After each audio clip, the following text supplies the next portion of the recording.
He is a year shy of Martin Cove and David Gilmour at 78 years old today. You're playing Big Bottom. And working on Spinal Tap. The second Spinal Tap movie. Oh, yeah. I wonder. I hope. Yeah, that'd be nice.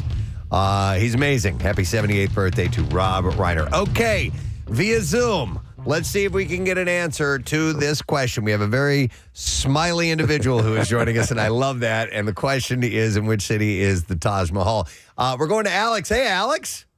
Hello. Good morning. Nice to see you. Thanks for bringing us into your home this morning. I'm really excited. First time, long time listener, first time Zoomer. Nice. Where do you live? I live in Flowertown. In Flowertown. Excellent. You're right up the road from me. All right. Well, appreciate you checking in. Oh, who's this? Who's this guy behind you? My son Zach. Zach? What's up, buddy? Zach. How you doing, man? Welcome to the radio. Look, he's like, hurry up. They're bringing the whole family down. Hurry up. Okay. Come on, everybody. All right. Well, listen, we need to know in which city is the Taj Mahal? That would be Agra in India. Yes, Agra. That is correct. Yep, you got it right, buddy. Oh, here comes everyone. Oh, yeah. Okay, who's the sister? What is her name? That's Amelia. Hi. Amelia? How you doing, Amelia? Oh, you taking a picture? She's taking a picture of this moment right now. I love it. Yes, of course. You got to get that. Put that on TikTok, all right, later on for us. We appreciate it. All right, Alex, hang on, buddy. Love to the family, and we're going to set you up with the prize. Thank you so much, guys. I love you guys. You guys are awesome. Thanks, man. thank you, All right, so we're going to give him a pair of movie tickets to see Mickey 17 from the Academy Award-winning writer-director of Parasite. Who is Bong Joon-ho, and it comes the next groundbreaking cinematic experience. Mickey 17, Robert Pattinson, plays unlikely hero Mickey Barnes, who's found himself working for an employer who demands the ultimate commitment to the job, to die for a living, and it's in theaters and IMAX nationwide tomorrow, by the way. All right, so some stories. We're going to start with this viral moment. Jennifer Hudson got in on the action during a New York Knicks game this week. The vocalist took a basketball straight in the face. Yeah. Oh, no. While sitting courtside with Common, a ball went flying and knocked her glasses off. Common tried to shield her from the flying ball. I think his hand might have caught her glasses. That might have been it. He did get out in front and he was looking for an opportunity to punch her in the face. He was saving her from the brunt of the basketball in the face. But to make matters worse, point guard Miles McBride crashed into her seat as well. So our own Matt Cord, who obviously is the in-arena announcer for the Sixers, remember when what was the player collided with him? Oh, who was that? Yeah, somebody jumped over the desk and fell on him. It dinged him up pretty good, man. There's some big fellas out there on the court, man. Kyle Lowry, wasn't it? I don't remember. Kyle Lowry's got a big ass. Wow. Yeah. And Matt Cord is the man who can tell you about it. All right, so there are some reports going around that Justin Bieber's longtime assistant, Mateo Caldas, has quit to focus on acting. The departure comes as Bieber has cut ties with relationship, quote, that no longer serve him. However, sources for TMZ have hit back, apparently saying that Caldas hasn't worked for Bieber since 2020. The sources also clarified that actually Caldas wasn't even Bieber's personal assistant. Yeah, come on, man. And that he just managed the singer's Los Angeles estate. There are words that Bieber is kind of in a spiral. So there are rumors about this, and his team have been bubbling up recently as the artist deals with other rumors about his drug use, which his reps have denied. And they have stated that the artist is in a great place and is focusing on fatherhood and new music. But you're right, Steve. There's some rumors out there that he's kind of fallen off a little bit. What kind of money do personal assistants take in? Depends. Some can be they can be very lucrative positions. Right. It depends on the situation. And they all know each other. Like there's a network of them, and because a lot of times sometimes it's a revolving door. And Casey, there's different levels of assistant too. I know a few people that have done it in LA, and sometimes it's like they rise up and become sort of like a manager. And then sometimes it's like the gopher, the guy that gets the coffee and whatever else. But they know one another a lot. There really is a network of it. And the fact that this guy, Preston, in this story hasn't done it since 2020 seems like a pretty obvious lie to me. Like that's a long time to not be it, and people would find that out pretty fast. Yeah. By the way, our former calendar girl, Morgan Caitlin, posted a picture of, apparently it's Justin Bieber ripping a bong hit. No, she's just commenting. Oh, she's commenting on it. yeah. Okay, yeah. So I guess it's Philadelphia Glass. Does he have a bong from there? I guess so. Oh, wow. Oh, yeah. Okay. The picture stuff. And it looked like a pretty goddamn big bong. And it says Philadelphia on it. Yeah, there you go. Sure enough. Okay. All right. Nice. We love Morgan. So let's see. Michael Sheen, the actor, has wiped out $1.2 million in debt for 900 people by using $129,000 of his own money. The actor founded a debt acquisition company to assist struggling residents in his home of Port Talbot, Wales. This project will be featured in the upcoming Channel 4 documentary called Michael Sheen's Secret £1 Million Giveaway.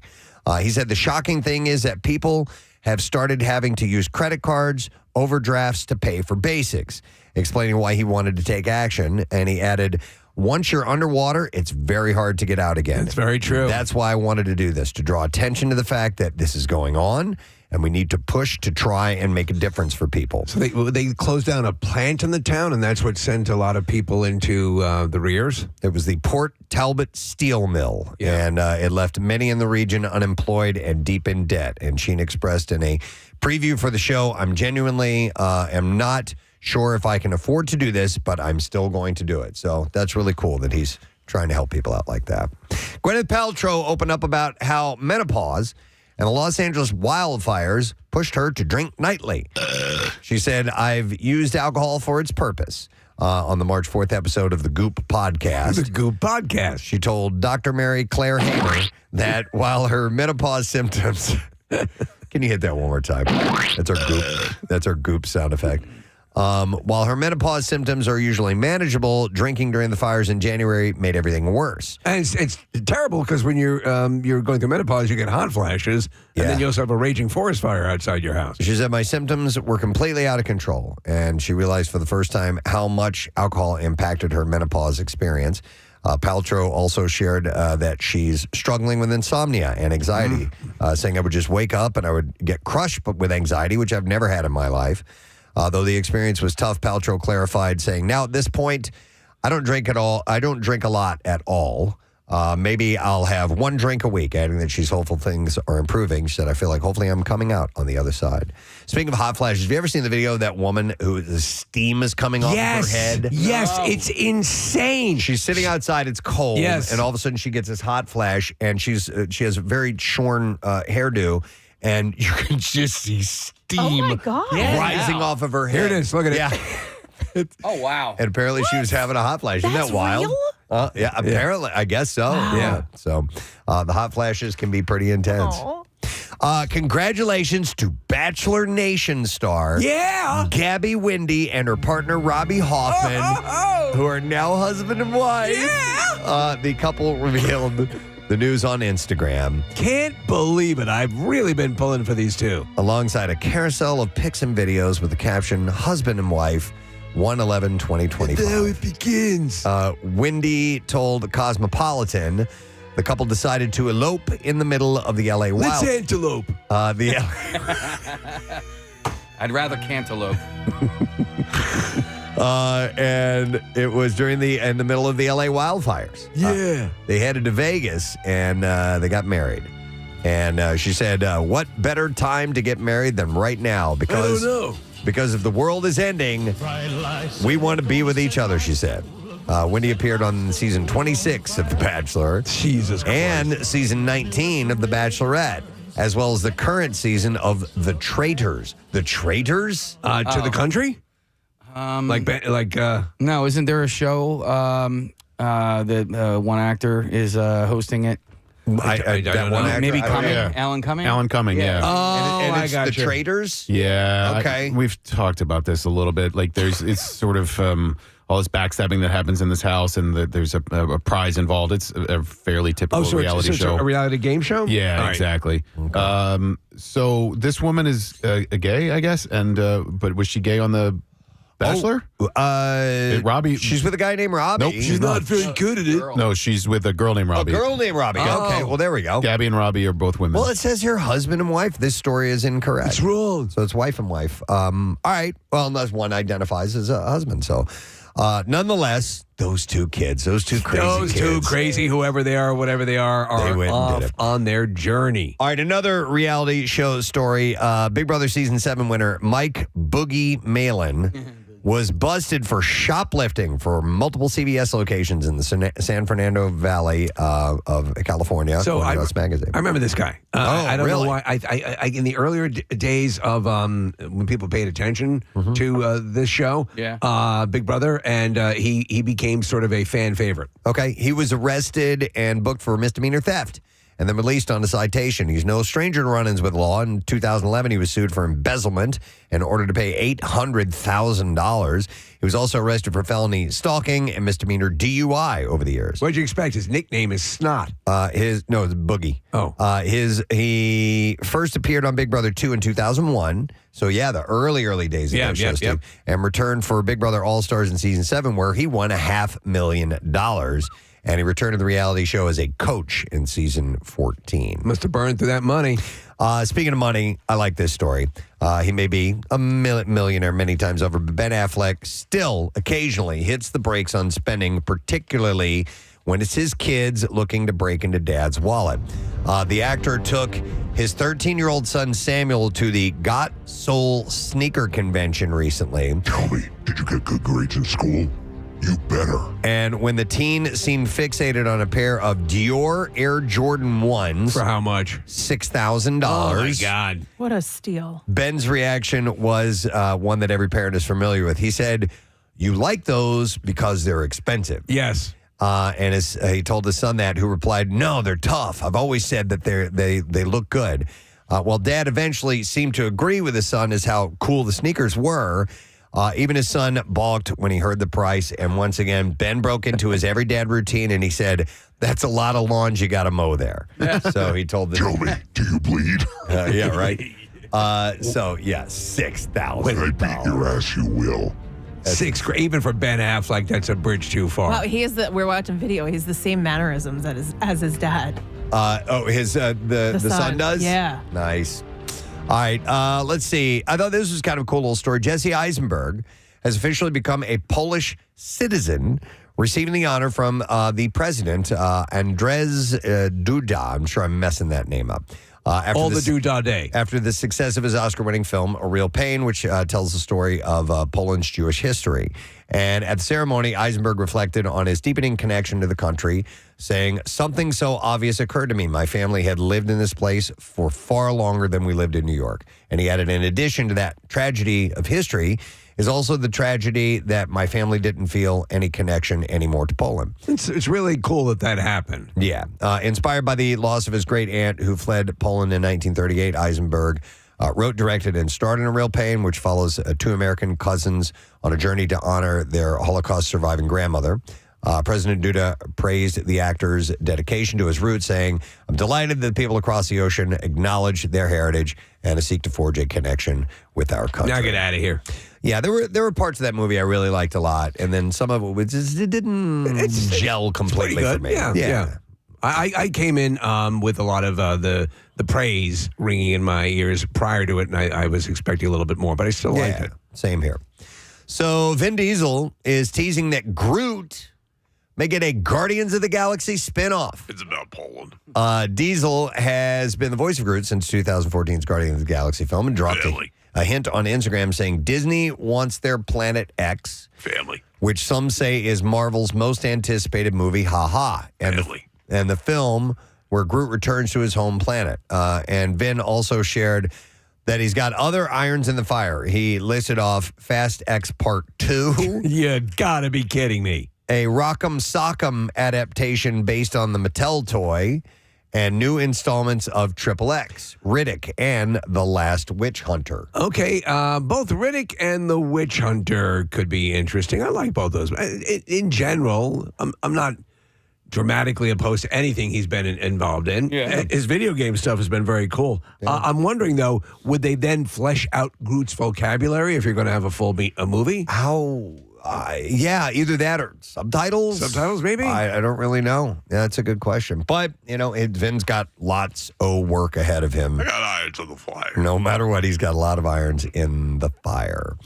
All right, one other thing. I think I have time for one other thing. All right, no, actually, yeah, I want to mention this one. So, Dawson's Creek fans. Yes. All right, this is your chance to own a piece of your favorite show. Joey Potter's home, that's who Katie Holmes played, in Wilmington, North Carolina, is up for auction. And the starting price is incredibly affordable, but there's a slight catch to it. So bidding begins at just under $30,000 for this beautiful waterfront home that was a huge part of pop culture in the 90s. But it can't stay on the waterfront. The house is for sale. The land is not. You got to move the house off the land? The winning bidder will be responsible for all costs and logistics associated with relocating the structure. Yeah, then forget it. It happens from time to time. They do just sell homes, and then you got to take it somewhere. So Katie Holmes. Katie Holmes. Katie Holmes. Yeah, so that's one of them. Yeah, so if you're interested, you're a diehard fan of Dawson's Creek, you want to own it, you can drive that thing up to... Paoli. Yeah. What's the actual value of the house if it's not waterside? Yeah. All right, we're ready for some clips. Mr. Milchick is the cold-hearted manager at Lumen Industries with a silky voice. And here, director Ben Stiller talks about why this company man is his favorite Severance character. Mr. Milchick is such a conundrum. He's such a mystery. He's so, interesting because you don't know exactly what's going on there. Tramel's an amazing actor. I love our whole cast. Yeah. We're so lucky to have these amazing actors. So for me, it's just a joy, just to be there and working with them because they just bring so much. Yeah, come on. Shut up, dummy.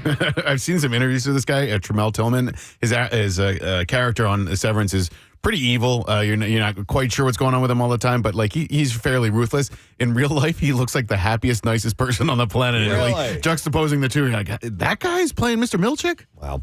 So, new episode of Severance streams today on Apple TV+. Here's our next clip. James Adomian, the voice of Bane on Harley Quinn, mixes voice acting with stand-up comedy. And in this clip, he talks about channeling the two sides. But, usually they're behind the glass, and you're still trying to make them laugh, but you can't hear it. You're just kind of looking to see if they're laughing. I get very serious, poetic, literary reaction to my comedic performance. Shut the f*** up! New episode of Harley Quinn streams today on Max. James Adomian does a spot on Mike Lindell. He's on Kimmel quite a bit, and he's a really funny voice actor. He's a hilarious comedian. He's got a good podcast, too, so I'm a big fan. Nice. All right, and that is our entertainment report for today, the 6th day of March, my friend. We will take ourselves a quick break. We'll come back in a second, and we'll keep this forward momentum moving as we are headed towards a No Sad Bro Friday, which will be here before you know it. We'll return in a moment. Stay with us.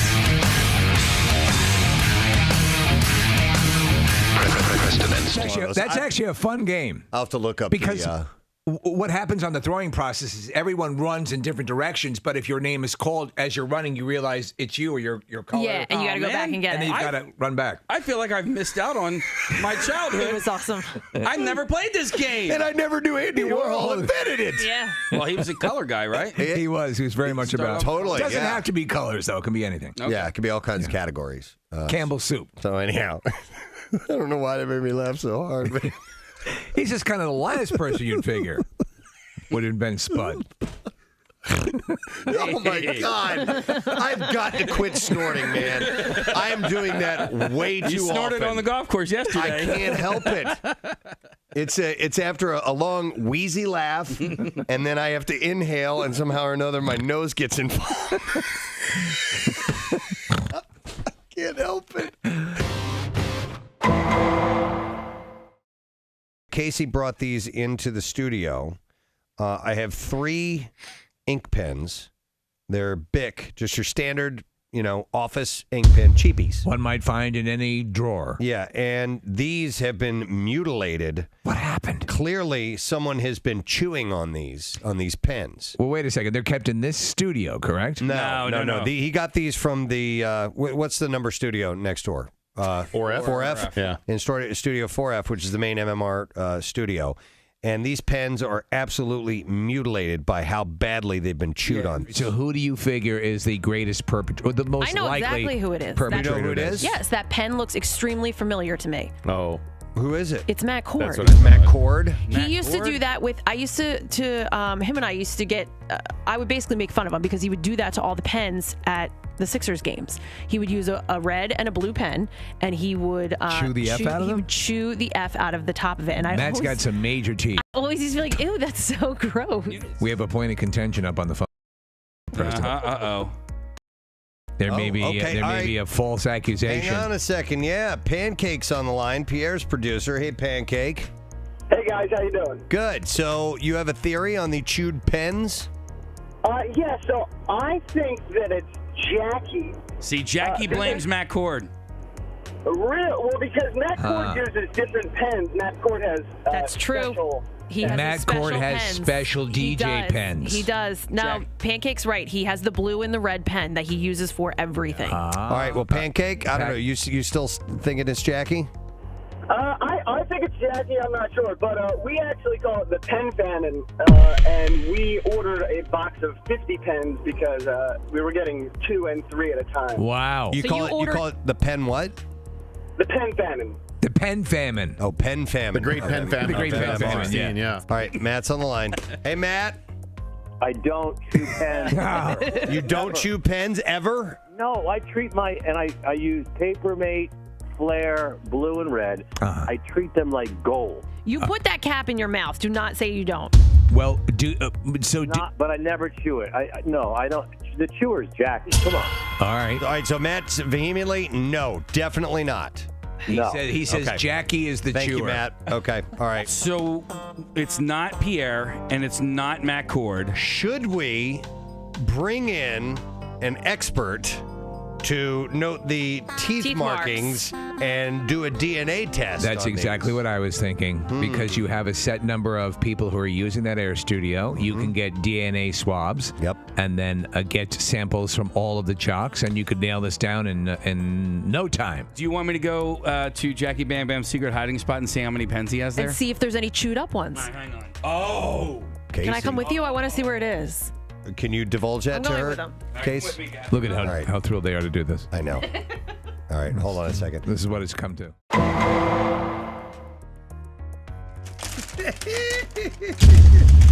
How many? That looks like 50 pens. That's just from Jackie's hiding Here's hole. the chewed up ones. 1, 2, 3, 4, 5, 6, 7, 8, 9, 10, 11, 12, 13, 14, 15, 16. These are all chewed up ones. Wow. 17, Wow. 18. We might have a culprit here. This one has teeth marks on it too. 19. The other ones look clean. So about almost half of the pens? 19 chewed up pens. I think I need to apologize to Matt Cord. Yeah, I think so. Sorry. Are we going to go by the people versus he who smelt it dealt it? Or people in glass houses, or J'accuse. I'm going with the Queef Club. Jackie Hughes. Queef Club! Yes. Queef Club. Nobody's implicated Marcus in this. Oh. No. You don't think so? He did the overnights last night. But listen, maybe Jackie may have just stolen these chewed up pens and taken them and It's put quite them in possible. his stash. I mean, it's like you never know until you hear the other He side of it. rescued them. Why steal chewed up pens? Why I would steal And if I wasn't the pen chewer, I wouldn't Maybe want... he's got a problem. Oh, wait a minute. Bam Bam's on the line. Bam Bam! Hey, Bam Bam. I'm like the sixth person of the Preston and Steve show. This is going to be a good habit here. It is. It is a good habit. Jackie, I need to ask you a question. So, have you complained that there are chewed up pens in the studio and that Matt Cord may be the culprit? No, I never complain about them because I put the pens in my mouth. When you smoke cigarettes and all, you need something in your mouth. You get a little nervous. I don't chew them, but I'll be honest with you. I put a couple in my mouth. Yeah. So wait. So okay, Casey, I thought you said he's not being totally forthcoming. Well, he just woke up. Matt Cord doesn't have a problem with pens. Matt Cord has a problem with toothpicks. No, never. All right, we've heard about Matt Cord's toothpicks problem. We've heard that someone has a foot powder issue. We've heard, but this chewed pen thing. Now we have actually found your super hidden stash of pens, and at least great. half of them. I won't have anything to write with tonight when I get there. That's my. Don't worry, there's 1,000 pens and markers up there. You'll have plenty to You're write. good. We'll put them back. You better put them back, Casey. Not to mention the 3 dozen pens you have in your briefcase. No. I can never find a pen. That's where they're hidden because there's never nothing to write with. Can't find them because they're all up there. Jackie, there's 50 of them here, and 20 of them are chewed on. Well, I'm not going to say I chewed them, but I do say I hide them all. All right, so if you put them in your mouth, are you sure that at any point in time you don't give a quick little nibble? Maybe I do, yeah. Jackie. Yes. You just gave yourself a one-way ticket to the penitentiary.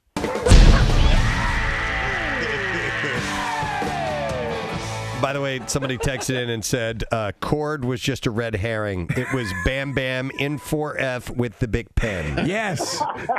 What about all the panties with skid marks in Kathy's garbage can? Those are mine. Oh, they're yours? Yeah. All right. We have it. All right, anyhow. Well, she immediately fessed up. But I think we solved something. We did. I know. I'm pretty happy that good. we got to the bottom of that. Yeah. Very rare that we actually do. So Teamwork. That was Well, cool. we have to talk to HR now. See what they're going to do. Bert Kreischer is still here, the machine, the conqueror himself, who will be at Helium Comedy Club today, tonight, and then through the weekend. Until the autopsy. Until the autopsy takes place. He's got his bottle of Fireball. There's no surprise ending for this one night. Been enjoying this morning. Just blackout.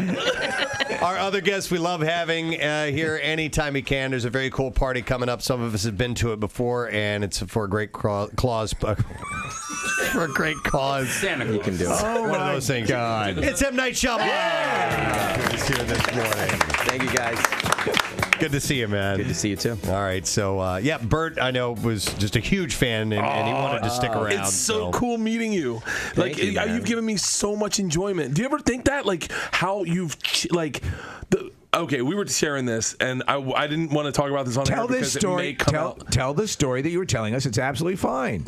I saw Sixth Sense at a black movie theater. Yeah. Oh, wow. Yeah.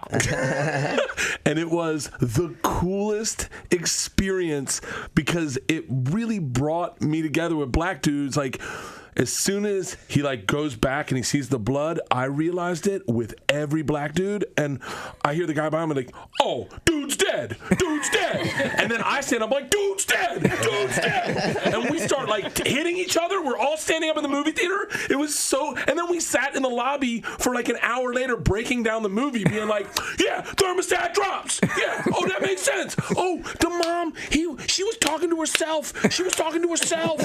She was talking to herself." Well, if I can bring people together, that's really best moment.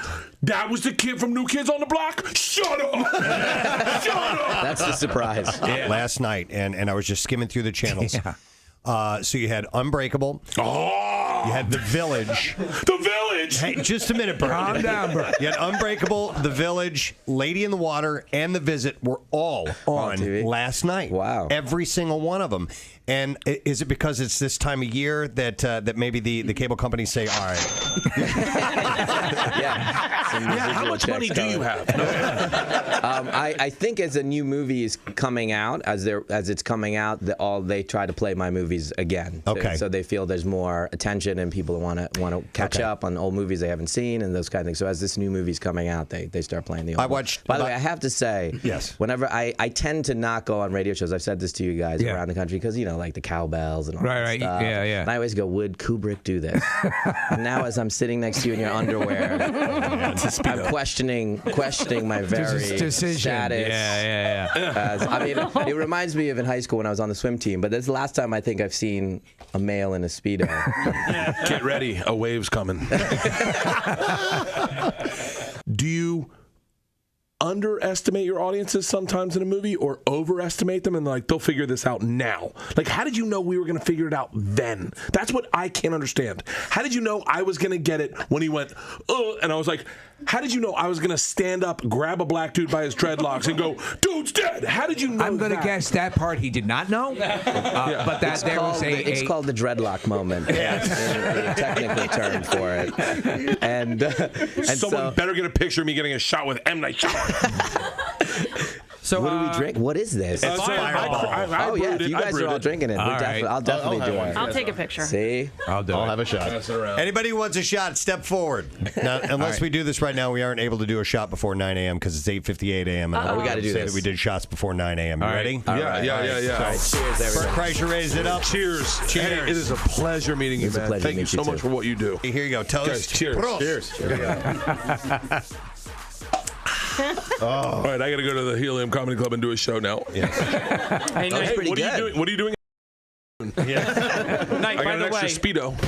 Bill Weston, man about town. Oh, let's make a call. Is he out in the hallway? I don't know. But that's like He's dressed as Professor Snape. It's a pretty good costume. From Harry Potter. It actually is really good, but I can't believe that's Bill. Bill Weston to the Air Studio. Bill Weston to the Air Studio. There he is. There he is. He's here, man about town. Oh, my God. He looks like Emo Phillips' brother. That's good, Bill. That's actually, you have a sort of Rickman-esque quality to you. That's really good. Yeah, Get on the mic here, dude. Professor. Yeah. And do your best Snape impression. Somebody said, "What's his first name?" I said, "Snervius" or Severus or something. Snervius. What is it? You got it. Severus. It is. Mo. What is it? Severus. Snervius. Severus. Snervius. We should have let him go all day. Snervius. I'm Snervius Snape. I'm nice to meet his you. slowest brother. I gotta put. My teeth don't sit right. Snervius Snape. It's nice to meet you. Thanks, Kath. Real quick, before we dive into anything, still a couple of leftover moments from Cardboard Classic from this past Friday, and I got a couple of emails I wanted to read to you guys.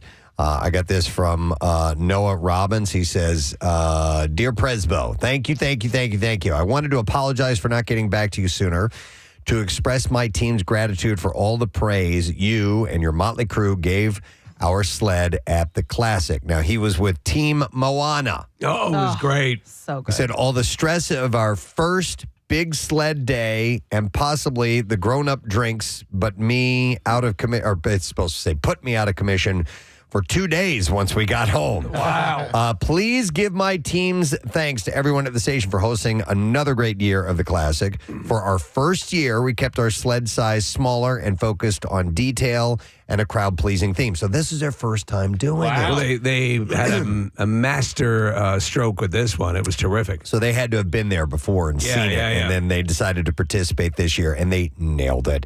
He said, we all truly felt justified on our time spent when we heard the show's kind words. And I actually didn't hear them until yesterday, since I was the idiot in the hee-hee costume, taking a dive off of the raft for a laugh. So he was the chicken, right? Yeah, and that was intentional, as far as I could tell, because the chicken falls off in the movie. Yeah, he said, I took a dive off the raft for a laugh. There we go. If you have time, please give a nice shout out to the other teams who all welcomed us to the crowd and had all kinds of great compliments. And also all the spectators who came through and took pictures with us. I found out that after the Miracle Twins, got a picture on the raft with Maui and Moana. And we'll see you at next year's Classic with some more size and some more shenanigans. So that is Noah Robbins and Team Moana. Loved it. It really, they were coming down and he was standing Everyone looked really accurate to the animated movie, and it was just terrific. Yeah, and they proved you don't have to go gigantic to make a really great, awesome sled. And it rode the hill perfectly all the way down to the bottom. Most of the time, you're not going to go wrong if you do a boat design. Yep. All right, and then here's another one from Cardboard Classic, and it says, good morning, bitches. Nick Knight, a.k.a. Captain Turd here. Now that my body has slightly recovered from the Cardboard Classic last week, I wanted to send along a shout out to our remote turd and best bro, Jake Phillips. Jake lives in North Carolina and is a diehard listener and podcaster. In addition to being a doctor, husband, and great dad to 3 kids, he's just one of the best humans ever. One of our best friends for 20 plus years and is always in awe at the creations that our team puts together for the classic. So they did the T-Rex, right? Yeah. Turdosaurus. Yep. But because he lives so far away, he isn't able to participate. But alas, that didn't stop him from donating to the team for some supplies this year, which helped us tremendously and allowed us to rent a much better truck. Also, while I'm here, I want to shout out the rest of the turds, Mike McGovern, Dave Ivey, and Matt Dolan. Other big sled builders have teams that are 15 to 20 people or more. Well, it's just the 4 of us turds here with Jake supporting remotely. These guys pour their hearts into every build we do and drive an hour out to Cherry Hill every other weekend for 3 to 4 months every year to make these things happen. That's impressive. And he says, couldn't do it without you, turds. From all of us at Team Turd Burglar, thanks for visiting the Turdosaurus Rex at Jurassic Shart. We'll see you next year. So a shout out for the team. He says, doesn't matter when this is read. He'll hear it at some point when he's catching up on the show. So that was awesome. Excellent. Yeah. Great job by all. Wonderful. That thing looked damn good. Yeah. All right. I'm going to make this part of the noticer. There's something I wanted to bring up to you guys, and I did indeed notice this. Actually, someone had to point this out to me. The noticer noticed something that was pointed out to him, and now he wants to make us notice it. That's correct. I'm going to start with an empty field. Down a lonely alleyway. Yeah, yes. He notices things so you don't have to. This is a good one. All right, I noticed this Always for you. vigilant. No, listen, let me start a little bit of Head history. on a swivel. Shut up. Let me start with a little bit of history.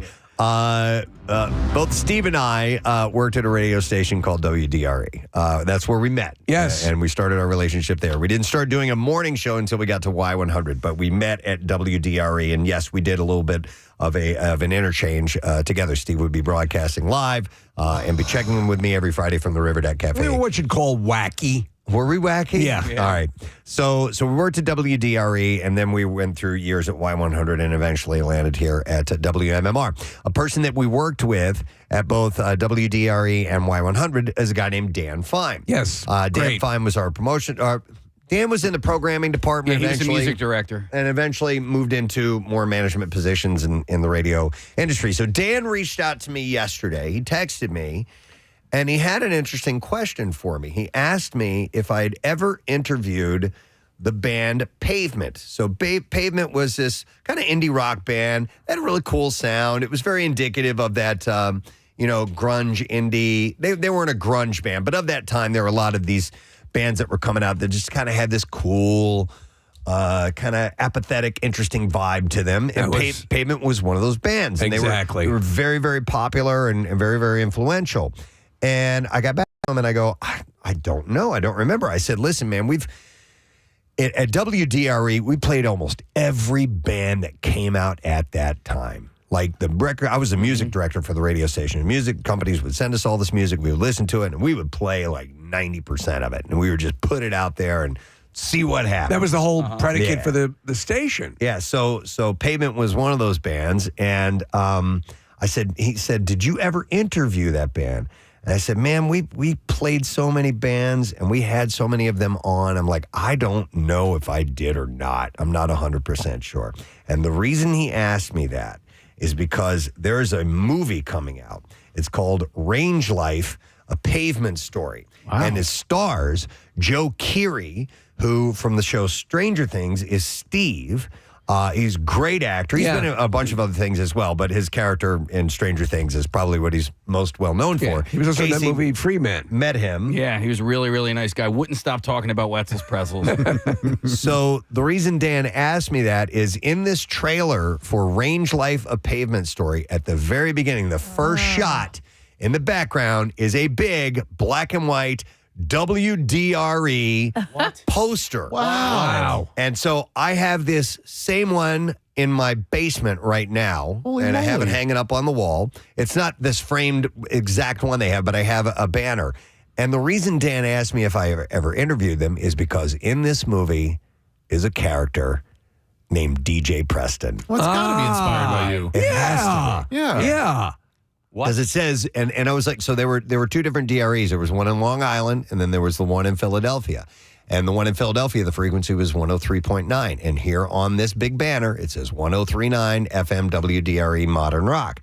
And so Dan had told me that there is a character called Preston, DJ Preston. So I haven't been able to find out.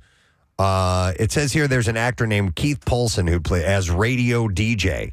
But I guess the guy's name is Preston. That's what I've heard. So what does this dude look like? I don't know. Does he look like Hugh Jackman? I don't know. That'd be awesome. Wouldn't it be? Yeah, instead of like Wallace Shawn. So Wait, what's his name again? His name is Keith Polson. His name is Keith Polson.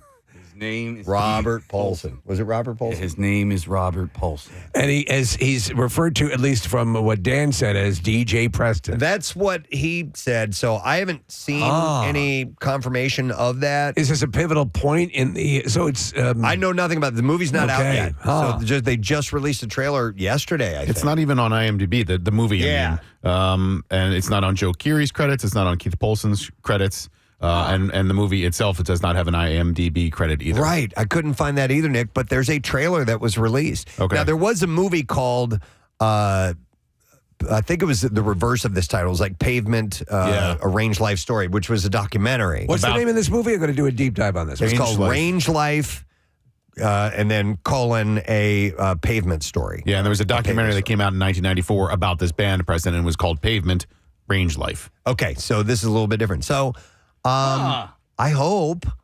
that's me. I mean, and I mean, is this then? This is a docu drama. It's a drama. Yeah, it's a drama done about the band and their story, and and so I don't know who the director is, and maybe they are. Well, it says Range Life, a Pavement Story, biopic concert film. So that might be different. Directed by Alex Ross Perry. Oh my God, dude, that's Roy Perry's son. Are you serious? I swear to God. Yes, it is. What is going on? Oh, World's what? a collapse. What is going?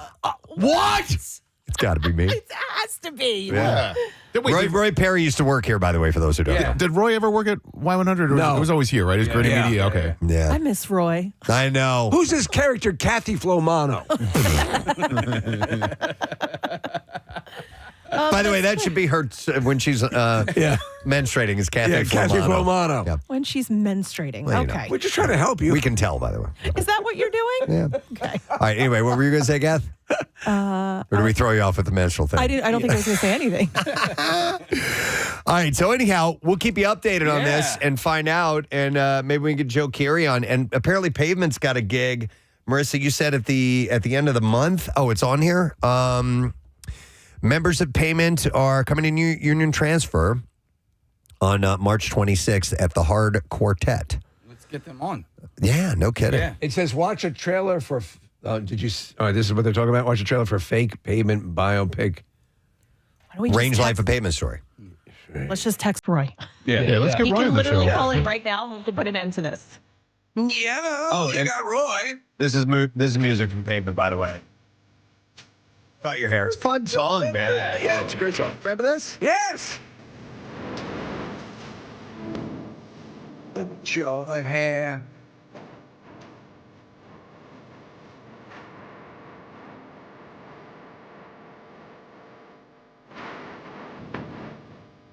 Nick pulled up a picture of Kevin Smith with Alex Ross Perry, the director, and also Adam Horowitz of the Beastie Boys. This is DJ Preston. Yeah. We got Pavement in the studio. Do you have any recollection of ever interviewing them? No, Okay. but there were several bands, man, like I said. They process through all the time. That we would do phone calls with. Yeah. I would have remembered having them in the studio. I don't remember having them in the studio. Virtually never had people come out to the station, right? I mean, it was Jenkintown. No, some people did come out. Yeah, I remember we had some pretty cool interviews. We had, let's see, Brian Setzer came out. Poe came out. The Talking Heads came out to Jenkintown. There were a number of interviews I do recall, but there were a lot on the phone that I don't remember. Probably. All right, so there's also this movie called Pavement, and that's got to be this. All right, it's the same thing. It's directed by Alex Ross Perry. It's got Joe Keery in it.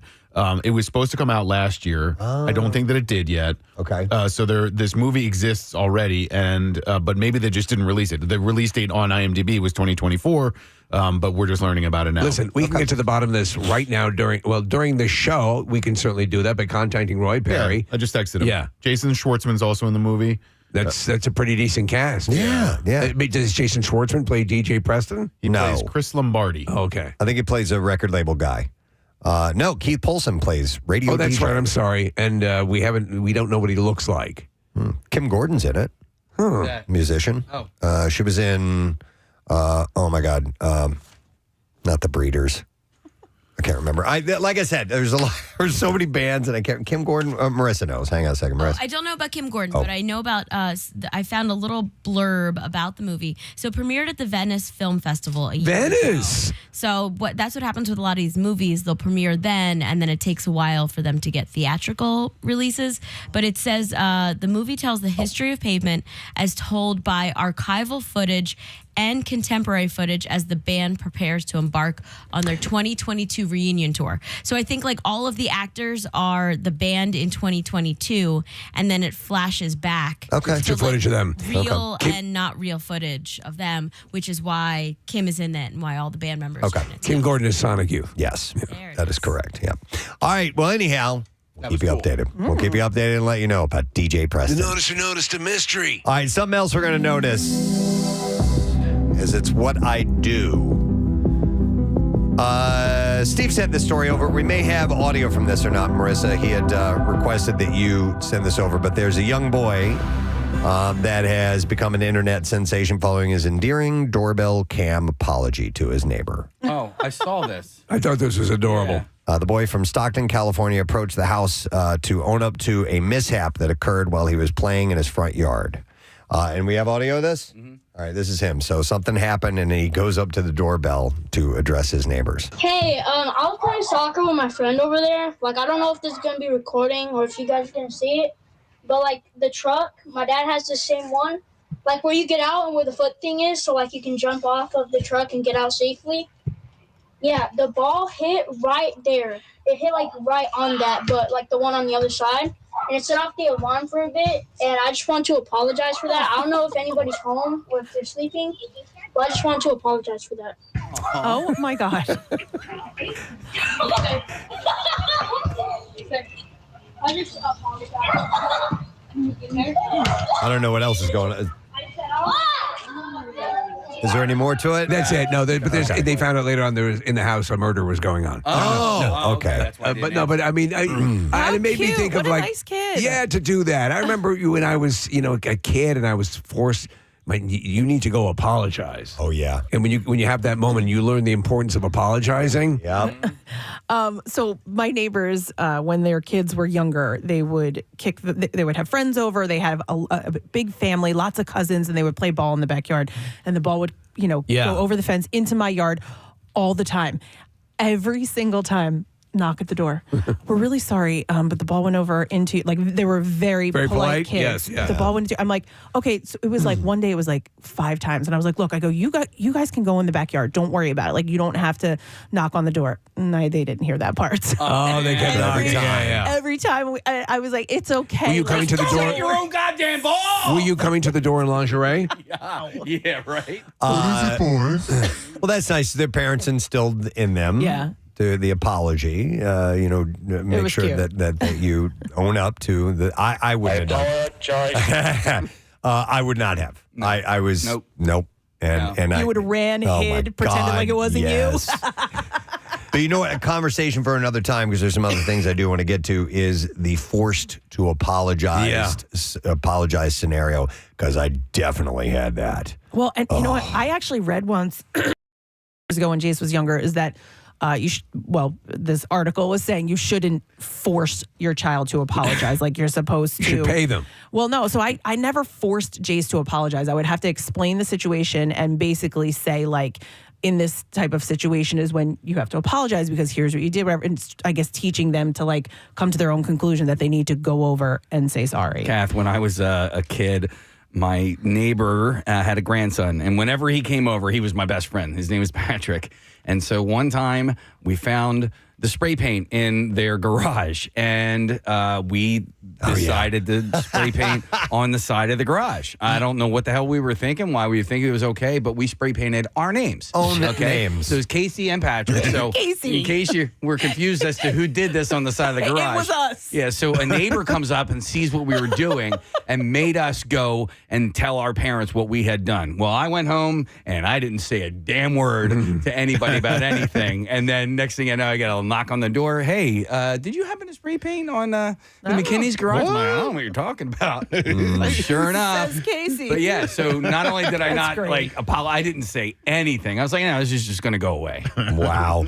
I had the time I was forced to do it. And like I said, we'll maybe save this for another conversation. But my neighbors across the street, I don't know why, but I had a BB gun. I was a kid that shot everything in the neighborhood. Streetlights. You were that kid. I was that kid. And my neighbors, one day, me and my buddy thought, hey, why don't we shoot out their lights on their garage? Oh, man. That'll be fun. Directly across the street from my house. Directly across from your house. So we're shooting from a good distance away, so we had to take several cracks at it before we eventually broke those lights. And I mean, these are like sconces. So you're dinging the house all over the place. Oh, and how old were you? I didn't know it because I didn't walk over there, and I didn't know that the BBs were being embedded in the siding of the house, and so it's pockmarked with BBs. Yeah. I didn't know that. I didn't walk over there to see it. So I was always running around the neighborhood with my BB gun. Yeah. Who did this? I wonder who did this. And so my needing to apologize, being forced to apologize, led with hearing the following sentence from my father in the house. Press! Get your ass down here. Like, oh, man. And you knew it was going to happen. Oh, yeah. And he made me go over there with him and sit in their living room, in their nice formal living room. And I bawled my eyes out. I was crying. I was embarrassed. I was probably 12, 13, something like that. And how did they respond? My dad, I don't remember, man. I was traumatized. Yeah. I mean, I was terrified of my dad. I didn't care what the neighbor was going to do. So my dad was incredibly intimidating. And I mean, look, I deserved it. Yeah, I was a dumbass. I was an idiot on several levels for doing that in the first place. Number two, not thinking it through about what I was doing. And number three, thinking that I couldn't apologize. And yes, they had like a little kid, and my dad was, they have a baby here. You could have shot that child. And I'm like, Dad, I'm a better shot than that. Come on. I would never do that. Relax. So Dad, look at the grouping up there, man. Yeah, please. At least it's within It's all over the aluminum siding. If I wanted to shoot the baby, I would have shot the baby. Yeah, come on, man. Want me to shoot the But I baby? mean, like, I shot the street lights in front of my house. I mean, the one that illuminated my street in front of idiot. And I shot my neighbor's car. He had an MG. Oh no! I put a hole. The hell are you doing? I put a hole in the front quarter panel, the passenger side quarter panel, because I would pump it up like 10 times. Yeah. Like way more put than a what you're BB through that. supposed to. God, dumbass. I'll save my story. It's amazing I'm still alive. You want to save it for another time? All right, I jotted that down. So anyhow, learn from example. This kid did the right thing. All right, so we'll go see what else I noticed here. This one's for Kathy, although you don't need this, but you will certainly appreciate it, Kath. It is called the viral Core 4 method of decluttering your house. Okay. The viral Core 4 method of decluttering. Yeah, so you don't need this. You've got your own method, I'm certain. But nonetheless, there's a pro organizer. Her name is Kayleen Kelly. And she is a big hit on Clean Talk. They have this in parentheses. Clean Talk. I love this. I have a core 4 too. It's just throw it all out. Yeah. So she does how-to videos that rack up over 23 million views. So to use this core 4 decluttering method, she advises starting with small spaces and doing each of the 4 steps in one room before moving on to the next. Then once you get all that done, then you can move to the final part. So here's how it works. Step 1, clear out. Remove everything. Put it in a pile. Toss any trash, actual garbage away. You don't keep the trash. And then focus on getting cabinets, table space, and other storage areas completely clear so that you can fill them in a more organized way later. So you take everything out, and you put it in the middle of the room. So real quick, I did that with my closet a couple of years ago. I took every piece of clothing out of my closet, and I tried it on. Because there were things like, well, that still fits. How big did you look when all that was on? Not at the same time. But by doing that, taking it all out, because you don't want to put it back, or I didn't want to put it back if it didn't fit or it had like a pull in it or whatever it was. And trying everything on was like amazing. Like things that I thought, I spent some money on this. I don't want to get rid of it. And I put it on like, this is so outdated. It's not coming back right now. I need to do I that. gotta get rid of it. That's a good idea. I mean, it takes several hours, but it actually took me a few days. So I did my closet in sections, and I would take out one whole section, the clothing, and then I did the shoes, and then I did the purses and all that. But I think I ended up giving away like 5 bags of stuff. Preston, what if you empty your closet and find like 13 Pavement T-shirts? I did interview them. All right, so the next step is step 2. So there's 4 steps altogether. Step 2 is categorize. So now it's time to sort that big pile of stuff into smaller piles, and you'll need a bin for each category, whether it's clothes, pet supplies, makeup, whatever. So you have bins that have categories. You move everything to those categories. Sex toys. I love categories. This is actually how I do my laundry. I don't know if you guys have a system, but like when everything comes out of the dryer, obviously you dump it and then I categorize. Before you fold? Before I fold. Yeah, I do that too. Okay. Yeah. Yep. I'll put T-shirts, long sleeve shirts, underwear, socks, get them all, and then I put it together. Yeah. So step 3 is cut out. So this is where the process gets more challenging because you need to go through each of the bins now, decide what can be thrown away or what can be donated. And you may want to have a bin for clutter that you put in purgatory, she says, full of stuff that you're not sure about getting rid of yet. So you stick that bin somewhere like the garage or the attic. You leave it there for a month or 2, see if you can live without those items. And the goal with this step is to shrink the amount of stuff in each bin. Where's my insulin? So you'll throw these things that are just kind of in the mystery zone and set them somewhere away and let them sit there. And if you don't touch them for a certain amount of time, you don't need it. Chuck it out. Step number 4 is contain. And in this step, you reassess the bin situation. The bins themselves are important because they're not just for holding your piles while sorting and decluttering. They're what you'll organize and store everything in going forward. So you hang on to the bins. I'm a big bin fan. And me too. I have loads of them. And then the final part is maintenance. This is kind of post 4 steps. You need to repeat the core 4 technique every once in a while. Focus on the cutout step and dumping the bins and going through the stuff inside to keep it all organized. And you guys have storage units? I used to, and it hung over my head. Like that's how I would feel. It was so annoying that we had a house, right? And we needed an extra storage bin, and they charge you a lot. It's not cheap. Yeah, one time when I moved, Steve, we put some stuff in there because the house that we were moving to wasn't ready yet or whatever, and it was only a couple of months, and that was expensive. To me, and this, I don't mean this in a judgment kind of a way, but if they just seem so unnecessary. If you're going to put your stuff in a storage unit, unless it's for a moving purpose or you're leaving the country or whatever, just get rid of it or sell it or donate it or whatever. To me, as an extra storage place, it seems a little asinine. But you had it when you lived in a house, Manioc. in a smaller house. It was a smaller house. You had all your decorations stuff. You needed it. That's what it was. It was for the decorations, which were very large, and all my stuff, and I kept it in there. I was glad I had it, but it would annoy the F out of me. Yeah, we had a situation. Rochelle joined this board of a charity called the Mother's Wish. It's for Crohn's disease. And she informed me, without checking with me first, that we would be storing all of the stuff. Oh, I remember when this happened. That they would be using for events, and I was like, no, we're not. I just want less stuff in my life in and general. eventually talked her into a storage unit. Yeah. And so we have that, and we keep all that stuff there, thank God, because it is the size of my, unfinished side of my basement. And, Yeah. But you're right, man. They're expensive. They are. And I do like the notion, my house is of a decent size, but I like the concept of not having so much space that you can just fill up rooms with crap.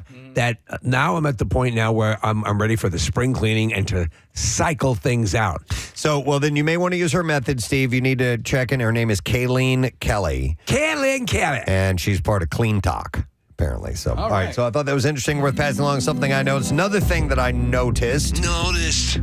This is a Princeton Review. They've come out with the results of their College Hopes and Worry survey. And Nick, this will tie into the thing that you sent me as well. So according to the poll of more than 7,000 college applicants, MIT, the Massachusetts Institute of Technology, is now the #1 dream college for high school seniors. The #1 dream college for high school seniors. Because of Spider-Man, right? Maybe. Yeah. Maybe. And Cobra Kai, there's a lot in So there. you go there if you want to be a web slinger or a karate fighter. So Harvard held the title previously, but that's been knocked down to #2 on the list. MIT is obviously one of the most difficult colleges to get into in the U.S., as well as one of the most expensive. The acceptance rate is just 4.5%. Whoa. And between tuition and fees, room and board, and all other student expenses, attending MIT costs more than $85,000 a year. You can go straight to hell. My God. Cheaper than what Nick's going to be paying for Ben to go to school. Tell him to go to MIT. If he could get in MIT, he would go there. That is his #1. Did you get an estimate on where, or do you know where's he going? Oh, well, we have several options. So Okay.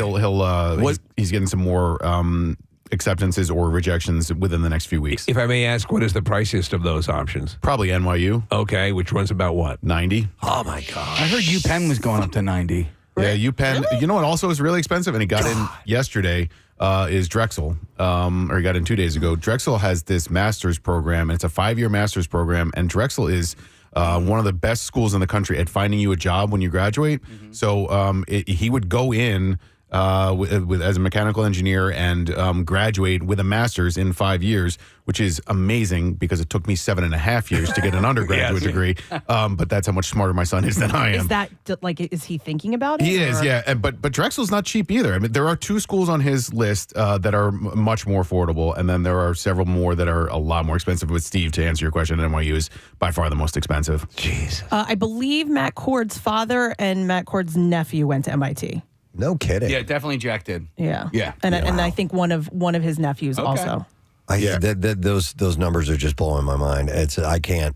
It's a weird trade-off. We're going to Monco. Yeah, and I get it. All 3 of my kids. There are a lot of arguments, and we don't have to get into it. But like, if you were to graduate from MIT, it does set you apart in the rest of the world. Like, you have a degree from that school, and it is something that people notice immediately. Does it mean that you're gonna make a ton of money as soon as you graduate? No, but and it doesn't mean it's worth the cost. I don't know, but it is something to consider because that's how great of a school it is. Well, Preston, you're the one that introduced me to the concept of, or at least when I think when Carter went to college, was the first 2 years at a community college, and then going to a university that you want to go to, and that school counselors are actually that's where they're pushing. They're recommending that. Yeah, is just get those gen eds out of the way, and I think that the schools now, and I don't want to misspeak, but I believe that a lot of the colleges and universities now, it's a little more easier to transfer your credits if you go to a community college. Like when we went and you tried to transfer, it was like you lost half your credits. Now I believe it's a different story. So they're kind of pushing kids to do that to save some money and then go to whatever your school of choice. Because $90,000 a year, come on, insane. Well, fortunately, MIT also offers generous aid packages for qualifying students. Last year, the median annual cost paid by an MIT undergrad receiving financial aid was $12,938, according to the college. Yeah, most people don't pay the tuition cost. Yeah, and so almost everybody, unless you are at a certain income bracket, almost everybody gets some version of financial aid. All right, so here are the top 10 dream colleges. Number 1 is MIT. Number 2 is Harvard. 3 is Stanford. Number 4 is Princeton. 5 is Yale. 6 is Columbia. These are all the ones you want to hear or that you're used to hearing. Number 7 is New York University. Number 8, University of Michigan, Ann Arbor. And number 9 is University of Pennsylvania. Down at 9. So Penn is still in there in the top 10. And University of California at Los Angeles, UCLA, is number 10. Yeah, Columbia and Penn are also on Ben's list. And we'll see. He gets most of his acceptances by April 1st. What are the Ivy League schools? So it's Penn, Cornell, Columbia, Dartmouth, Yale, Harvard, Brown, and forgetting one. Colgate? Okay. No, not Colgate. Did I say Cornell? Cornell. You said Cornell. Sorry. Yeah, Cornell, Dartmouth, Harvard, Yale, Brown, Sensodyne, Columbia, Princeton. Okay. And Penn. Princeton. Princeton's campus is so gorgeous, by the way. Is it $90,000 gorgeous? I don't know. Do you know what Princeton is, Nick? It's about. I mean, most Ivies are about the same. Ivies are like 80 to 90. My good friend's son is going away to college next year, and he got a full ride, a full scholarship. Wow. And to several different schools. And he told his parents that he didn't want to go to those schools. Yeah. His dad, he was like, what do you mean? The dad wrote, created a spreadsheet as to why he should go to one of these schools, giving him a full ride. And they spelled it all out for him. They showed him what, costs would be if he didn't, and if, he had to pay for school and all that. So he changed his mind. Oh, he did? Oh, thank he's going God. to one of the Thank schools God. that are paying for his 4-year education. Come on. When you leave school and you have, close to, now obviously if you're getting assistance, but still you got a mortgage basically that you're graduating with. You can buy your kid a house or buy them housing during the time that they're away, and then they could sell that afterwards. It's unbelievably and extraordinarily expensive. All right, and then on the heels of that particular study, the Dream School survey that was done, this one is from a website called Quartz, and they had the 5 most drunk colleges in America. It's a slideshow. I'm not going to go through all of that, but the number 1 drunk school in America, drum roll, according to them, sure, why not? Bucknell University. Which is why it takes you 7 years to get an undergrad degree. That's right. Hilarious. So is the 90,000 in that case your bar tab? Yeah, probably. Yeah. That's at the Bull Run. Bucknell. Actually kind of surprised me because I thought we drank all the beer in the 90s, and there's still some left. They made more. Yeah. What do you think leads to that? Well, Lewisburg is a small town. It's a party school. I mean, people go there, but Steve, like when you go to Bucknell, it's in this small town called Lewisburg. It's on the Susquehanna River. It's a really beautiful campus. It's a really quaint little town, but there's not much to do outside of that. Right. So you're hanging out on campus. You're going to fraternity parties. You're going to sorority parties. You're going to apartment parties. And if you're a drinker, it's a good place to go drinking. What are the other 4 schools? Like I said, it's a slideshow, and I don't remember, and it takes a while to go through it. Okay, I'll pull them up for you. So, City of New York, Hunter College? Those are the most sober my colleges. bad, sorry. That's why I did this last night. sorry. It The took a most while, sober so. colleges. All right, here we go. Providence. Providence? Providence College is number 5. Number 4 is West Virginia University. I thought that would be on that list. Number 3 is Colgate. Really? We were just talking about that. Yes. Number 2 is University of Wisconsin-Madison, and then Bucknell University. How about them apples? Yeah. You proud of that, Nick? Yeah, I would be. I would be. It's a really funny thing when that shows up in like the universities on their radar because like they don't want to advertise it, but they do want to advertise it. They want kids to come there. They want kids to enjoy their college campus. And look, we just talked about how expensive schools are. Well, guess where a lot of that money goes? To the endowments of the school, to pay the professors. And if you want kids to come to your college, partying is a reason why kids go to college. So if they find out on this list that the most beer consumed per capita is at Bucknell University and you want to party when you go to college, you're going to consider West Virginia. You're going to consider Bucknell. So back in my day, Playboy magazine were the ones they would have the top party schools. The party schools. And that was remember the girls of the Pac-10. And oh my God, I used to love those pictorials. I loved them. Real girls. Yes. My sweetest wife, I will not be home this weekend, as I will be putting my hand through its paces as I massage my genitals to the girls of the Pac-10. USC, man. Every time USC girls. It was amazing, right? Amazing. But that party school title, when that would come out and it happened to be a university that you were somehow attached to, was a big deal. Yeah, it was like, yeah. If somebody from your, they were royalty if they made it into the Playboy issue. Yeah, I remember West Virginia being a party school, Casey, when we were applying for schools, like Arizona State, those were party schools. And I wonder how many years straight Brigham Young has been the most sober school. Yeah. I mean, literally every year, that's number one. My school was a commuter college, so none of that atmosphere really existed, though we were next to a school that was a fairly decent partying school. But I didn't have that same experience at all. And B, I don't drink. Yeah. All right. That's all I have time to notice this morning, though. Hopefully you got something out of it. Who's done noticing? Yep, done with it.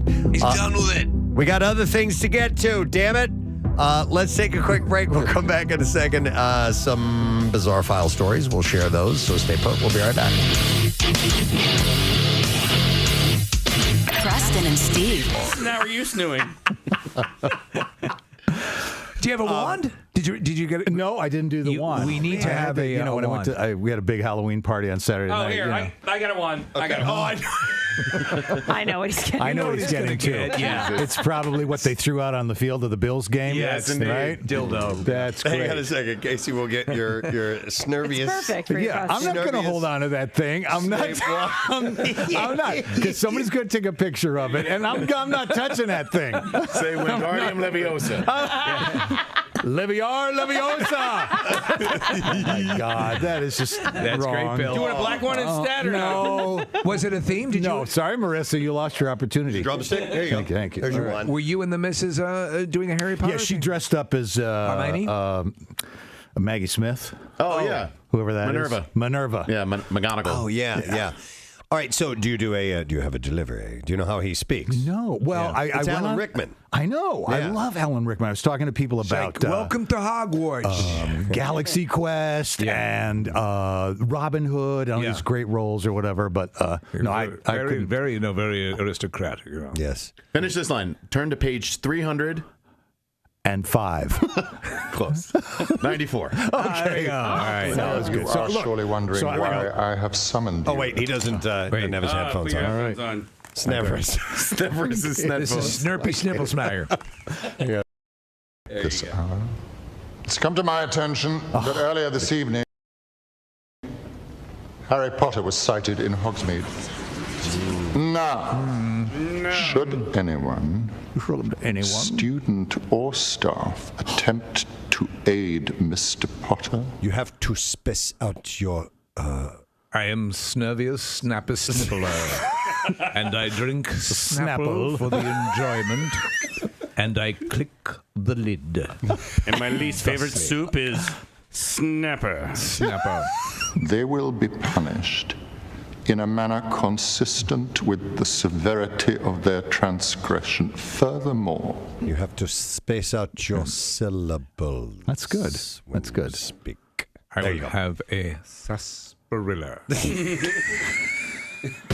I had mentioned earlier that I'm a fan of escape rooms. They're a fun activity that you can do with friends or family or coworkers. And basically the concept is you get placed into a room with a group of people, and there are a series of clues in this room, and there's some sort of a mission that you have to execute. Sometimes it's get a key and get out of the room. Other times it's you've got to solve a murder mystery, or you have to find a missing person or something like that. It's like a real world puzzle situation. Yeah. And you're usually given a time limit, about an hour, to get through all the clues, work together, and achieve the mission.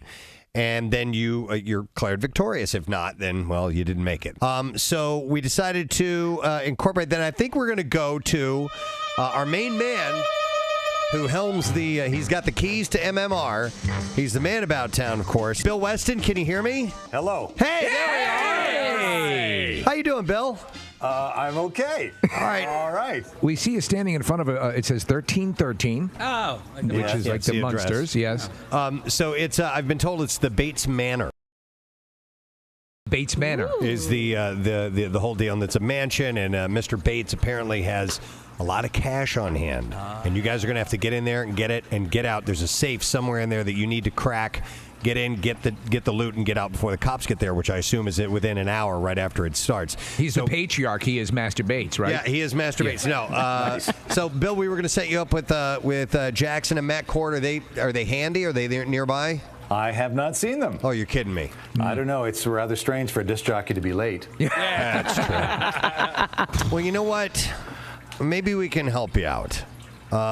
Let's see. Is there anybody else we might be able to substitute for? Because we got to get this underway. Last-minute replacements? Is that even doable? I don't know. I also hear that there's going to be other members, like a couple other people besides Jackson and Matt. A newspaper reporter is going to come along with us because we act as a team. Okay. And you got to have at least 4 people to kind of figure out all the clues and try to advance into further rooms. And well, you know what, Bill? I think we sent Nick down there because we wanted Nick to make sure everything ran smoothly, and Nick should be on location. Nick, could you see if there's anybody else that we could scare up because we do need to get this underway? We can't be waiting fully. I mean, when they get there, they get there. Yeah, if Jackson you've got, or Matt. I think Nick can hear us. Nick, if you can bring, if there's anybody like cast members or whatever, if you can bring them on out. Sorry, I'm now down the hallway. Hey, Bill, here's this is Pituation. Oh, God. Here, come on in, Pitch. Enter Pituation. Yeah, he's here with us. And this guy. Who else we have? We got a really tall guy. Jackie Bam Bam. Jackie Bam Bam. Yeah. Oh, my God. Who else? Last but not least, come on around the corner, young man. It's Gary Lauer. Oh, my God. He's locked in a room with Gary Lauer. This is going to be the most cacophonous sounding radio bit with Nick's booming voice and Pitch like glass shattering. Nothing but loud people in here. Well, you know, it works out, Bill, because just by happenstance, the people we believe you'd most want to be locked up with are there around you right now. Oh, and Bill, if you haven't figured it out, Jackson and Matt were never going to be down there being part of this. This is just, we had this set up. I thought there might be some type of prank going on here because Jackson never gets up for anything.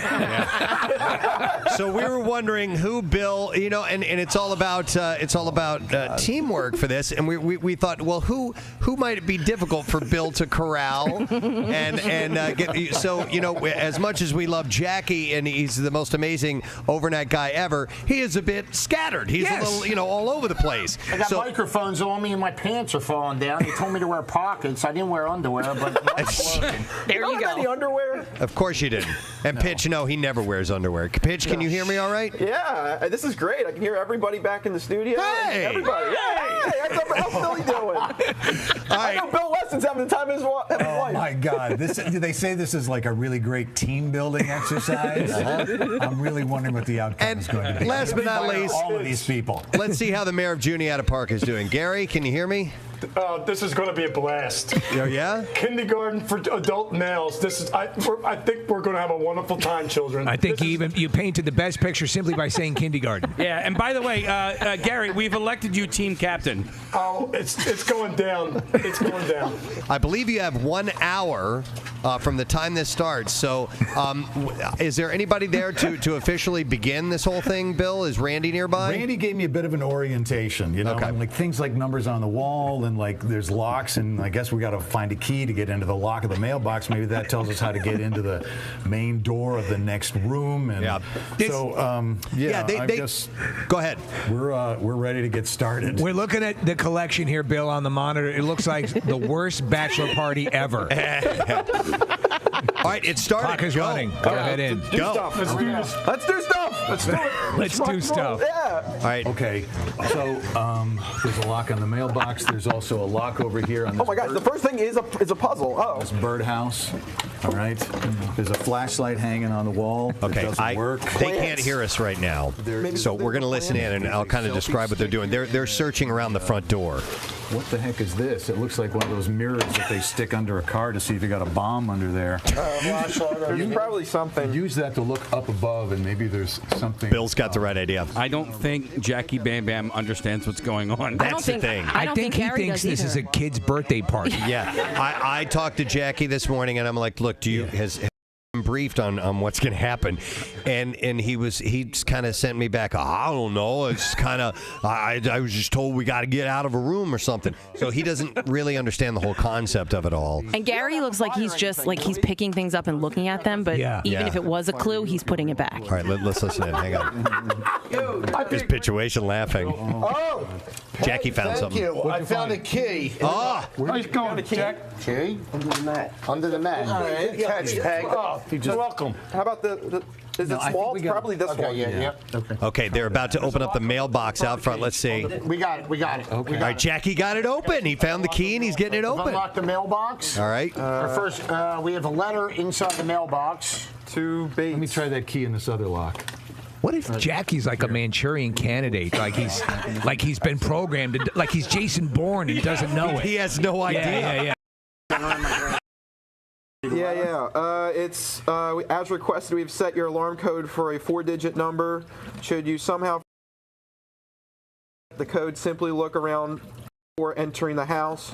Please let us know if we can be of further assistance. It'll probably be the number on the front. Pointing to the 1313 house number on the side of the house. Where's it coming from? Bill wants to know whose phone is ringing. Phone off? It's Gary. Yelling at Gary's got a He's phone. yelling at Gary. I tell you, Gary goes out with a landline. But is there a keypad? That's an intercom. That's an intercom. It's once you go inside, there'll be a keypad. There's a woman there. Is she part of the? Is she I think she's the journalist? newspaper reporter. There's another key in here. There's another key inside the mailbox. I'll trade you that key for this kid. All right, so even just getting in takes this long, Preston. There's a legitimate newspaper reporter there? I didn't know that was going to happen. Either that or it's Jackie's girlfriend. Wait, look, Gary took the second key and he's trying to unlock the front door. Trying the front door. They got to remember the code when they get in. Gary just opened the door. Okay. Time, Bill. Next room, we spent 3 minutes. Okay. That's pretty good. And Bill Weston did none of it. No, Bill. Nice to meet you. Dolores Read is- that. You got glasses. He has to Bill? corral What was the them. alarm code? 1313. Where's No, where's so the key? 1313. And Yes. there's an alarm going off. Yep. Hang on. 313. Did it take it? It took it. Yeah, they did it. Sometimes, Steve, they'll also they'll use computer monitors and so forth to send you. Headed in the wrong direction for an extended amount of time. Yeah. Sometimes they will send clues over to you. Will they do it over your phone as well, or will they? Not the ones I've done. Okay. Sometimes there's a monitor that's mounted in the room. You'll hear a little prompt. Okay. And you can Wow. go over and look at the monitor, and it'll say, have you tried this? And it'll give you a vague direction on which to go. Oh, here's. Now my spirit resides. There's a video. This is a painting that's speaking. Oh, that's cool. Make haste. It's a You video. must work quickly to find your way out. Make your way to the safe and take the fortune inside. That is cool. Hey, Bill Weston, can you hear me? Yeah, I can hear you. It seems like you guys, we've been watching the entire time. The teamwork is going, it's pretty damn good so Figure far. out which one it is out of all these murders. Hey, Gary, can you shut up? Shut up. Say that again, Preston. I said the teamwork seems to be in place so far. And you just totally undermined his observation by telling Gary to shut up.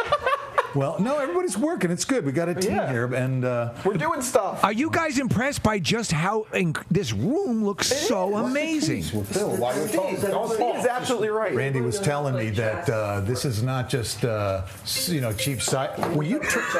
Whose phone keeps going off? Pad making this noise? It's Gary Lauer. It might be that pad. They are stuck apparently at a point. They're attempting to play a game of chess, it looks like, and it's not going well. Maybe they need some help. Bill, are you there? I'm here. Yes. All right, Bill, are you guys stuck on a clue? We're kind of stuck.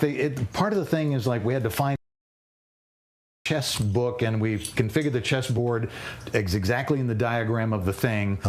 But it just looks like a regular chessboard and pieces on top. It doesn't look like there's some hidden lever or something that's going to be exposed. So we're kind of stuck on it. Does it look like a number or anything like that? Are the chess pieces in a number? Oh. Is there anything else that goes in conjunction with the chessboard besides just that book that's there? WMMR presents Preston and Steve's Bizarre File. Brought to you by Adam Mechanical. Now, Adam Home Services for all your heating, cooling, plumbing, and electrical needs. To celebrate their brand, you'll save $50 off your next service, and you can visit AdamHomeServices.com. Beginning with a story in Orlando, a man was accused of stealing hundreds of thousands of dollars worth of jewelry from a Tiffany & Company store and swallowing the evidence. Wow, man. Yeah, literally money coming out of his ass. Jathan, well, I saw a post where I got this story on Fark, and the headline was, it's actually breakfast at Tiffany's. Jathan Lawrence Gilder impersonated a person representing an Orlando Magic player in order to gain access to the pricey jewelry. Police said Gilder forced his way out of the store with earrings totaling $769,000. Wow. A pair of 4.86 carat diamond earrings worth $160,000. A pair of 8.19 carat diamond earrings worth $609,000. It's a lot of eating. And also, he stole a ring worth $587,000. So did he roll them up into a wrap? How did he do it? So Gilder's car was stopped, where he was arrested on a charge of resisting, as well as 48 outstanding warrants out of Colorado. Jeez. A body scan conducted at the jail appeared to solve the mystery of the missing earrings. They were spotted in his stomach. So, Steve, I don't know if he wrapped them up with anything or he just chucked them in and swallowed them. By the way, having that stuff, I assume that, people swallow things all the time like this, but would it not agitate your stomach? Yeah, like tear it up. Right? Don't know. So the arrest report stated these foreign objects are suspected to be the Tiffany & Company earrings taken in the robbery, but will need to be collected by the police after they are passed through Gilder's system prior to confirming. You can keep them. Well, they'll be in the bargain bin at Tiffany's What about now. these ones covered in poop? Yeah. Oh, yeah, they're cheaper. Gilder spontaneously had asked jail staff if he was going to be charged for, quote, what's in my stomach, according to the arrest report. And the arresting trooper reported hearing him say, I should have thrown them out the window. He was charged with first-degree grand theft and robbery with a mask. A search of his criminal history revealed that he was charged with robbing another Tiffany store in Texas. I don't know. Yeah. In Texas in 2022. So he only swallowed these because they were after him. All right, yeah. And so he was quote unquote trying to hide the evidence. So a Syrian ballet dancer got into the split position and balanced on a pair of ATVs for a ride lasting 1,541 feet, 11 inches to break a Guinness World Record. They moved? Yeah. Yeah, they were moving like the Jean-Claude Van Damme commercial. Yara Kadar, who's 26, broke the record for the longest distance covered while performing a split on 2 moving ATVs, a record that required her to not touch anything with her arms while each of her legs balanced on a different vehicle. So the attempt in the United Arab Emirates also involved ATV drivers Mohammed Al-Bushi and Abdul Al-Wate, so they get in the Guinness Book as well. The ATVs were required to maintain a speed of at least 3.1 miles per hour for the duration of the attempt, but she did it. They have to obviously be completely, precisely synced up. Yep, or exactly. else that someone's getting split in half. Mm-hmm. The Maine Fire Marshal's Office is investigating a fireworks explosion at a Lewiston apartment building that left a resident with severe injuries.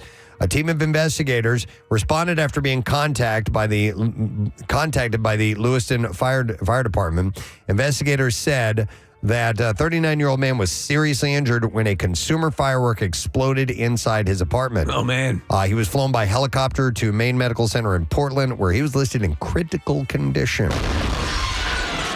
The man's name was not shared by officials. The fire marshal's office said the apartment where the firework exploded sustained minimal damage. No other injuries were reported in connection with the incident.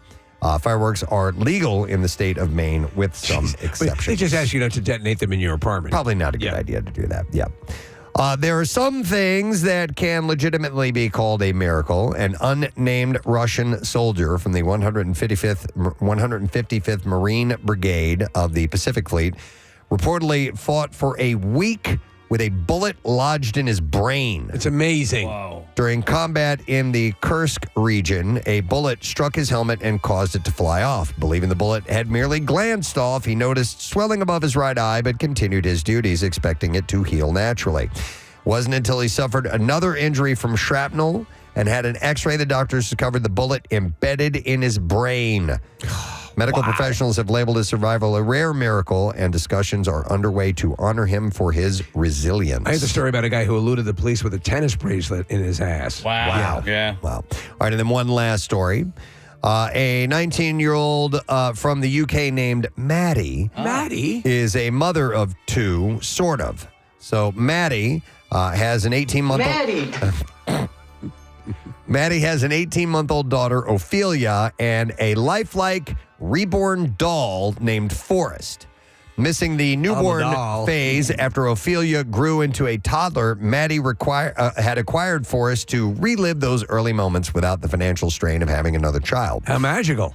Reborn dolls are hyper-realistic collectibles, sometimes costing up to $25,000, crafted by artists to resemble real infants. Despite facing online criticism and being labeled crazy or weird, Maddie emphasizes that Forrest is not a toy, but a collectible work of art. She ensures that Ophelia remains her top priority. Sure. What if they get confused? Stating that people misunderstand her situation. That's like Out of Servant. Well, it's exactly like Out of Servant. We're looking at a picture of her with the doll and the baby, and they are just slightly different looking. Yeah. Yeah, in pretty damn fact, close. I'm guessing the one on the right is the doll. Yeah, I think it's hard so. to tell. Wow. Yeah. Interesting. All right, and there you go. That's what I have in the bizarre file for you. Case, do you have something? No. I'm looking at it as well. And at first I thought that this was the real baby. And now I'm thinking that that's not the real baby, that's the real baby. Yeah. It shows how good they are. The fat rolls. Right. Alrighty. Let us take another break. We'll come back in a moment. At some point this morning, we're going to play a contest. It might be next. We'll do a little conference here during the commercial break and figure it out. But you should stick around and see what's up next. All right? Preston and Steve. You play the next move? That's what I was thinking. Yes. But who knows whose turn it is? That's the thing. So the black moved over here. He took the rook. Set the board up exactly like it's in the book. Okay, Randy sounds a little impatient. Randy does sound impatient. What are you guys, morons? Maybe you need to double check it. Maybe Stupid. Play chess every day. maybe he's saying you didn't do it correctly. I'd rather play checkers. It's fun. All right, so maybe if you maybe you guys didn't set it up properly, and when you do, it will trigger something. Okay. So bishop, pawn. Gary has a magnifying glass. Check that board. Which he doesn't need to be using. Wow. Look and see if there's something else. Oh, this is straight up from Da Vinci Code. Wow, that is wild, dude. All right. What am I hearing? Oh, here, I got something. Okay. I cracked the cipher thing. Oh, look, we opened the fire. Oh, we did something! Let me go first. I want the money. How did that? Go ahead, Bill. Quit yelling. Listen, grab them keys. All the keys, grab them. There's a metal box here. The axe is on the door. Can you pull one? Don't. All right. There we go. Yo, Preston, we're going to do this, brother. All right, ready? Here we go. Go for it. Okay. All right, secret door. We've got a. We're in another room, I think. We got another room. They just opened a secret door. Bill, can you hear me? I can hear you. You guys just got into a secret door, it looks like. This is wild. Wow, there's a lot. Oh my We're in our gosh. third room, These Press. people are so loud. Jackie. Jackie, are you excited? On the chain. Flashlight's not working. It's such a demure group. Are you finding this pretty engaging? It looks like you're having a pretty good time. Let me see if I can fix this. I'm a little frustrated. There's no lights in this third room, guys. The chessboard was a difficult one because we didn't know the designation between a king and a queen, but Okay. it was pretty cool. That's what the problem was. Okay. All right, but just watching it looks fascinating. Oh, Gary, That's amazing. That's that's awesome. okay. It says Isaiah 11. All right, I don't want to give No, we away don't give any too much. any clues, so I'm going to turn that down. You know, it's a bit of revelation here, Preston. I think Gary Lauer has his thinking teeth in because he's doing a great job. His thinking jam. His jam teeth. Preston, is this how it normally works, where you go from room to room? Because I was under the impression you were in a room and you stayed in that room until you could get out. No, sometimes there are rooms. I was in one time where it was a false wall and you had no idea there was another room, and then we did something and all of a sudden it creaked open and you're like, oh my god, or you're like, does that door open? I have no idea, and eventually you find a key, you open it, like, yes, and then while you are excited about that, then you have a whole new room of clues that you got to go through. There it is. You have a whole new room of clues. You're like, oh my God, here we got to start over again. But then again, there might be things in that room that pertains to something that was 2 rooms ago that you need to have remembered. Okay. It's cool stuff. Gary Lauer, did you hear that you have 2 minutes and 40 seconds? We're working on it, Casey Foster. We're working on it, brother. Thank you. We're dripping. We're dripping with sweat here. They're dripping. I just wanted to gag now. Yeah. My balls are sweaty. All right. Maybe just do it in. Hang in there, sweet tea. We're going So- to do this. They're actually on the combination of the safe. Yeah, it's Bill is very happy. Bill's looking at the camera. You can tell by his shaking the head no. He looks deflated. You don't have another one? Time ran out. Time ran out. That's it. All right. Sorry, never tripping. Sorry, guys. You Time's guys up. were this close. We did everything. All you had to do was crack that safe. So Randy's coming in to tell them what they did incorrectly and what they need to do to finish it. So Let's see the number. I don't want to. Yeah, I don't want to hear hear it. Thank you to Randy Bates at Bates Motel and Bates Motel Escape Room. Oh, very exciting. Bill Weston, Jackie Bam Bam, Pitchuation, and Gary Lauer for participating in that event this morning. And if you've never done an escape room, and this one, looking at the video, and I've done a few of them myself, looks top notch. Nearly 2 million people are under evacuation orders in Florida, Georgia, and the Carolinas, where residents stocked up on supplies and boarded up homes as Hurricane Matthew marches towards the U.S. We have. Do we have some clips from? Here you go. No. No, this is not working at all. What is it? What were you hitting? I'm hitting the button that starts whatever is on the Vox Pro to play. Nothing. Sorry, Okay. it's frozen, guys. That's all right. At least I give today's show a 10 so far. 10 so far. How do we achieve a 10? There we go. So early. It's like 10 minutes in. At least 16 deaths in the Caribbean have been blamed on the storm, with heavy damage reported in Haiti. As the early morning approached Thursday, Matthew was centered about 295 miles southeast of West Palm Beach and moving northwest at 10 miles per hour. 10. 16. 10!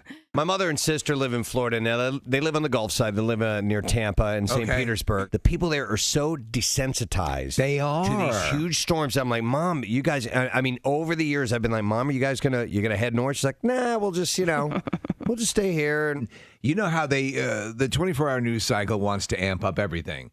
But they're saying this one, yes, be really cautious of this one. It's hitting hard against the state. It's going to be a Category 4 when it hits land there. Right. Will she at least, I mean, I don't see your mother out there boarding the windows or anything like that, but... She bought some plyboard. What is that, plywood? Plyboarding. Whatever. Plywooding the windows. Boarding up. Boarding up the windows, but they do it with plywood. Anyway, does she have...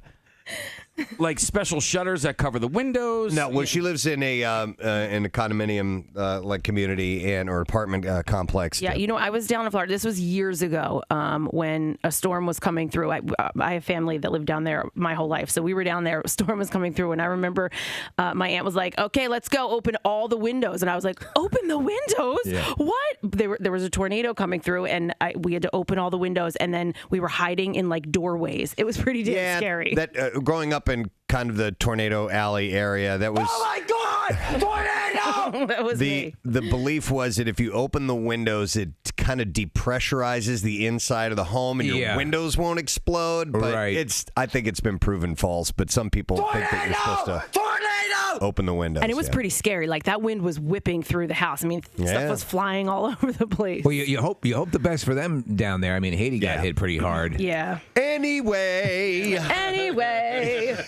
Just... I said plyboard. I meant to say plywood boards. I just left out the word wood. Let's move on. Okay, we're going to move on.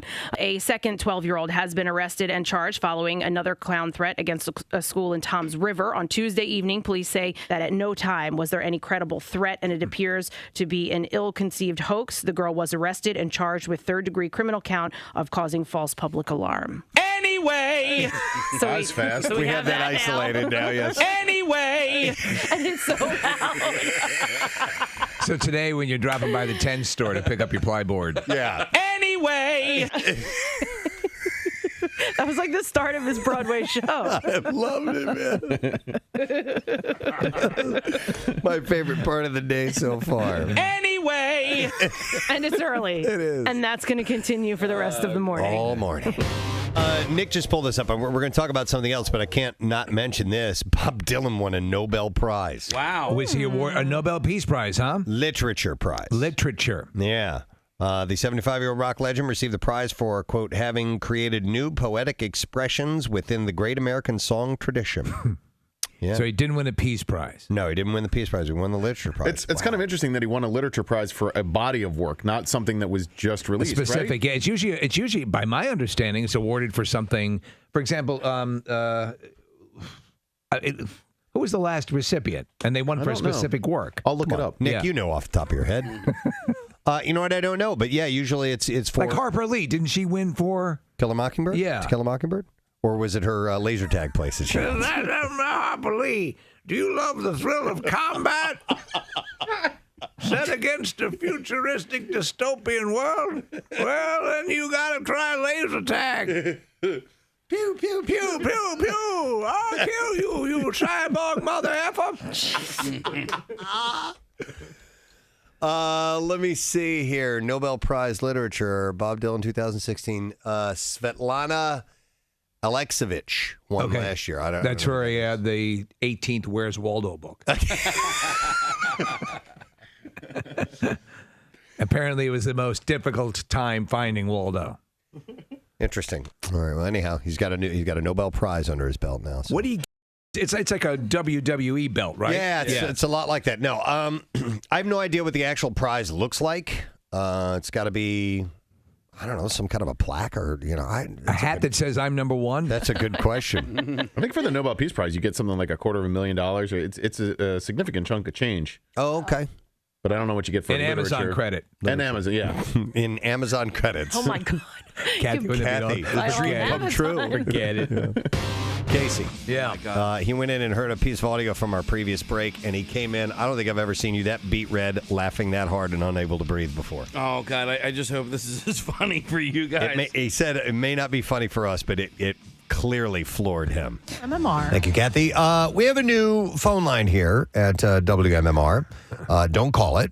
I'm going to give you the number, though, because very soon, when it's officially up and running, they have a kind of a placeholder that's set right now where if we absolutely need to take a phone call, we can. We can only take like one phone call. We usually bring in like 8 or 10 at a time.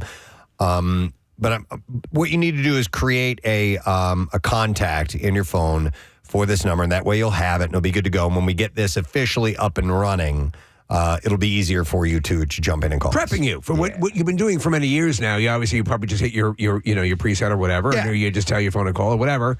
We're getting you ready for that eventuality. They're just refining a few things, and obviously we can't just have one line on our show. We tried it out this morning, and the callers came in. It didn't sound like Charlie Sheen. One line on our show. It didn't sound very good. So, but Charlie Sheen. Put this number aside. Put it in your contacts. It's 610-660-9333. All right, 610-660-9333. In the meantime, we're going to continue doing our Zoom interactions, which I'm enjoying the hell out of. It's been fun, and I'll tell you why it's been fun. We consider ourselves all together. I always like it, and I think you've said the same thing. We're all in a car commuting to work together, and we're all part of this group of people. We're all friends. We hang out in the morning. But it's kind of cool to see the people that we're talking to. Yeah. So we're gonna try out a contest, and we're gonna need you to chime in via Zoom if you're interested in playing, and just text word Zoom to 39333. We'll automatically send you a link. You click on that link, and then you can go in and get set up in essentially a waiting room to possibly come on board. We're going to play a game, and we have a variety of prizes to give away. We have 4 packs of tickets for this movie, Novocaine. Which looks really good. Yeah, Jack Quaid is in this. You know him from The Boys and other things. And it's this guy that doesn't feel in any pain. It's kind of like Kick-Ass. Yep. And so we have tickets to those. And then we also have 4 packs of tickets for Temple men's basketball for Sunday. They're playing North Texas at the Leo Course Center, so you can win either one of those prizes. And we're going to play a game. I just had this idea.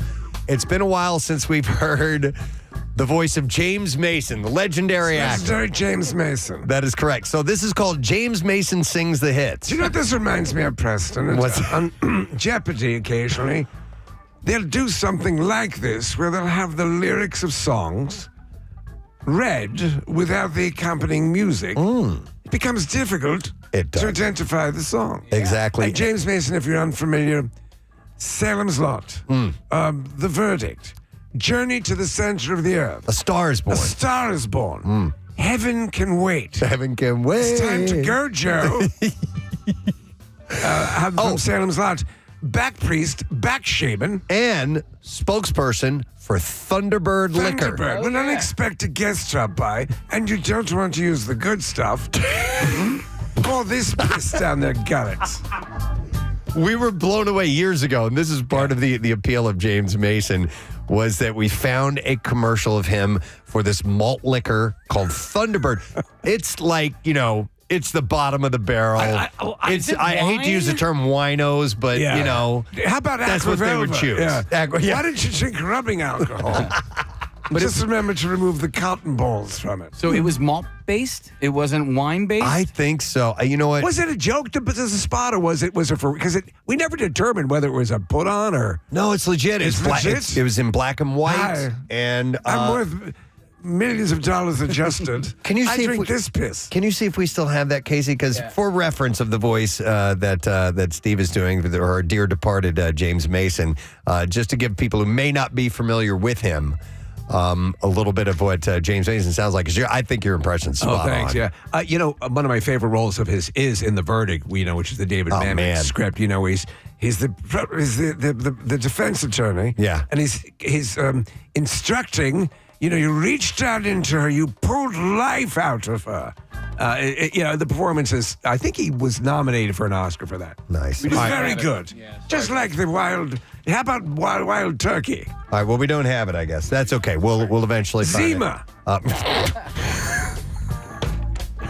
Bartles and James. Bartles and James. Yes. So many different boozes that he could have done. All right, we'll see if we can get that. Marissa, I know you're in the middle of all this stuff, but if you find the Thunderbird commercial, I'll go. We're gonna do this first, though.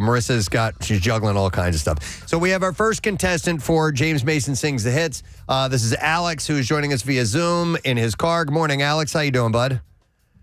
Good morning, Good morning to see you. And we do see you, which is wonderful. That has a whole new connotation to it. All right. Where are you driving today? Down to Center City. Sounds good. All right. So we're going to try out and see how well you know these lyrics as recited by the legendary actor James Mason. You ready to try this out, Alex? All right. All right. This is Sans music, so pay careful attention. Crazy Horse, Paris, France. Forget them names. Remember romance. I got the photos. A menage a trois. Must have broke those French's laws with those to suggest the continuation of those lyrics would be the title of the song. Oh. Alex, any idea what that might be? Is that Money by Pink Floyd? That is not. I am sorry, sir, but They rarely dealt with strippers. thank you. Thank you for guessing, sir. Do we want to try that out on another person or move on to another song? You designed the contest. I'll do whatever you desire. Let's try 2 per. 2 per. And see if they can get it. Marissa, when you get a chance, we'll take another contestant. I'm sorry. And now going from person to person very quickly is Little something more arduous. we haven't tried yet. All right, now we have Rebecca Underwood joining us. Hey, Rebecca. Hey, how you doing? Awesome. All right, Rebecca, we're playing James Mason Sings the Hits. Are you ready to try this out? Certainly. All right. Listen carefully. Crazy Horse, Paris, France. Forget them names, remember romance. I got the photos. A menage a trois. Must have broke those French's laws with those. Oh, no. I don't know it. You don't know it. All right. Oh, Thank you for playing anyway. I don't know it either. You don't know it either? No. What if I did it like this? Crazy Horse, Paris, France. Forget those girls, remember romance. Is it Girls, Girls, Girls? It is! Would you prefer I do it that way? No. I like how you're doing it. I think it makes it more of a struggle. Difficult? Is it too I tell you what. I think this next one's going to be easier. Some are easier than others. And that one I chose a mid-song lyric. A snippet. Yes, just a little snippet, if you will. It's a snippet. We need more Zoomers who would like to play, please. If interested in playing James Mason Sings the Hits. You've got them all. Everything you've ever liked. What would you expect to pay for this amazing record package? So what you need to do is text the word Zoom to 39333, and we will send you the link, and then you'll go into a waiting room, and then we'll try out, just like we have John here on Zoom. Morning to you, John. How you doing, buddy? Good morning. What's up? Yo, man, we are playing James Mason Sings the Hits. You ready to try this out? Yeah, I'm ready to go. All right, I think this one's going to be easier for you. What I've got, you've got to give it to your mama. What I've got, you've got to give it to your papa.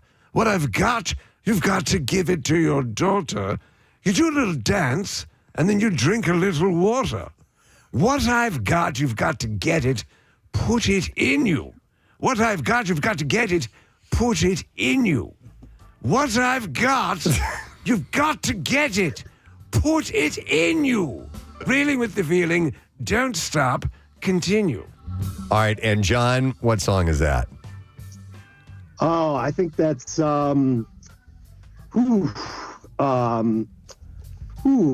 would say that's a Slayer tune. Maybe I don't know. I thought that was easier. I think people are going to get this. Thank you anyway, John. I will tell you this: it is not a Slayer song. No, okay, not at all. Completely different group, Completely off the mark. Yeah, if you, it's times when this is played on Jeopardy. All right, John. Sorry. Go ahead. And they're reading the lyrics cold. I will blank. Yeah. Yeah. Yep. It's hard without the reference. All right, we'll see if Amanda has got a shot to win here. Hi there, Amanda. Hi, good morning. Good morning. Thanks for joining us via Zoom. I just know you can do this, Amanda. Did you hear me recite them before? No, I did not. All right. Think carefully. Listen to the lyrics. Think, does this remind me of a song I'm a fan of or a band I've heard? All right? Would you do that for me? All right. Sure. We can do it together. What I've got, you've got to give it to your mama. What I've got, you've got to give it to your papa. What I've got, you've got to give it to your daughter. You do a little dance, and then you drink a little water. What I've got, you've got to get it, put it in you. What I've got, you've got to get it, put it in you. What I've got, you've got to get it, put it in you. Reeling with the feeling, don't stop, continue. All right, Amanda, do you know that song? Is it the Red Hot Chili Peppers, Give It Away Now? It is! I knew it just looking at you. Yes. That you were a Chili Peppers fan. And Amanda wins. Casey, what are we going to give her? Amanda, we have a 4-pack of tickets for an advanced 4DX screening of Novocaine. This is going to be on Monday, March 10th at 7 p.m. at the UA King of Prussia. You can see Novocaine with seat motion and environmental effects that put you into the heart of the action. And you're going to feel it in 4DX. Paramount Pictures Novocaine stars Jack Quaid, and that will be in theaters on March 14th. Amanda, congratulations. Hold on, okay? I like how she blurs the background using that bokeh. Yeah, she did use that blurred Looks very background. ethereal. By the way, has anyone done the 4D movie experience yet? I am dying to do it, and I was going to do it for Twisters. And the thing is, you've got to pay attention to the theaters and the times because they cycle through pretty quickly. Yeah. And if you are going to do it, you got to do it for a movie like Novocaine. I did it for a Marvel movie. Did you do it for Avengers? I don't think it was Avengers. It was, God. I wish House I could of remember Sand and which Fog? one. Yeah, that's probably what it was. Well, what's the Avengers movie, if it's Endgame or Infinity War, where Thanos is on the planet and he's like walking through the garden? Yeah, that was Endgame. Yeah. You saw that. Yes, I did. I saw. What did they do for that? Steve, you could smell the planet that he's on. I want that. And like none of it was weird or gross. It was all really cool. And you're like, man, I am on Thanos' planet right now. It was badass. I would definitely do it again. All right, well, we have more of those 4-pack of tickets for Novocaine to see in 4D. Next up for James Mason Sings the Hits, we have William Preston. Hey, what's up, William? That's a coincidence. Ew. Nice to see you, bud. Do you go by William or Bill or Billy or what? Bill. All right, Bill. Nice job getting through. I've noticed, Preston, I get off. a lot of our male listeners have beards. They do. Yeah, which is something we don't get to see normally. Zoom. All right, you ready to play James Mason Sings the Hits here, Bill? I'm going to try. All right, Preston, I'm going to skip the third one. Oh, do whatever you want. Just a little bit. Yeah. I think the fourth selection's a little more obvious. Okay. Is what I think. All right. Taking more than her share had me fighting for air. She told me to come, but I was already there. Because the walls started shaking, the earth was quaking, my mind was aching, and we were making it.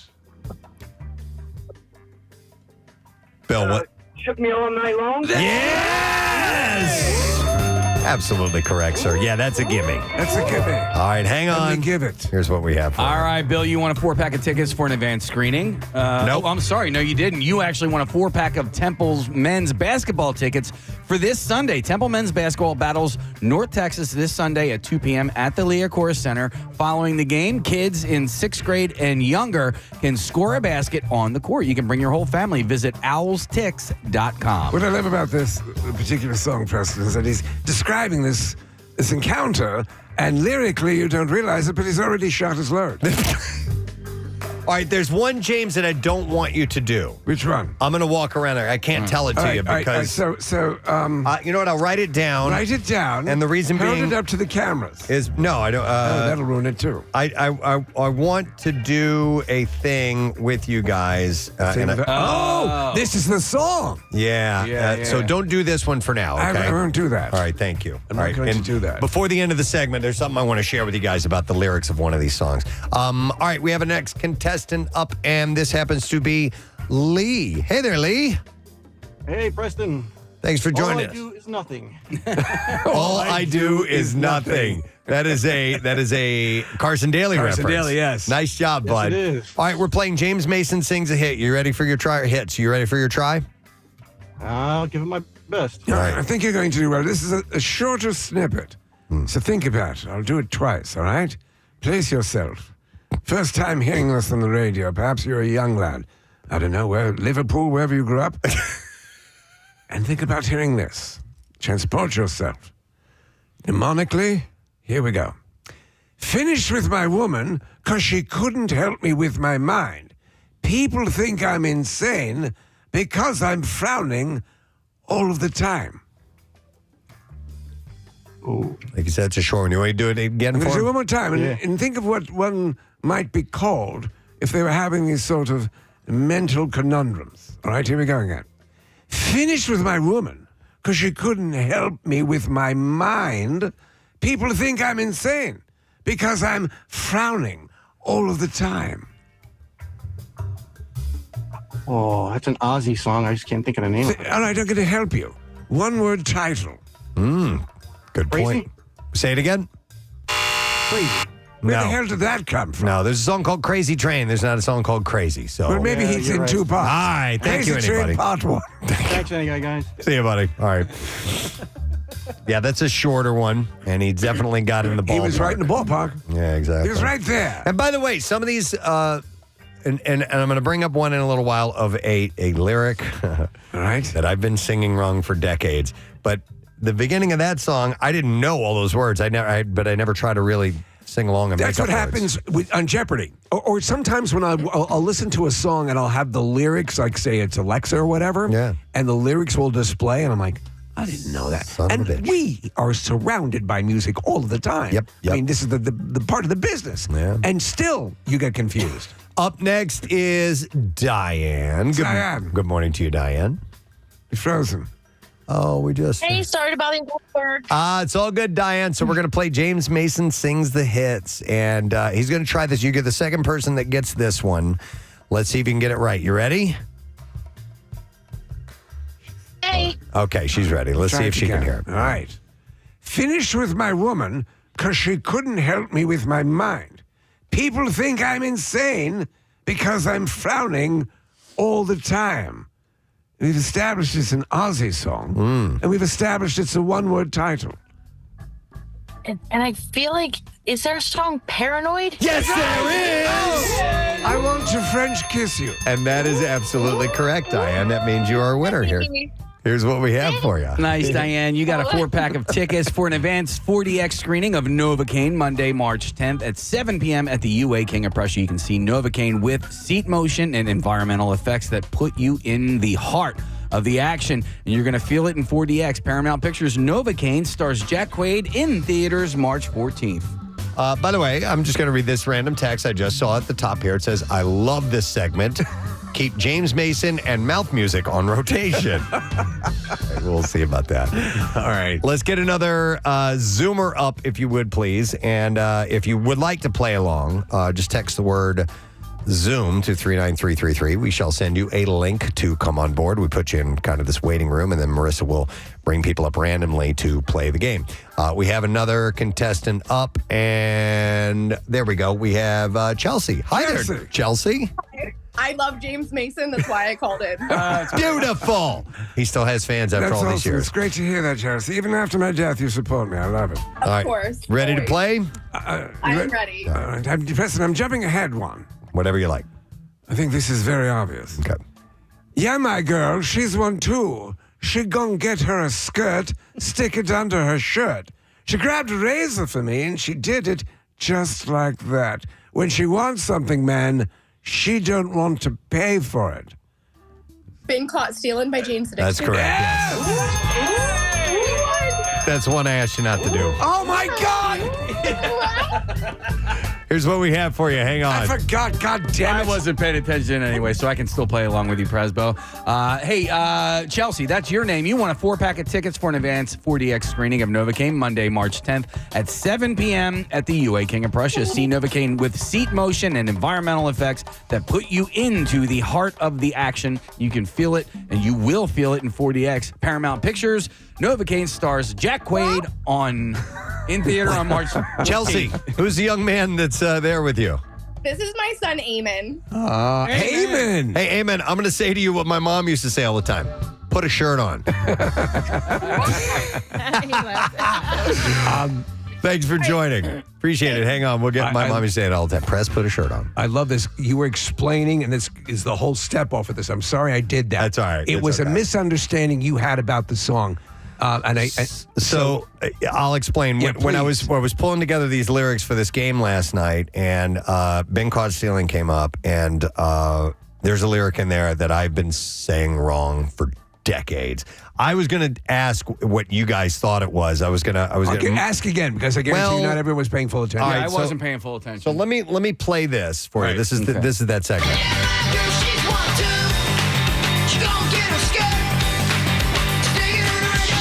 All right, it's the next line. Okay. Write down what you think, if you didn't hear Steve say it, what Perry Farrell I'm going says. to recuse myself because it's right in front of me. Could you play the audio again? Well, listen to this line, and I'll back it up and I'll play it again. This line. That. Wait, that's the line? That's the line. Okay, so I'll play it again.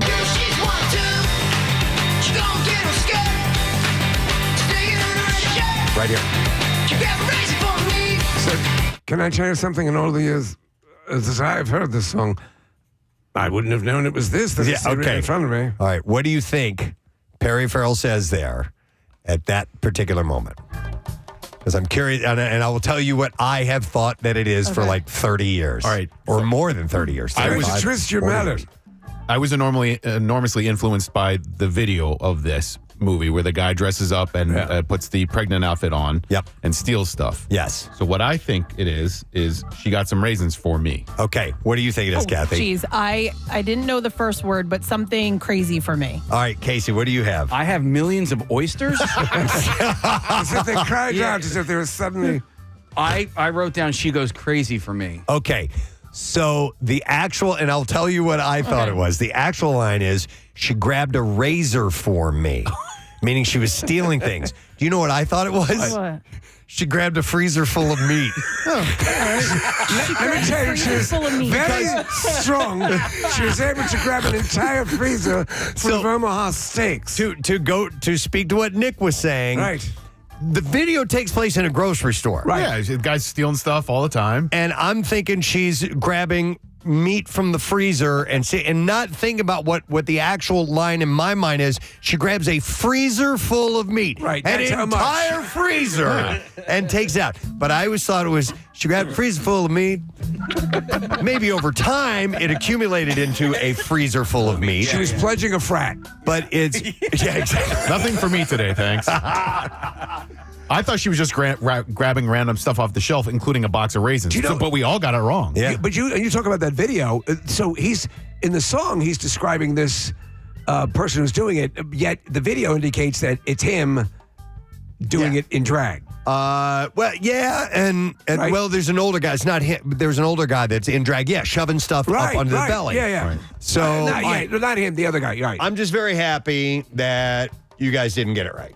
Because I was way off. In fact, here's a text that says, Preston, I thought the exact same thing. Oh my God. You have to freezer of meat. Freezer full of meat. It's dating a very muscular young lady who's able to literally pick up a whirlpool freezer full of meat. Somebody said, she's got Presbo's meat. Okay. All right. So, no, I thought behind the meat. I thought it was freezer full of meat. And until yesterday, Steve, I was today years old. Yeah.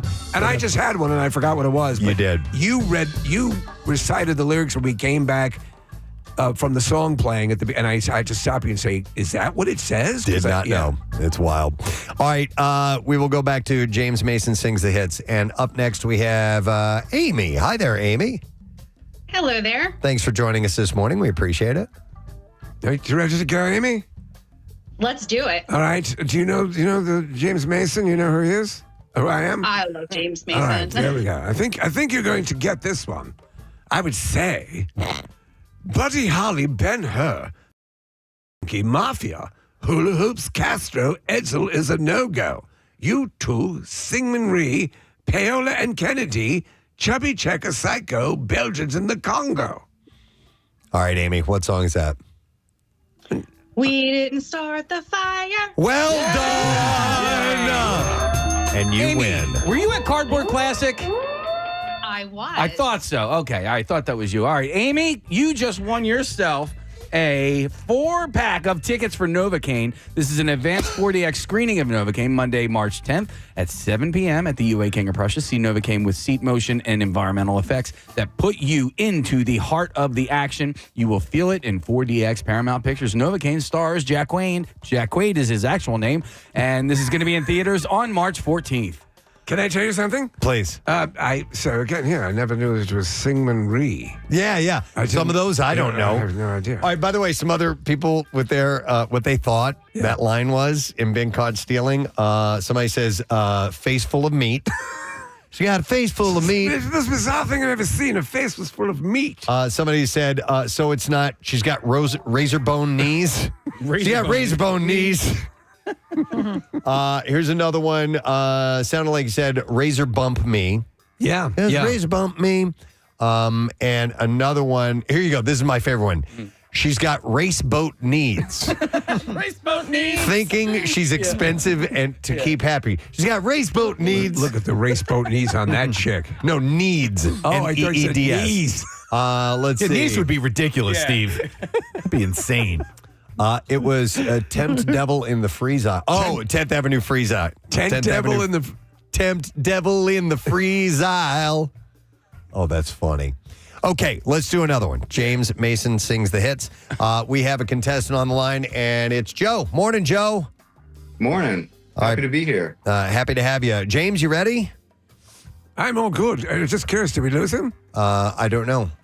It looked like he was in a dentist chair. They're switching in between the cameras. All right. Can you bring Joe back up? Could you bring Joe back? Could you do that? We lost Joe. Son of a bitch. Oh, man. He's getting a dental procedure. Now he's in the ceiling. No, this is Jarrett. Hey, Jarrett. Morning. Good morning to see you, Jarrett. You ready to play? I'll try. All right. I think you can do this. This one, in the world of games like this, would be called a gimme. Don't know the reason. Stayed here all season. Nothing to show but this brand new tattoo. But it's a real beauty. It's a Mexican cutie. How it got here, I haven't a clue. That is a gimme. All right, Jarrett, lay it on us. No, he's shaking his head. You're a younger fellow, aren't you? How old are you? I'm 28. Still. Yeah, he should know Still. this. Come on, Jared. Wait, can I hear it one more time? Yeah. All right, I'll do one more time for you. Don't know the reason. Stayed here all season. Nothing to show but this brand new tattoo. Oh, but it's a real beauty. A Mexican cutie. How it got here, I haven't a clue.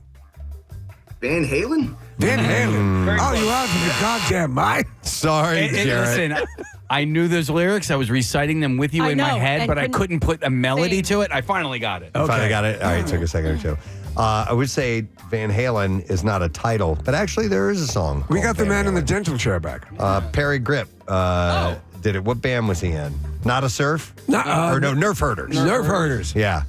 I bought Van Halen one. It was the best damn record I ever heard. You don't know that song? No. It's a fun song. All right. All right, we go next to Joe.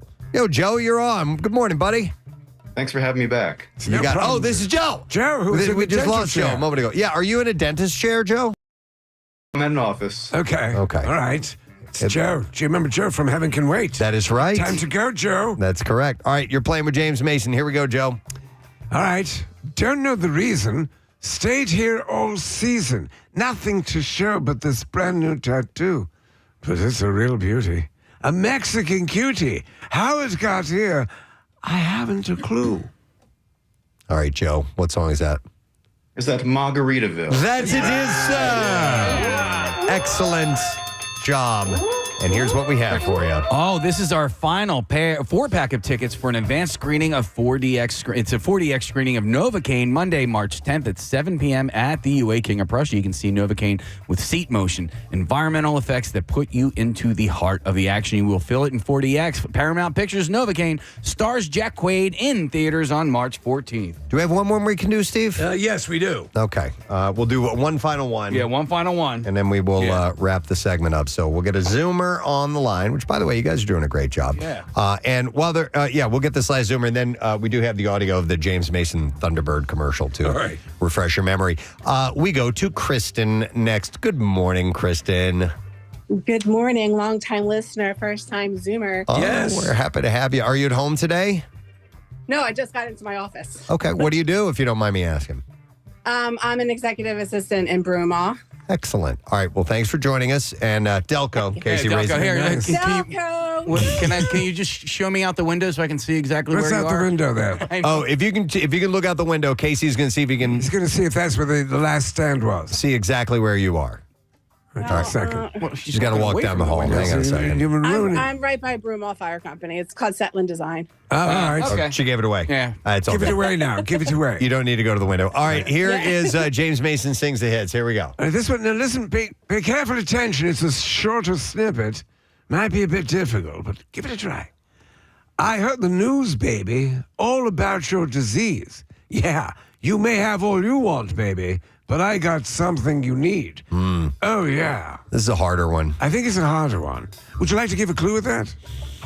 The name of the band was mentioned just a moment ago on the air.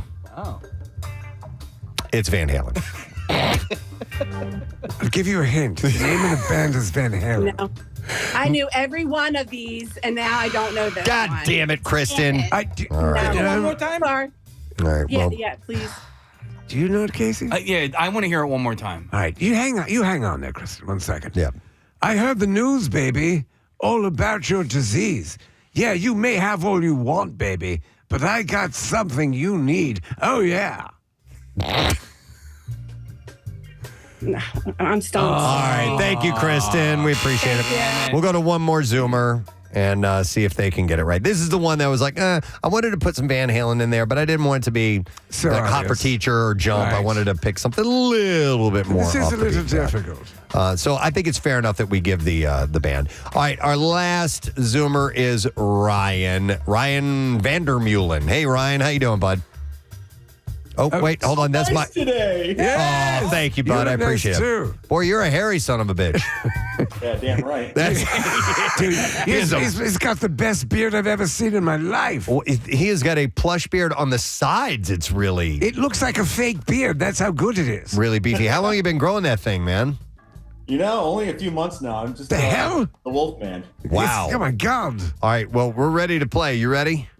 I'm ready. We know this is Van Halen now, so put yourself in that frame of mind. I heard the news, baby, all about your disease. Yeah, you may have all you want, baby, but I've got something you need. Oh, yeah. Ain't talking about love. Yes! Obviously, those Talking like, yeah. that beard is made of brains. right, hang on, Ryan. Here's what we have for you, buddy. Ryan, you just got yourself a 4-pack of Temple's men basketball tickets.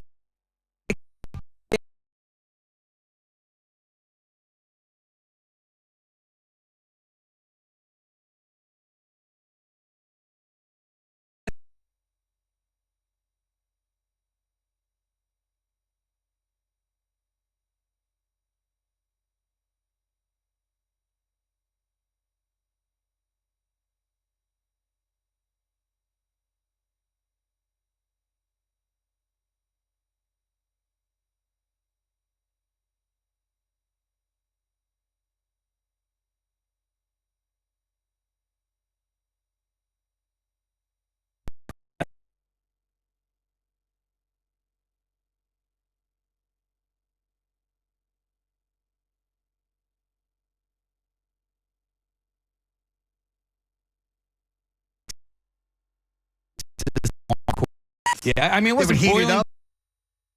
They just put it in the oven. Yeah. And if you want an extra 3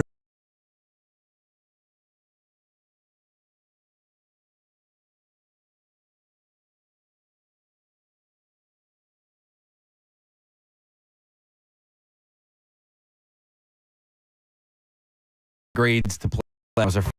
I pledged this. Let's be on bungalows.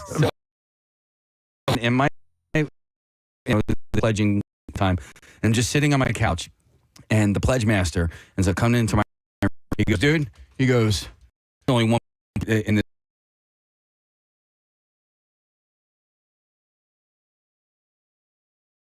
Because And what happened? You caught it. No, you know what? Actually, a listener and they texted in. Usually, I hate the text board, but somebody texted in something they heard that none of us heard. So we went back and Marissa pulled up the audio. And listen, we've worked with Kathy for how many years now? Long time. Yeah, long time. No one knows. And is it 28 years? 13 years. Yeah, 13 years. So what I heard and what this listener heard is so out of character for her.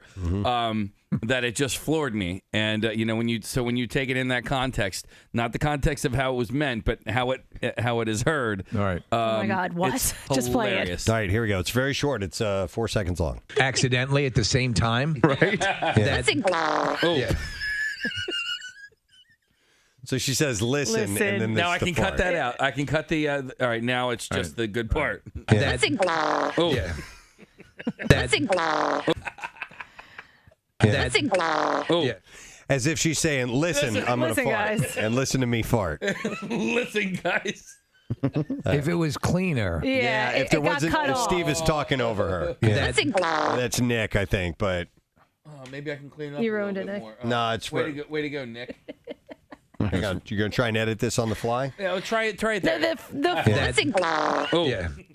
The sound effect cuts it off. It's not beforehand. Could you it's do after. me a favor, Kathy, do it and just again? say, listen to me fart, and then play that? Could you Go do ahead. that clean? Go ahead, Kathy. Yeah, just say it. No. Oh, no? You don't want to do that and have No, that live on that's as a okay. clip that we play 200 times a day? No, I'm good. What don't you want to say, Kathy? No, it's fine. Sacha Baron Cohen has his birthday as well. He is 45 years old. What's the last thing he did? Brothers Grimsby was the name of That's that. it, yes. Oh, you just knew that, huh? Wait a minute. Just off the top of your head, you just knew that. Yeah, I'm a big fan. That's so inside for us, but we needed that for a minute. We'll explain it. Bill yesterday said he wanted to make sure that Nick didn't come off as too know-it-all-y. And that he should say, I found this on the internet. And I had to clarify to Bill that I had asked Nick to look for the information that he provided. And I think people know that we say it all the time. Nick, can you check that on Wiki for us or rock us a wiki? So Nick doesn't profess to be the resource of all the world's knowledge. Had you, Casey, had you just been waiting for the first moment to say Not that? the first moment, but there was a scene there. And I told him yesterday, I'm like, I'm totally going to do that to you. That was Chuck said awesome. yesterday, he's like, I can't wait to the passive-aggressive moment when you guys mentioned that on the air. And here we are, bright and And early. here we are. Oh, my God. That was awesome. I can discern a tonal change too when you're reading off the screen. You become robotic. Yeah, and here's the other thing. When I read it off the screen, I get it right. Like when I come up with a fact on my own, chances are I'm wrong. But that's kind of your charge. Is you're the one. Thank you. We'll say all the time. Could you check that for us? So you just knew that, huh? I did just know that, yeah. Sacha Baron Cohen's last movie, The Brothers Grimsby. All right, so he's knew that but off that's the top of my head. But that's a classic building. Yeah. And that's why we love them. Well, we did pull up the some of the top costumes that have been chosen. I forgot what the source was, but number 7, Game of Thrones, any character from Game of Thrones. All right, who would you go if you were to have, because you are a huge Game of Thrones fan. Yeah. Name your character of choice. I'm trying to think who would be Jon worth Snow? doing and what would be worth pulling off. Yeah, Jon Snow would be pretty awesome. You get a sword, you get this big black outfit. What about and the everything. Hound? What about Phoebe Snow, his sister? I don't know. I'd have to think about that. What about the mountain? It'd be no. It wouldn't The be hill? mountain. No. Anyhow, moving along. Sexy Pikachu. So Pokemon's going to be popular because of Pokemon Go. Pokemon Go. Mm-hmm. And Pokemon himself, right? Or not himself, but the Pokemon symbol. Preston, you could go as Tyrion Lannister and dress like the Walk around on my knees. Yeah, Put shoes on my Dwarf on knees. golf. Yeah, Right. He goes Dwarf on golf. Watch people try to figure that one out. No. But he would put the shoes on his knees. What's his name? Tyrion Lannister. Tyrion. Could you do Tyrion on golf? Tyrion on golf. So Game of Thrones, but with golf clubs. It would be Imp on golf. Right? Imp on golf. Yeah. Then you have number Faye is Rey from Star Wars. Number Faye? Number Faye? Did I say number Faye? Yeah, because of Ray. I just thought that was a line. That is so. Wow, Preston knows all the hip words for 3. And counting down from Faye. And now Three. at number Faye.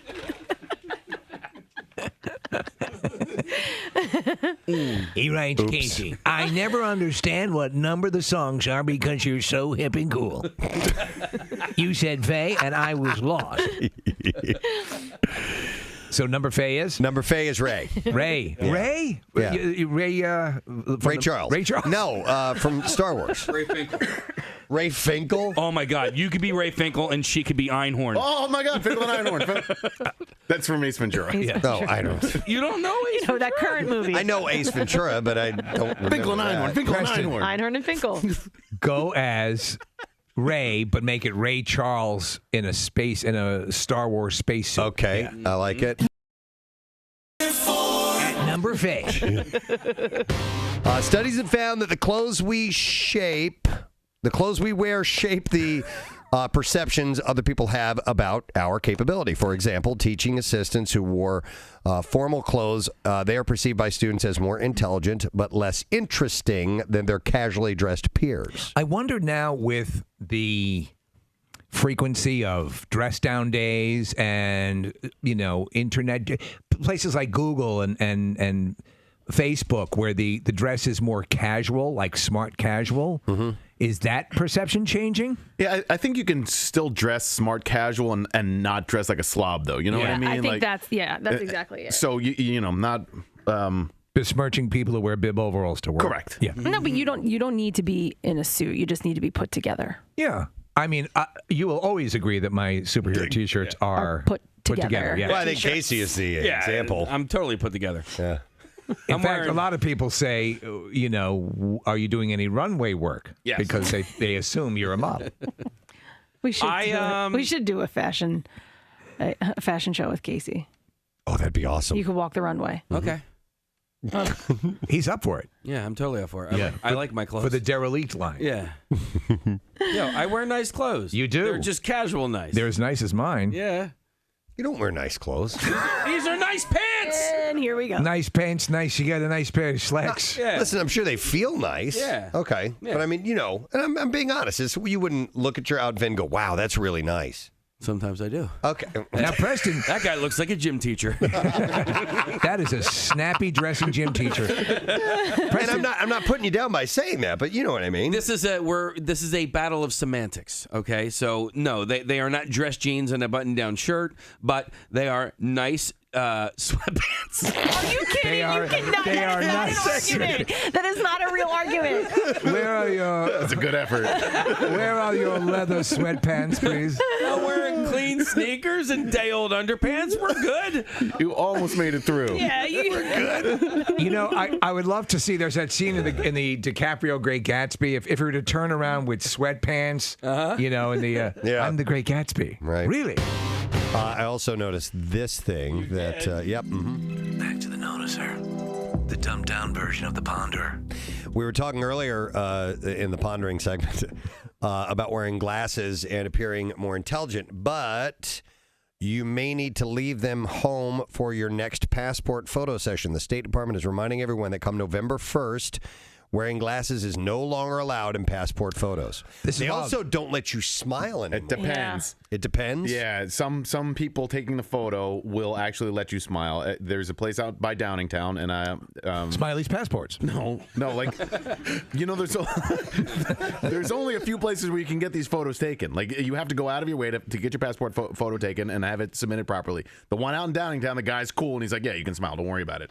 The guy down in Philly apparently is a bit of a stickler. Well, and you're not allowed to smile. Nick, do you have any idea as to is there actually though in effect a uniform rule or suggestion that you not smile? I guess they want you to look the way you would look generically When you're angry and traveling. when you're trying to when you're standing in commit an line. act of terrorism. When you're standing in line at the, But when the I hand TSA. over, when you guys hand over your ID, don't you just smile sort of naturally, just to be polite? Like, Yeah. Hi, Hey, how yes." you doing? Right. So I think that's why this guy says it's okay. I'm usually like, hey. My issue is that in my passport photo, I'm wearing wax lips. Yeah. And so I have to And that you're bring not them allowed. with me. Yeah. Come November 1st, you won't be able to do that, Steve. An announcement on the State Department website explains this change will help eliminate glares and shadows that can lead to delays in processing visas and passport applications. Applicants may wear glasses only in rare circumstances of documented medical necessity during urgent travel. All right, I don't know why I'm asking, but I'll ask. Facial recognition ID programs, are they foiled by glasses? I tend to think not, right? Because they scan like 180 or 200 different points on the face. So, would glasses throw off facial recognition? I don't know, but facial recognition software is pretty wild because you even use it on your Xbox One or whatever. You walk in, it knows who it labels them. If there are 3 or 4 people in the room and they're registered, their name pops up above their head. And on Facebook, and it's live video, and Facebook too. Or on Facebook, when you go to like tag people, it already tags It it already for you. tags them. It says, "Hi, Steven," when I sit down in the Xbox. love that, oh, don't I you? love it. Case, except there's one of my girlfriends gets tagged as this guy that I'm friends with on Facebook all the time. Oh, that's got to be Totally. insulting. I'm like, How are you? How are you, Chuck? Who's that, man-face Katie? Is there a Katie together? there is a Katie, and she's gonna be so offended because I you just don't made know up a who name. she I is. don't. And she's gonna be like, "Why did he call me man face?" I think I look pretty. I don't know. It's not man face Katie. So is the girl mannish looking, or is the guy Girlish really looking. pretty? Is the guy really Hey, my name is Chuck. The guy's not pretty. comely, as they say? The guy's not pretty. He's not pretty. Ooh, sorry to hear that. Okay. You know what else would suck is if you live near a place that is frequented by hobos? No, not hobos. Well, I mean, but no, 18-wheelers that use the J brake. Oh, God. Oh yeah. I hate that sound. It's like my dad snoring. Really? Yeah. Yeah, I cannot stand that. So that's the, it's or it's like really, really loud. Oh my God. Hold on. Go through it.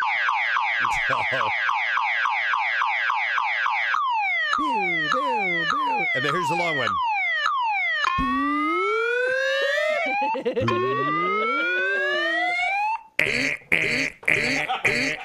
Oh, who put that in there?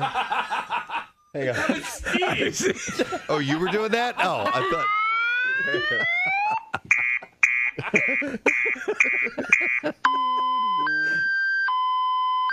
God, this is bringing back memories. And Preston, it wasn't as if there'd just be one alarm going off. There'd be multiple alarms going off, and they'd all be at different points in their cycle. And they became so commonplace that nobody even looked twice when the alarm was going off. And I think that's why they eventually just stopped using them. Yeah. We could put together a Preston and Steve sound effect car alarm. Are you kidding me? Absolutely, we could. We have enough of them. No, wait, hold on. What are some? We need to do that. Well, we need to do a series yeah, of them. But I don't know if you have them all on the same page. Case, pull up the hotkeys here. Jesus.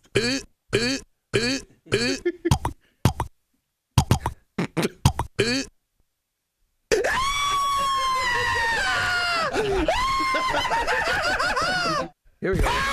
No.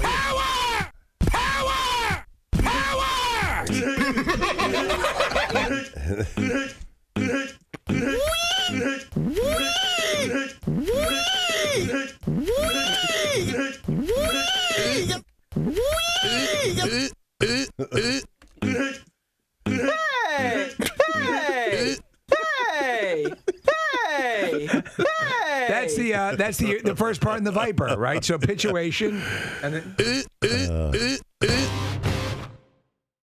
I did see something else. This one was. You noticed another thing. I did notice another thing. I noticed things. The noticer. I'm the noticer. Dun dun dun. The Noticer. Preston Elliott stars as a man who notices things. Your gift is exceptional, sir. We can find a place for you in the government. The Noticer. I notice the Nazis are getting a little antsy. The Noticer. Antsy? I think they're going to make a play for Poland. We knew that well in advance, thanks to the Noticer, a national hero. A man that saw or heard things that made a minor impact in his life. I noticed something. Listen when the Noticer speaks to you. If you ignore him to your own folly. I am the Noticer. I notice around and around and around. All right. Well, I did notice this. You really don't do anything particular about it. You just notice it. Yeah. It makes a minor impact. You never really for a leave your moment. office. Mm-mm. God, I used to love that Ripley's Believe It or Not. Yeah. Both versions. There was one with Jack Palance. Yep. And one with Dean Cain. I remember but Palance was always the best. Believe it or not. Or not. This chick has no legs and gets around on a skateboard. Believe it or not. He always had a really weird way of delivering it. Oh, yeah. Believe it. Or not. You breathe and... This chick has just a neck with a nose and travels on the back of a boat. We were talking about this earlier. I'm going to reset the whole thing because we have some guests who are going to be joining us. This is the last second interview that we have. We have that power. But I got an email from a friend of mine named Dan Fine, and Dan worked in the programming department at WDRE, radio station that's no longer around here in Philadelphia. Steve and I met at WDRE. First time ever on air together. It was a special radio station. I loved working there. Yeah, and we'll go back to the New York version, the first version of it, and then I'll tell you this, at a certain point, the Philadelphia version of DRE far better than the New York version. Yeah, it was a lot of fun, and it was a transitional time in my life. I moved halfway across the country, and I showed up at this hole-in-the-wall radio station. I mean, it was a dingy place. But it was so cool. It had that unique thing. It was playing stuff that no one else was playing, and it did so lovingly, and it was a vibe and a lifestyle, and it was all of that. Loved working there. So Dan reached out to me yesterday and said, hey, he goes, did you ever interview the band Pavement? And I'm going to play a little bit of Pavement for those who may not be familiar, because they were kind of an indie band. It's such a fun song. It's called Cut Your Hair. But we played this at DRE, and he had said, did you ever interview the band Pavement? And I'm like, man, we played almost every band that came out in that time at WDRE. That's was kind of what was really fun about the radio station. We interviewed a lot of the bands. So I don't really remember if I interviewed Pavement or not. I very well could have. And I got back to him with that, and he returned with a message that said, well, there's a movie that's called Range Life, a Pavement story, and there's a character called DJ Preston. And he had said, and there clearly is the WDRE banner in the movie. And so he sent me a trailer for it, which was just released yesterday. Rolling Stone had an article on the fact that the trailer was just released. And it stars Joe Keery from Stranger Things, Steve from Stranger Things. Love him. Who's a musician himself, by the way. And my youngest is a big fan of his, so I've listened to several of his songs and I'm familiar with his material. So I look at the trailer, and sure enough, the opening scene is a big WDRE banner. And Joe Keery is sitting there playing, one of the members of the band Pavement, and he said that there's a character called DJ Preston in there. I'm like, well, it's got to be me, right? The odds are good. So we were just chatting about this on air, and Nick did a little bit deeper dive, and he goes, "Oh my God!" He goes, "You know who directed this?" And he goes, "Alex Ross Perry." He's like, "That's Roy Perry's son." Now, you may not know who Roy Perry is. Roy Perry, we worked with for years here at WMMR. And so all our worlds just came crashing together at the same time. So Nick reached out to Roy, and I guess Roy reached out to Alex, because we have both Roy Perry and Alex Ross Perry joining us via Zoom this morning. Good morning, guys. Welcome. Good morning. And Hi, thank you. Thanks for the last minute ask. Yeah. Sorry about we don't mean to disturb you this morning, Alex, but we thought it was pretty wild, man, coming across all this. I appreciate the enthusiasm, and I guess it's a good time to just ask you to your face, do you mind if I do this? I'll have my people reach out to your people. No, Marissa was asking off air. She's like, well, I guess WDRE doesn't exist anymore, so it's not like you need permission to use it. That's my reasoning exactly when someone inevitably says, is this logo copyrighted? And I said, it can't be. It doesn't exist. Yeah. And if it does, I would love to hear from the person who owns that logo, if anybody. But at the very least, our conversation now points at, you do something like this, and there's a broader context also for this movie, which is kind of hard to explain, but you do it hoping that 100 people look at it and go, oh, that's so specific. This guy must really have been this age at this time. Yeah. Well, I remember listening to a show like yours on that station, which was everything to me as a teenager. Oh, really? Yourself, and I believe Leanne Curtis was the name of the nighttime DJ. Yes. Well, Leanne was on at Y100. She wasn't DRE. So that was the next iteration. Yeah, so we kind of bled our step. Like the 9 p.m. DRE show. So that was John Castino was on at night. It was in the mornings. It was Sarah and Vinny and Spike, and then middays was Brett Hamilton. Then I came on in the afternoons, and then John Castino was on at night, and then overnights was a gal named Lee Taylor, and then we had our weekend staff as well. So it was a bunch of great people. Yeah, so someone like yourself, like in the reality of this scene, which like the broader context for it is that this trailer yesterday is for a fake movie that exists within an actual movie that I made about the band Pavement. Okay, so the documentary that came out was you had directed that as well? Yeah. So this, in the documentary, one of the sort of subplots is the production of a horribly cliche Oscar-worthy biopic. Which never would happen for this band, but we made one for the movie.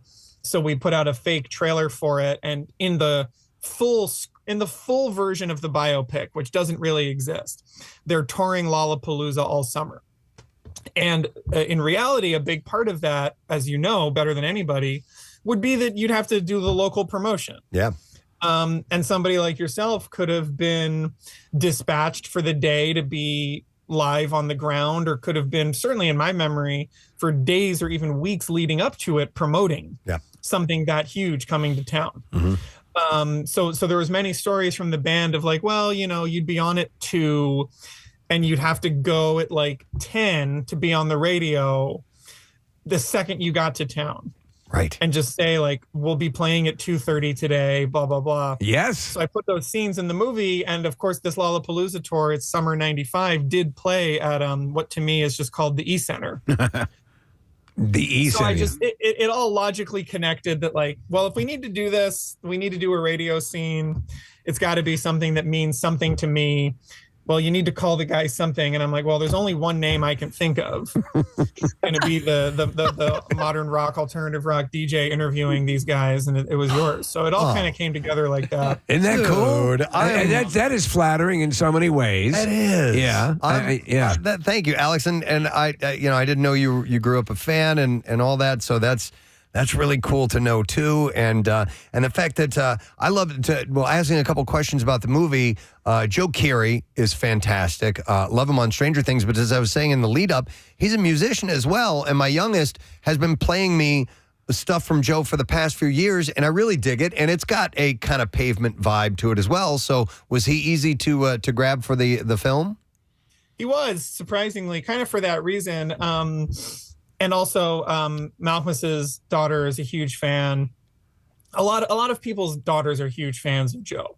Yeah, which is really helpful. Yeah, it ends up bringing Sofia Coppola to set because her daughter wants to meet Joe.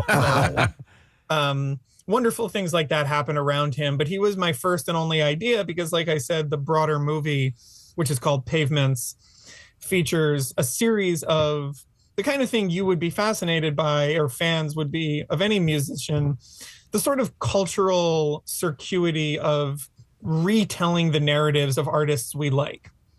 And in the movie, you see a Pavement museum, and you see a Pavement Broadway musical, and you see their actual reunion, which took place in 2022. And you see this thing that we get about 5 of a year, which is a very starry awards bait biopic. And Joe was my first and only choice 5 years ago for Malcolmus. He looks basically like him, not unlike him, same kind of hair, same kind of vibe. He's a great musician. And he's the kind of guy that would be up for an award playing a famous musician. It's pretty. Now, you've also worked with, and looking in your IMDb and some other stuff, with Maya Hawke as well from Stranger Things. Yeah. Was that a film or a music video, or what was your work with her? It was 2 music videos off of her last album. The album's called Chaos Angel, and she narrated another documentary that I made about video stores. I'm a big documentary fan, and Roy, I remember when Roy was giving us sort of copies of your earlier films. Good to see you, by the way, Roy. He's also on this. Yeah, but he's not saying much. Yeah. But no, to that point, so you have a quite an impressive list. So with this. Just to get this straight, I was reading a review of in Variety from September. The September just passed. So are we looking at this sort of, is this going to be released for streaming, the film? Or because I know these things are protracted a lot, especially when you're dealing in the world of independent films. What is the status of this film and how can people see it? Yeah, so Pavements, the real movie, it opens in May. Starting in New York and then expanding shortly thereafter. Certainly there's some Philadelphia engagement to follow. I don't know what it is yet. And then, so throughout May and June, it will be touring around theaters and doing a pretty normal, documentary indie movie release. And then on streaming and everything through Mubi and other platforms as of July or so. So we'll be around. It's a small thing, as you guys know, and this is all inspired by, Preston, just my love of what was once called alternative culture, independent culture, and you could tell me DRE was not independent. We had corporate owners, whatever. But to me as a listener, these things were so intimate feeling and so personal to the lived experience of a 12-year-old listening to the radio. And this movie is very much about that and a tribute to that era. The band formed in November 89 and broke up in November 99. And the movie really just is about what culture was in those 10 years and how you got information and how you did marketing and how you did promotion and how you held on to your artistic integrity. There was nothing like it. Alex, my name's Nick. It's nice to meet you, by the way. And so thanks for coming on with us this morning. I know it was kind of last minute. I am fascinated by sort of how art and commerce meld and merge over time. And a band like Pavement, which did exist in a short amount of time, when you're a musician professionally, you still have to make ends meet, right? You still have to be a business.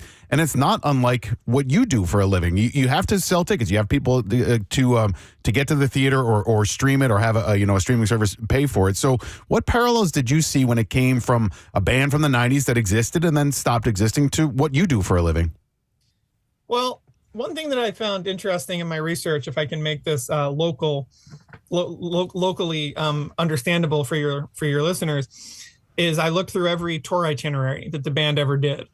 Now, typically, bands that you guys would have been featuring on DRE and later Y100 sort of had the burst and bloom of they're building, then they have some major breakthrough, and then 5 years later they're much smaller and people have kind of moved on. Yeah. Pavement, on their second album, which was at the time their biggest, the song you just played was from Crooked Rain, which came out in 94.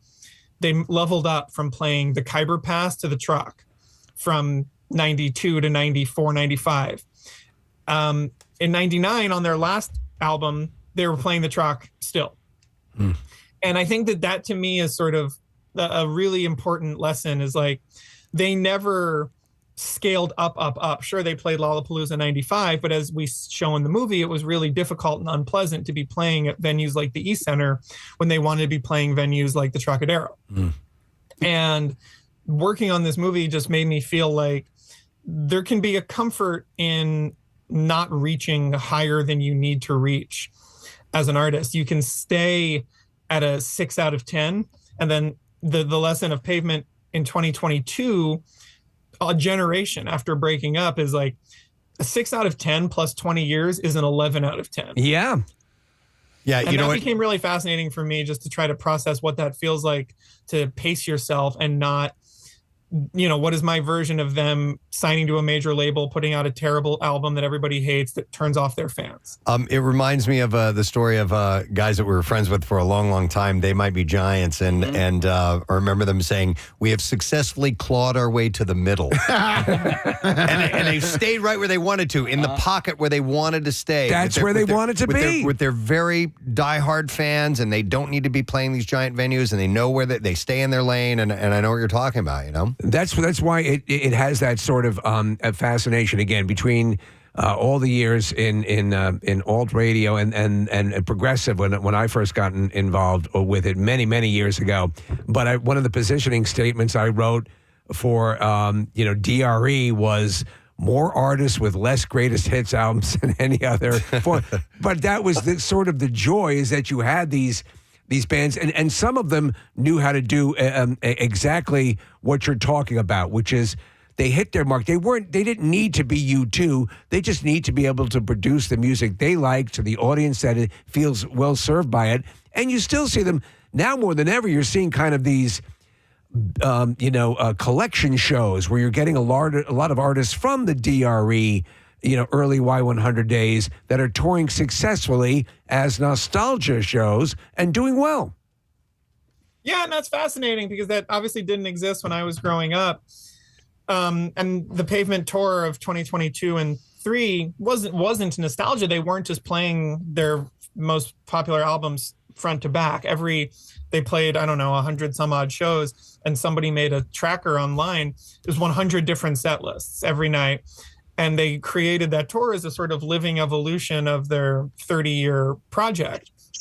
And that's really interesting to me, having, again, just like grown up where you guys were introducing people to this stuff at a time that everything was new, right? Like every artist I heard on DRE or Y100 was less than 10 years into their career. Yeah. And that was really exciting for me to understand that there was a culture being made that was now. It was about right now. And even like the compilations that would exist, or like you could tell me, like, I feel like you did these kind of like a gathering thing. Like it would be like the DRE like Thanksgiving concert at the Electric Factory. Yeah, the festival. And yeah. Or no, that was a Y100.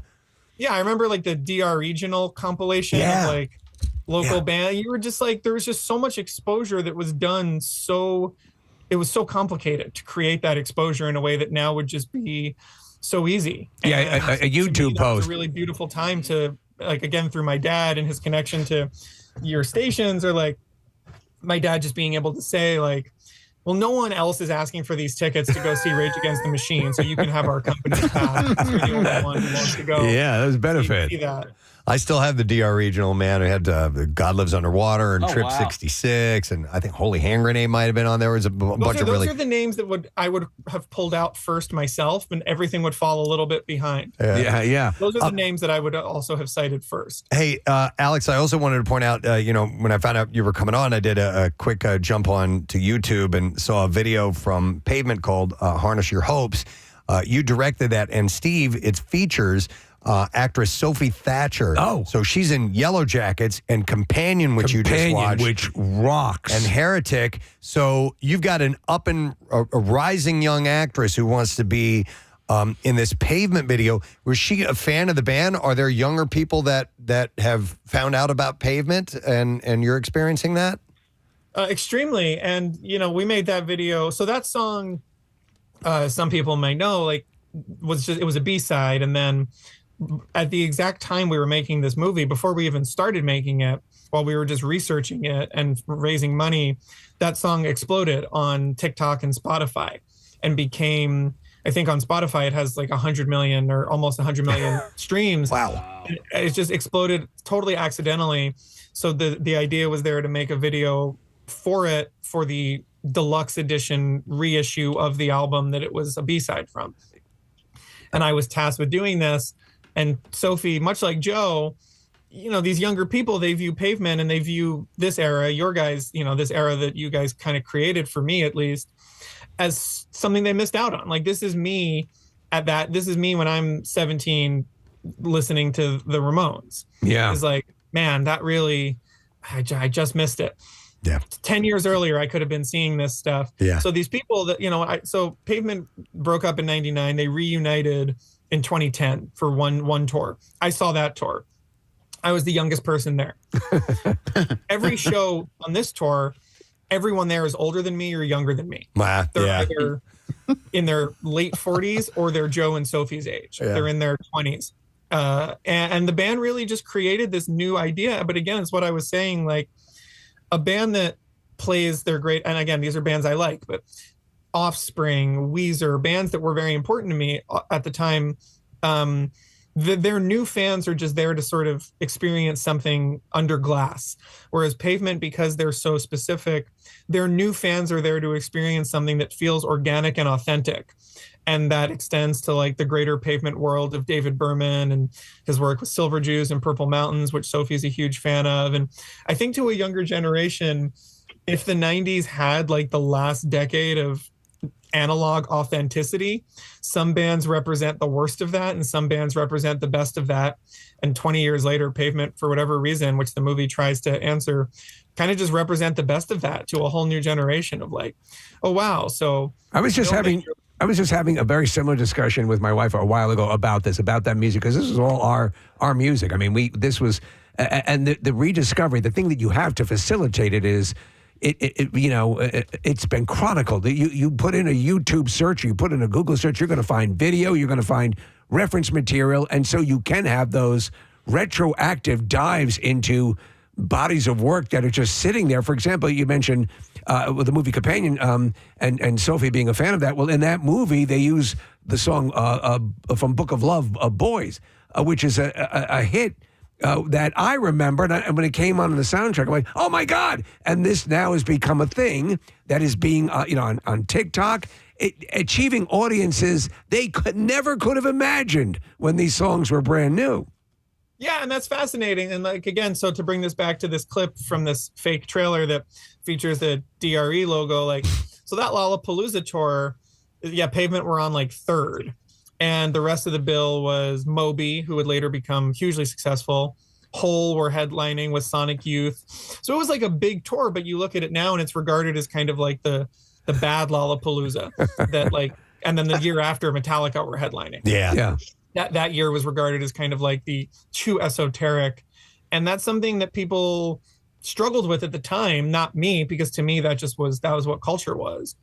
But putting it, and again, like you're saying, we show this in the movie, like Pavement weren't nothing. They were on MTV. They were on The Tonight Show. They just hated it and didn't want to do it. Right. So in the actual movie, we cut between this scene of this bogus interview, which goes poorly, and Malcolm just starts running his mouth off and not participating, with an actual clip of him doing that on a radio show that we found. Because he would do these things because you had to, but he wouldn't have fun with it. Right. There's this famous clip that circulates of like Tom York doing MTV's Spring Break, and he looks so miserable. So like these artists that had integrity would be forced to do these things, and the movie just kind of asks questions about what that means a generation later. So, Alex, are you saying that my character conducts a poor interview? He's trying hard. He's just flailing. And, I'm not saying that ever happened, but it happened with these guys everywhere they went. Oh, it definitely happened. I remember specifically, like one time having Toad the Wet Sprocket on, and they just didn't want to talk. Oh, and so we each have jobs to do. I've got a job where I need to conduct this interview and try to get something out of whatever I can, something interesting. But when you have an artist who has done this over and over and doesn't really want to be doing it in the first place, all they want to do is really just go out and play the music, which is what they're good at. And I totally understand that as well.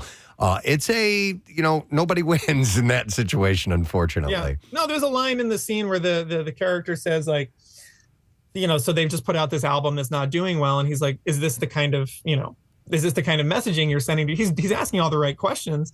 And Malcolm specifically, as he did in 100 interviews, some of which we show in the movie, are just like, I don't think about it that way, and I don't care. I just want to play the music. I just want to go do the show. I don't want to come in and do this at noon. I want to like take it easy and do my 45-minute set in blazing sunlight at 3 p.m. And it's very fascinating to me to think like I would just listen to the radio and be like, this is normal. Yeah. And then you don't think when you're 12, I wonder what the artist is going through. I wonder if this is just terrible for them, or, at the time it would have been seen, like you're saying, as kind of maybe a lame thing to be asked to do. I have to go do this. And now people are like, please let me promote it. Like, help me get my word out. Yeah, you're right. You had not had pop culturally the exposure to the mechanism that, okay, we enter into this relationship. We're going to help promote you along, and then you give something to give to the audience, and we secure more adoration for what you're doing, and it all works out. But if you're not experienced, if you haven't seen examples of that leading in, I could see it being daunting. Like, I got to do a show tonight, and I'm sitting here in Jenkintown, in the studio, and I don't want to do it. So I could see that. But you talk about artists with integrity. You did a documentary, and I have to see this. I didn't realize this exists, about Paul Schrader, who wrote Taxi Driver, one of the great, screenwriting. He's a legend. He's directed a number of movies. He's known to be very mercurial. And did you interact? I assume you had to interact directly with him, correct? Yeah, Paul's a friend, and that movie's on the Criterion Channel. So anyone with a Criterion Channel subscription can just see it. It's like half an hour long.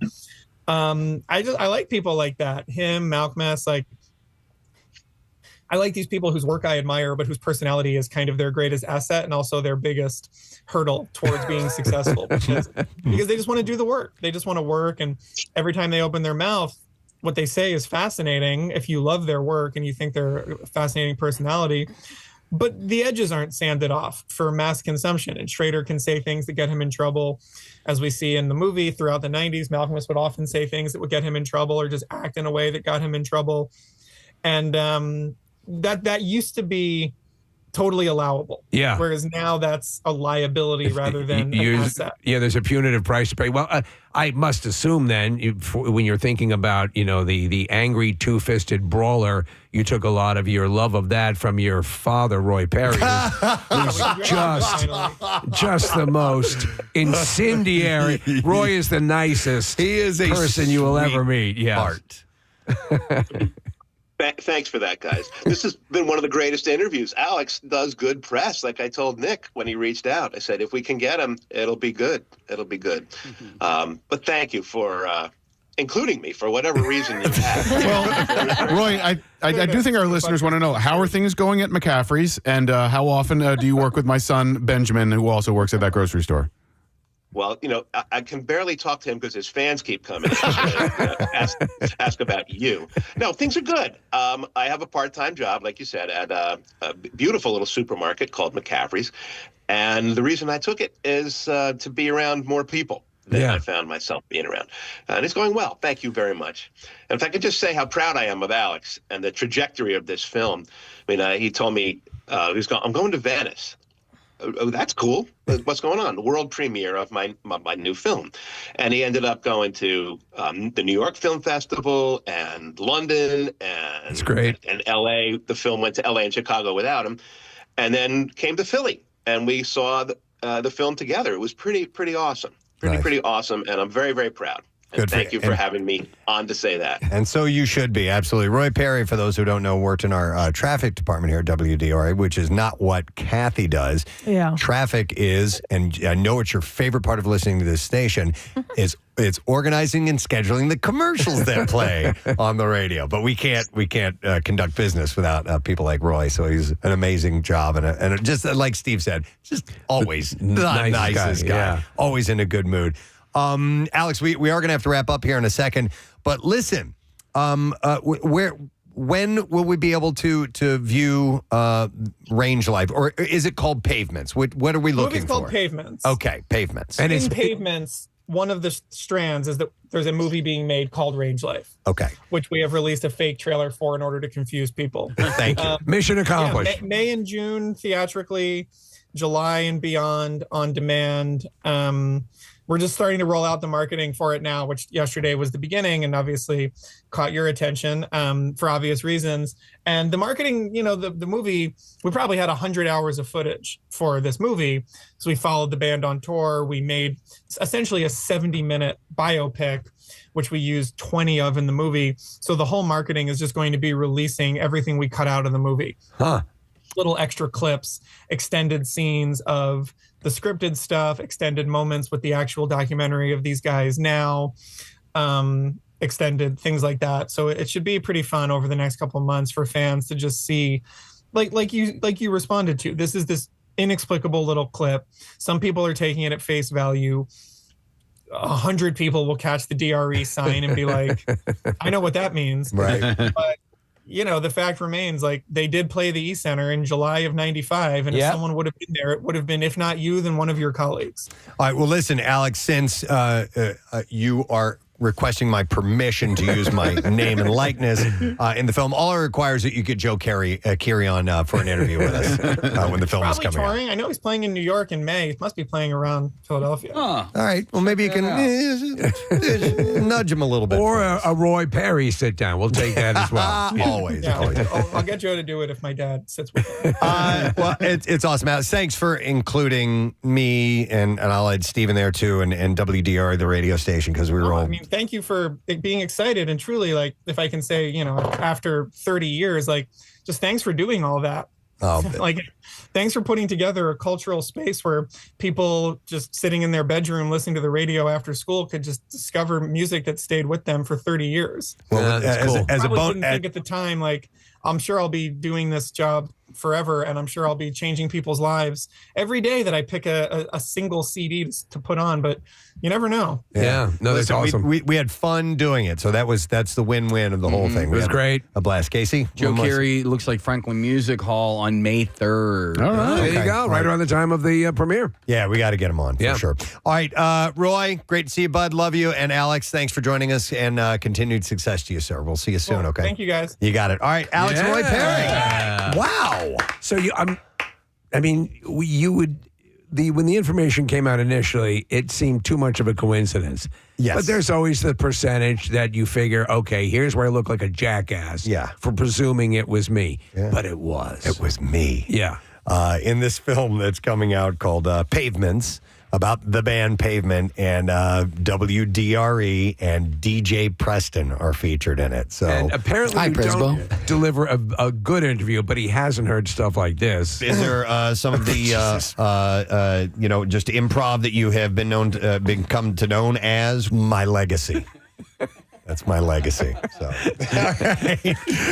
right. With that, we should take a quick break and come back in a moment. Bizarre File is on the way when we return. Stay there.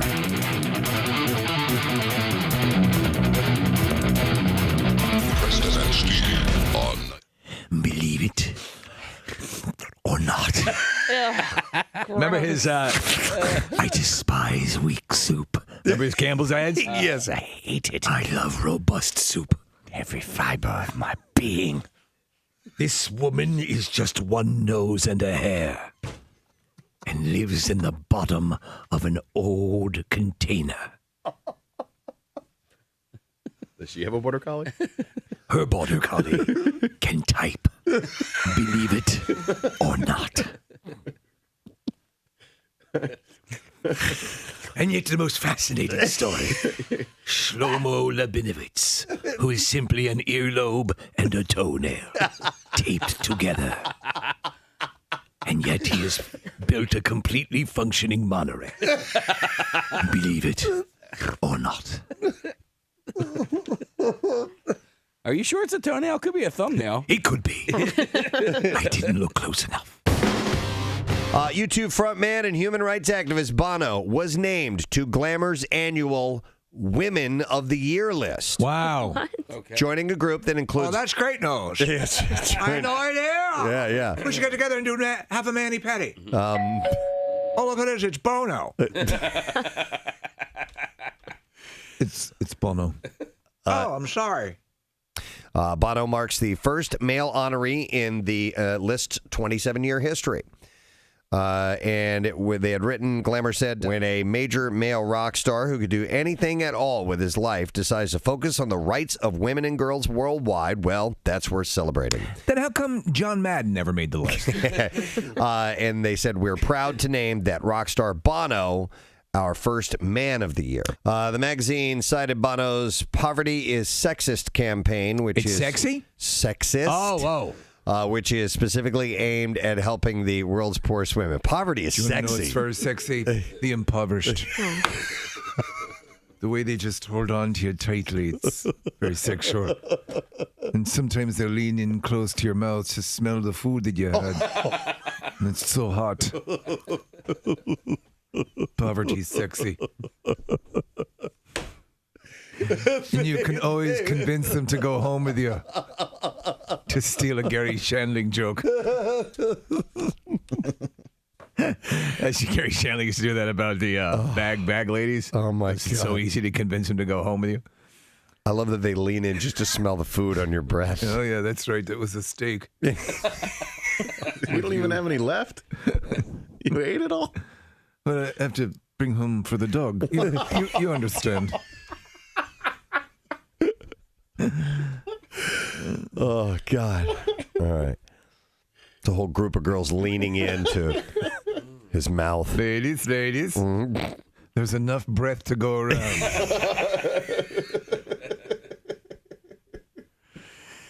But he said, the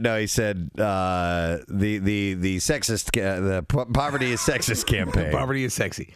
The Poverty is Sexy campaign is specifically aimed at helping the world's poorest women, those who survive on less than $2 a day. Yeah, it's horrible. The honorees will be celebrated November 14th at an event in Los Angeles hosted by actress Tracy Ellis Ross. So I don't know if Bono will be there. Maybe, I'm sure, I would hope he would show up for something like that. I'm sorry I couldn't be there to your event tonight, but I'm too busy breathing on people. And they're weak.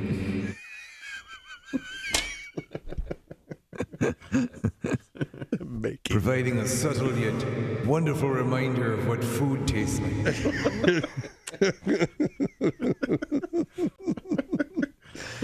Why are we honoring him again? Bono, humanitarian. You owe it to yourself as a pure nightmare, as something so disturbing. Yeah. The last Bob Hope, his Christmas special. Yeah, which were legendary. Yeah. This one, the last one, it's like he should have been put to sleep years before. You mean actually put down like a vet would put down a... Yes, just the way you do to a sick dog. You know, you don't want to let them suffer any longer. We're their advocate, and if we don't take care of them... Yes. Yeah. run. And exactly, exactly. Like Ray Walston with the dog in Mice and Men.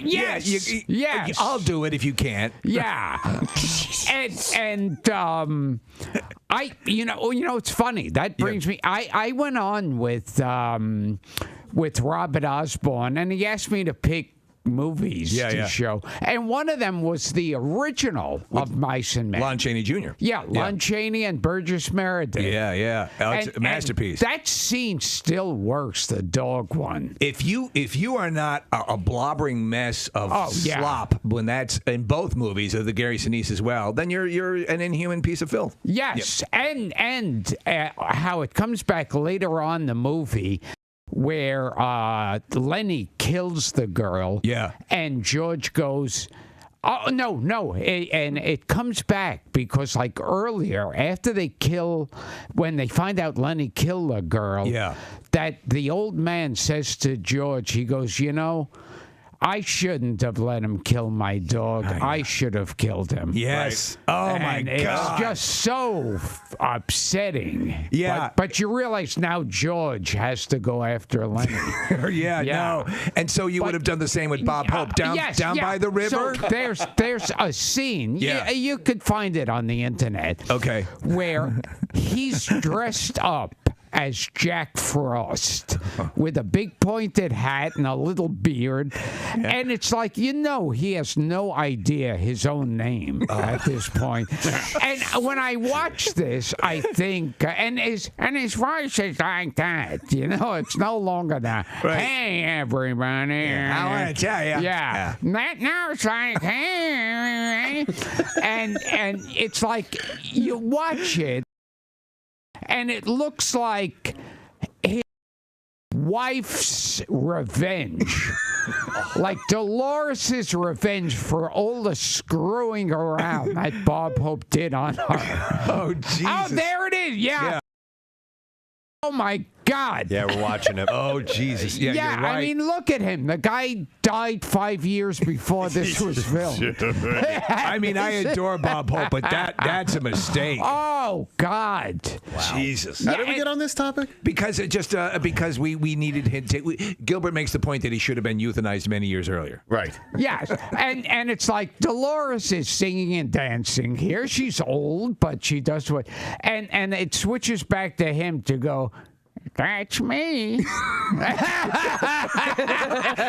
Yeah. Go ahead. Cesar Romero, who played the Joker on Batman. And did a brilliant job. Yes. We should preface it with that. He did a brilliant job.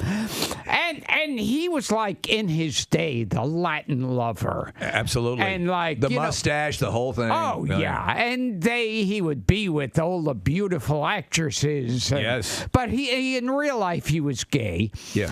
And what he was into was he'd gather up a bunch of his boy toys. And he'd stand there. How do you know this? Trust me. He would pull down his pants and underwear, and depending on who you hear it from, you always hear slight variation. Some people said he stood ankle deep in warm water. Ankle deep in warm water. I guess it added to it. And while these boy toys would fling orange wedges at his ass. Oh my God, what the? And so you've told that on this show, but I still love hearing it. I love it. I just the level. I mean, I think I told you the story that I heard, and this is one that I've heard from a few sources, but about Raymond Burr. Have you heard that? Well, I mean, I know a gay, but I didn't hear any. His deal was he had a clear picnic table. Oh, wait a second. Wait. We have to watch how we say it. Now, I heard it with Danny Thomas. Oh, my God. Yeah, okay, so I don't believe any of it. And with Danny Thomas, if you ask the right people. All right. Which means some of these stories might lack credibility, but they're still fun. They'll say, oh, you mean make room for duty? Or the other one is make poo for Daddy. And that I heard it with Danny Thomas that he would have a glass coffee table. And hired hookers to take a dump on the table. And he'd be underneath it. And now a variation I heard is sometimes somebody from the Fresh Beat Band. See, well, now I heard the Fresh Beat Band is hired out to take a dump on people's tables. They don't have a show anymore, so they gotta, But extra fresh. I heard, judging by who you hear it from, that Danny Thomas would sometimes wear a priest outfit. A priest outfit. Dear God. See, here's the deal with this stuff, and I think there's a lot of this that's been embellished. But the truth of the matter is, you were dealing with a lot of wealth.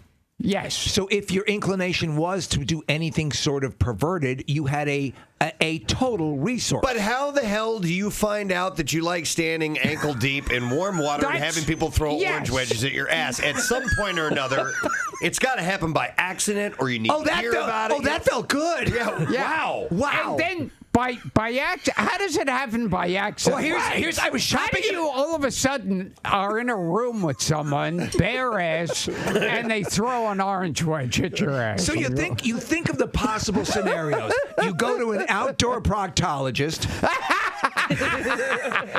A flash flood occurs. You're in mid-exam, and he, while picking up something to throw over to you, or throw you an umbrella, his lunch is on the table, with his orange wedges. Out of excitement, he knocks it off the table, and an orange wedge hits you in the ass. And he's like, "Oh, sweet mystery of life." Yes. So I think you can't just wake up in the morning and go, "Oh, it'd be a real turn on an orange wedge hitting me in the ass." The Fox News Channel's Megyn Kelly writes in her new book about being sexually harassed by the network's former head, Roger Ailes, who was ousted earlier this year amid similar allegations from several women. I want to fart in your face. Is that Ailes? Oh, my God. That big slob. The hell is going on? He just impresses me as such a just. WMMR presents Preston and Steve's Bizarre File. Brought to you by Camelback Mountain. You can join Marissa, Casey, and Nick. Camelback Mountain's 20th annual Pond Skim. That's coming up Saturday, March 22nd. And it's going to be the wildest end-of-season party on the slopes. Go to camelbackresort.com to get the details. A placid fishing trip turned berserk when four New Zealand men, when a dolphin weighing more than 900 pounds appeared to fall out of the sky before crash landing in their small boat. I was watching a news story about this, and I wondered what the hell had happened. So no one was badly hurt when the 11-foot-long bottlenose dolphin jumped aboard the open-top boat on Friday, according to Dean Harrison, the owner of the nearly 16-foot-long vessel. So not a real big boat. Harrison and two companions were fishing near the Hole in the Rock, a picturesque spot on the far north coast of New Zealand's North Island, where dolphins were frolicking ahead. And the men saw a shadow across the bright summer sun and heard an almighty boom before chaos unfolded. Harrison said, this one decided to jump on board and say hello. 1 minute, everything was fine. And then just like lightning striking, there's a big dolphin in our boat thrashing around and breaking everything. The creatures flailing snapped every single fishing rod, he said, that we had in the boat and severely damaged the bow as the trio clung to the sides of the vessel. One man had minor injuries shoulder, but all three fishermen and the dolphin were otherwise uninjured. They couldn't pick it up, right? It was too heavy. 900 pounds, yeah. So, but returning to the majestic creature to the sea was not an option for the trio due to its size. He said, we looked at the dolphin, still alive and breathing, and we thought, well, we've got to start looking after him and figure out what to do because he's stuck in the boat for now, so he's coming along for the ride. The men alerted New Zealand's conservation agency and were directed to a boat ramp about an hour away where workers waited to help the dolphin, and they were pouring water on it the whole time. They used a hose. He said, we protected it from the sun using a damp towel depicting players from the All Blacks rugby team. On shore, members of the local Maori tribe prayed for the dolphin before it was returned to the ocean using a tractor. Helpers gave the 2 to 3 year old creature a name, Tohu, which means sign in the Maori language. Tohu is now the name of Dean Harrison's boat, by the way. Fairly well, Tohu. But pretty wild that thing jumped up, landed in the boat, and then they could not get it out. One person's sticky mess is another person's art, and there's an unidentified artist who is making a name for herself over social media as the Pie Girl. So Pie Girl is making money by posting videos showing her smashing cream pies into the faces of men who are chained up to chairs in front of her. This sounds like a fetish thing. Yes, it does. And apparently these men are willing to pay Pie Girl hundreds of dollars to be bound and pied. Kathy, you could do this so easily. There's nothing dirty about this at all. I mean, if you can do the feet, you can do the pie. I could do pies. The grainy videos of guys getting pied are also for sale and seem to be doing quite well for her. Here's a video of her. It's a little aggressive, though. Yeah, well, that'd be perfect for you. I don't want to hurt anybody. No, you don't have to hurt. They like a little bit of pie pain. What we call PP. Yeah, they like it. They enjoy that. Oh. Okay, what? I didn't mean to pee on. What if my feet were in the pie? Dude.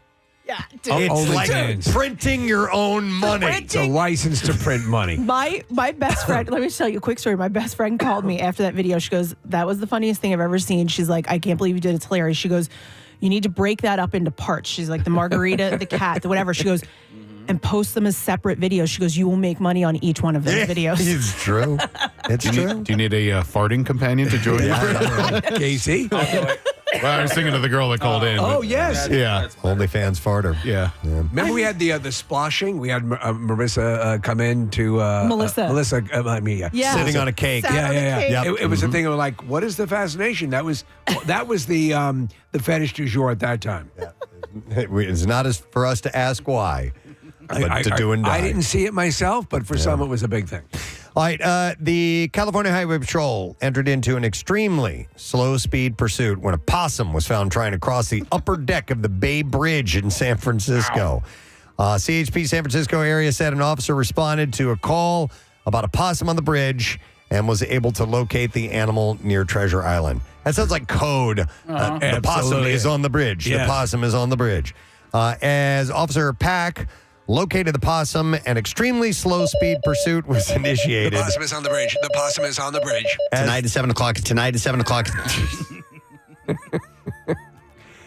We have a 7 o'clock time confirmation. As the possum failed to yield to Officer Park's directions. The chase was soon joined by a witness and the owner of a nonprofit rescue shelter called Jelly's Place, and was safely detained and removed from a dangerous location without further incident. A follow-up post revealed the possum had been taken to Wild Care in San Rafael, where personnel discovered the female animal was actually carrying a pouch full of babies that seemed to be unscathed by the incident. That is wild. All right, we'll do one more, and then we'll wrap up. Things have a way of working out sometimes, and several police officers were undercover in the middle of a carnival in Brazil when they managed to catch a phone thief. And that means festival goers in Sao Paulo, Brazil, watched as a Power Ranger took out the bad guy. So National Power Ranger. Yeah. Wow. The police, who were all dressed as Power Rangers, took 7 cell phones from the alleged thief and laid them out in front of the criminal who had taken them from the people at the carnival. At any point, did they join into a larger creature, mechanized thing? No, I don't think they had a chance to do that. They didn't need to. It was just one guy. The public security minister issued a statement saying this guy didn't count on the support of our civil police Power Rangers and our military police officers in a beautiful team effort. Not bad at all. They managed to save him. So, yeah, we're looking at video footage. The guy's dressed head to toe as a Power Ranger. And that is what I have in the bizarre file for you for now. As I mentioned earlier, just got word that we have a concert announcement. So when we return, we'll get our lesson question. We'll get the trash and music news along with that announcement. So stay put. We'll be back in a moment.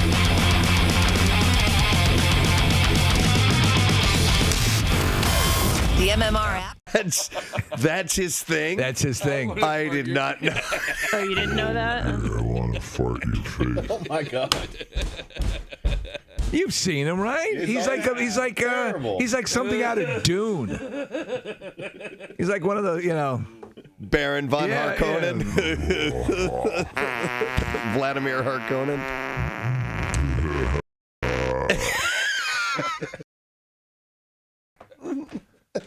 He really just looks really bad.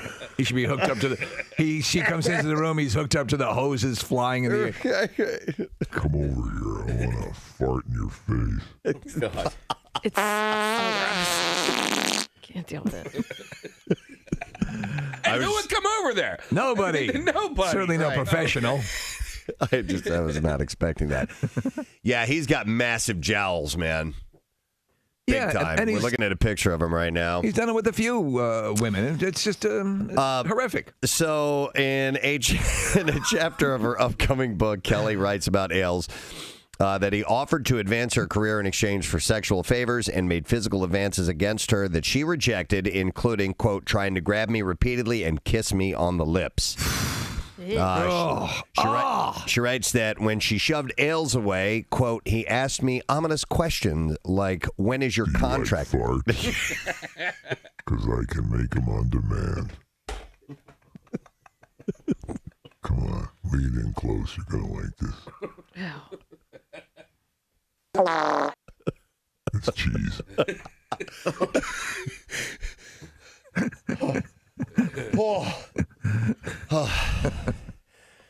I got to take a breath here. Saw this interesting article. We'll determine that. All right. It is by psychotherapist Abby Rodman. Now, it is about various types of affairs that can take place in a relationship. Now, we just think of one type of affair, the physical affair. But there are more than one of those. This is interesting. Explain. I shall. There is the emotional affair. Okay.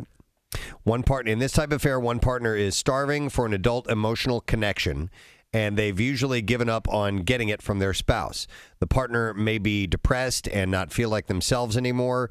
Then someone they know, a coworker, for instance, pays attention to them. Yeah, you've heard the term like work wife and work husband. Yes, yeah, and I can see that. To me, that always just constitutes a good friend. Yeah, but I think a work wife is more. You let your actual wife know about your work wife. You don't let your actual wife know about an emotional affair. I think that might be the case, yes. The partner usually, but however it says here, the partner usually justifies the emotional affair because they see it as the lesser of two evils. No, there are there are no handies. I'm sorry. In the that emotional would be affair. physical. You're right. Well, and that's dumb. It's a hand. Yeah, it's a hand. It's not even a vagina. The point of that. There's That's like not even cheating. There's your motto, Steve. Wait, did you say Kathy just justified that handies aren't even cheating? This just in. This sexual world was rocked by the revelation that since a handy is not a vagina, it's not cheating. Men of all walks of life hurried out of work running home. Breaking news. No, it says they. Turns out it's not cheating. The president. If you ever thought that was bad, Kathy says it's not. Because it's not even a vagina. You remember a while back we received a coconut in the mail. Yeah. Somebody just put an address on and mailed it and didn't know you could do that. So I asked for other odd items to be sent to us through the mail. Well, we've gotten a few of them. What'd you say right now is the most unique thing we've received? Would it be the coconut?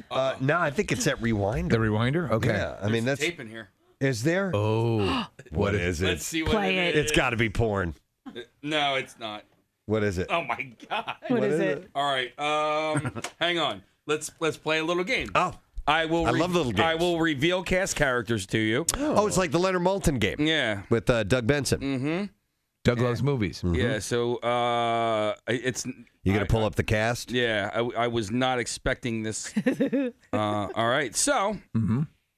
You're gonna start with the star or a little further down on the list? Where do you want me to start, Preston and Steve? Key grip. No, you want to go like on the list? Yeah, of go five with down. the co-stars. Yeah, 5 down. 5 down. All right, fifth one down. Yep. All right, 1, 2, 3. Steve 4. will probably get this. 5. John Mahoney. John Mahoney. Ooh. The comedian? No. Yeah. No. Do you want to turn this into Say a giveaway? anything? From it was from Frasier's dad, right? Yeah. Say anything, probably. That's guess number 1. That's Okay, wrong. no. All right. Next, Michael Lerner. That's a woman, right? Yeah. No. From That's a man, Michael Lerner. No, I'm thinking Michael Learned. Yes, from the Waltons. Played the mom. Okay. I don't know. 6 Down. You want me to do 6 Down because it's a bigger name? Can I guess? Yeah. Spaced Invaders? No. Okay. Do you want me to go down real quick? I don't care. It's a Just bigger give us another name. Tony Shalhoub was 6. Tony Shalhoub. This isn't Galaxy. No. No, because the others aren't in Galaxy Quest. Yeah. Do you want me to give you the year of the movie by any chance? Sure.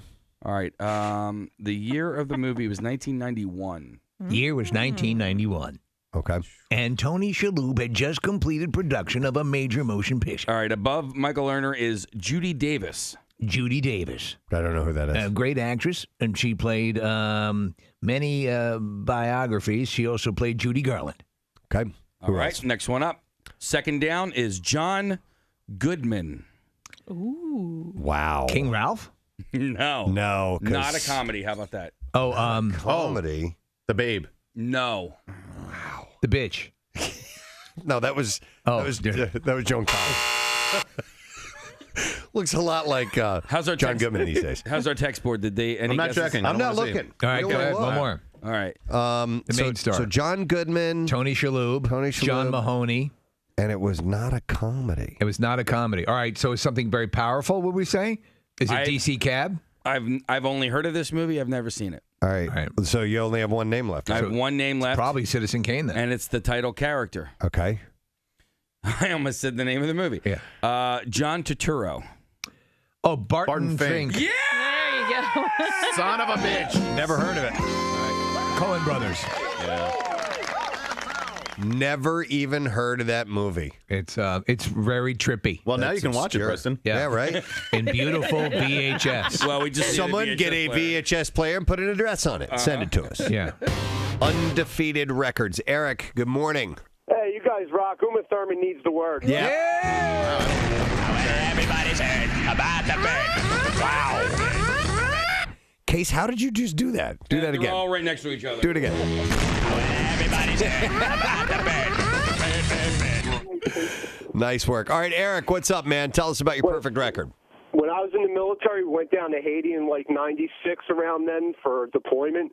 From the time we got on the Eisenhower to go down, which was like mid-September, we were down there about 5-6 months. For 3.5 months, me and my best friend were undefeated in the card game Spades. How do you play spades? Do you know how to play hearts? A little bit. It's basically hearts, but with spades. Hey, now, Spades is a partner game, right? Yeah. Yeah. It's usually played 4 people, 2 to a team. Okay. You need. There's a Stephen King book called Hearts in Atlantis. You need to read that. It's a very. There's a whole segment about the game of hearts that I think you'll dig, man. Yeah, I played. Okay, cool. Thanks, Eric. We'll I see played you. Hearts and Pinochle, and so Spades is kind of like a combination of those two. I got to tell you, when it comes to Spades, there was a giant bone of contention between my circle of high school friends. There's a scene in Boys in the Hood where I think Ice Cube says, "Yo, y'all want to bust some spades?" And my friend, and still to this day, thinks he says spags. And I'm like, spags isn't a thing. It's not a game. Right. Right? Yeah. Okay. Thank you. I just needed your peanut butter. This just in. Clarification on dialogue that appeared in the movie Boys in the Hood so many years ago. There's no such thing as spags. We knew it as Jimmy Leshevsky at the Pentagon. Jim, how about this whole Boys in the Hood conundrum? I was confused by it, honestly. I thought he said spags. But I thought to myself, there is no such thing as that, right? Thanks, Jim. Thanks always. Very, very insightful commentary. Let's go. Yeah, let's go to Tyler. Has a record. Hey, Tyler. Good morning. Good morning. Gadzooks. Gadzooks, buddy. All right, so we're talking about people having a perfect record. What about you? All right. I got a perfect record for getting stoned every single day and going to school and getting straight A's. Wow. Straight A's. You got so you were an exemplary student, though you were stoned absolutely every. Now, would that be Monday through Friday? That rocks, of course. Preston and Steve Show. We welcome you to Thursday morning. Just getting started. Welcome to the party, pal. Lots of stuff left going on for the rest of your day, including a concert announcement, which we're going to have in just a moment. A reminder, and you're not going to do this now, but I want you to have this handy. We have a new phone number. We're still working on, getting the bugs worked out of the system and everything. But I wanted to give you the number so you can jot it down and go ahead and put it into your contacts and have it ready to go at any point in time. So the new number is going to be 610-660-9333. We're going to continue to use Zoom for now because that is working a little bit better. As soon as the new number is fully operational, then we will engage that. But I think we're gonna play with Zoom from here on. Yeah, out, we like a number of aspects of it, and we might do entire breaks with using Zoom. Yeah. So just keep that in mind. New number 610-660-9333. Just make a contact page for that, and then have yourself ready to go when we are up and running and ready to use it. So we'll do a lesson question now. We're going to take a winner via Zoom. So if you know the answer, text the word Zoom to 39333, and we will send you a link that you can click on and pop you on, hopefully, if you know it. So, by the way, we're going to give away a pair of tickets for the Summer of Loud show that MMR is presenting July 23rd at Freedom Mortgage Pavilion. So the question that I had this morning, it says, Preston is apparently a character in a movie about the band Pavement. What will Kathy's character's name be in the same movie? All right. Let's see if you know the answer. Text the word Zoom 39333. I apparently am a character in a movie about the band Pavement. What will Kathy's character's name be in the same movie? If you heard that earlier this morning and you know, please reach out to us, and we will do the trash while you get in touch. The trash business is a gold mine. 93.3 WMMR with Preston and Steve's Hollywood Trash. We'll gather these stories, and then we'll try to gather a winner. What's going on, Steve? Well, Elon Musk announcing the birth of his 14th child last week. Musk also announced launching a second global communications network just to talk to his kids. Oh, my God. Pics of Ben Affleck pulling his ex Jennifer Garner in for an affectionate hug on Sunday had many speculating that he wants her back. Still, others are suggesting that he wants her front because that's where the vagina is. Oh, dude. Hey! Bad Baby. Of course, we're all huge fans of Bad Baby. On again, or off again, boyfriend Daddy Lervon, that's his name, was shot early Wednesday morning outside a seedy LA strip club. Lervon explained he mistakenly thought that the Pussy Pit sold diapers. And that's your Hollywood Trash. All righty. Thank you very much, Steve. And the question we posed to you this morning, apparently this movie, a character in a movie about me. It's about the band, or not, the movie's not about me. Yes, I'm a character in a now movie. the movie's about you. About the band Pavement. I mean, we know it really is. What will Kathy's character's name be in the same movie? And we got Jeff Taylor we're going to go to via Zoom. Hey, Jeff, how you doing, man? I'm good. How you doing, Preston? Wonderful, buddy. All right, so what will Kathy's name be in this movie? That's Kathy Flomano. Flomano. Precisely. Nice work. And hang on, Jeff, because we'll get your info. And we'll set you up with those tickets to see the Summer of Loud Wednesday, July 23rd at Freedom Mortgage Pavilion, or Alex called it earlier, the E-Center, featuring Kill Switch Engage, I Prevail, Beartooth, and many others. Tickets are on sale via Ticketmaster. You can go to WMMR.com for another chance to win tickets. Now, Preston and Steve's Music News on 93.3 WMMR. Get a couple stories, and then I'll make the concert announcement at the end of the segment. We'll begin with Billy Joe Armstrong of Green Day. He and rapper Too Short have joined the ownership group of the Oakland Ballers, an independent baseball team. We're excited about this. That's Too Short. And that's based in Oakland, California. It's not surprising considering Armstrong's deep ties to Oakland and his support for local sports, especially in light of the Oakland Athletics' planned relocation to Vegas. Armstrong has been vocal about his disapproval of the A's move, even altering the team's logo during a concert to show his allegiance to the Ballers. The team invested over $1.6 million in the park before the team's first game last year and drew big crowds all season long. A lot of people go to those games because people are pissed about the A's leaving, and the A's aren't even going to play in Vegas for like 3 or 4 seasons because the stadium's not done yet. So they're going to play in this minor league stadium in Sacramento in the interim. It's a really weird transition. Dumb. Yeah, there's so many dumb parts of it, Casey, and none of it makes any sense. So I'm glad that Billy Joe's doing this because there's an environment and a market for baseball fans in Oakland, and they're really being cheated. Well, what's interesting too, Nick, in this story is other than the Savannah Bananas and the other teams that they play against, I'm not familiar with independent baseball teams. There are a few teams in minor league ball that don't have associations with Major League Baseball teams. I think Atlantic City, when they had a team for a stretch, was. Scranton has gone in and out, although Scranton now is associated with the Yankees. So there are teams that exist in cities where there is market, usually smaller market cities, but they don't have necessarily an association with a big league team. Is it a league of sorts, though? It's AAA. Okay. And so they'll play other AAA teams, but there are Major League ball players that can end up on these teams. Like Ricky Henderson ended up playing on this independent team. Maybe it was like Newark. And they can do well and continue to play professional ball, but they're not associated. They're not going to get called up to play on the fields of the Yankees. Wow. Speaking of Ricky Henderson, and this is right out of my book, I saw a video the other day of a baseball player, and I forgot who it was, Nick, but he and Ricky Henderson played on. Who did he play with before the A's? Before the A's? No, yeah. He started with the A's. Okay, well, he was playing with another team. With the Mets? Oh. Maybe it was the Mets, yeah, and it was a pitcher. I know the story you're talking about. He wore a special helmet. John Olerud was the first baseman, and that was it. Right, and he wore that helmet because he had a brain injury. Exactly. Right. And Ricky Henderson, this is when they were playing on another team together years later, and Ricky asked him about his helmet, and he goes, yeah, I had this, this accident, and so I wear the helmet, and he goes, there was a guy I used to play with on the A's that had the same thing. It was the same guy. He was like, yeah, Ricky, that was me. Yeah. Oh, my God. That's right out of my playbook. Out of my playbook. Oh, we worked together for years. Wow, yeah. Sorry. I guess I know you. You know why Ricky Henderson slid head first when he would steal bases? No. Because he didn't want to break the cocaine vials in his back pocket. Oh, so if he slid feet first, the coke vials would break. All right, the band Ghost has announced their 6th studio album, Scaletta. I'm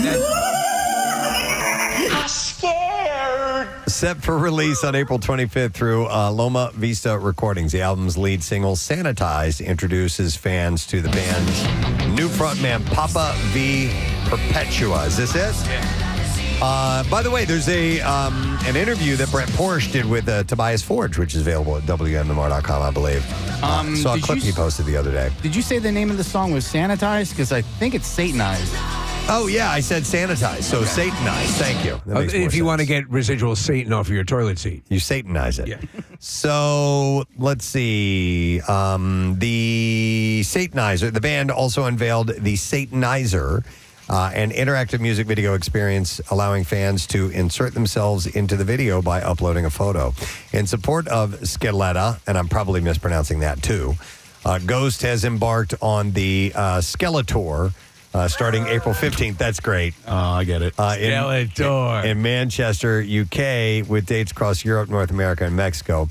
Notably, this tour includes the band's first performance at New York's Madison Square Garden on July 22nd. So you can get a complete list of tour stops on their website, by the way. And I was looking at the video of Brent interviewing him. He doesn't look like he did when he came by here. Was he less slicked back? Or? Well, his face is more grown out, and he sounds, his accent sounds a little more homogenized than when he was here. Yeah. Hey, it's funny because if you over the course of years, you encounter bands, you have a perception of what they sound like.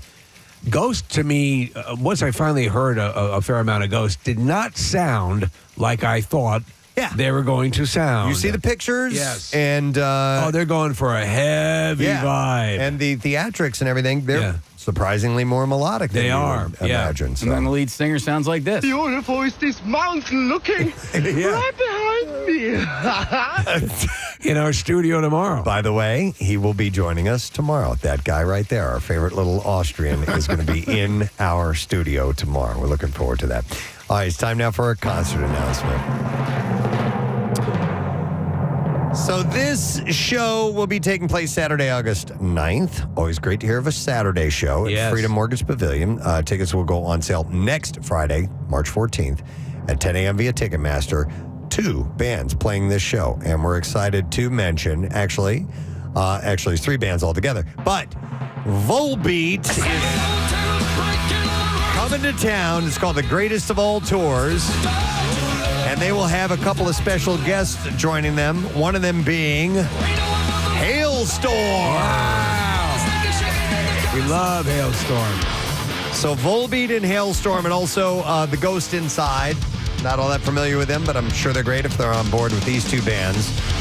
Saturday, August 9th, the Freedom Mortgage Pavilion. Tickets on sale next Friday at 10 a.m. via Ticketmaster. And this weekend, we are going to be featuring double shots with songs from both of those bands. And each DJ this weekend has your chance to win tickets. So make sure you're on board for that. You can go to WMMR.com for all the info on how to win tickets and for next week's pre-sale information as well. So there you go, your concert announcement and your music news this morning on WMMR. Let's take a quick break, come back in a second, and wrap up the program when we return. Stay with us.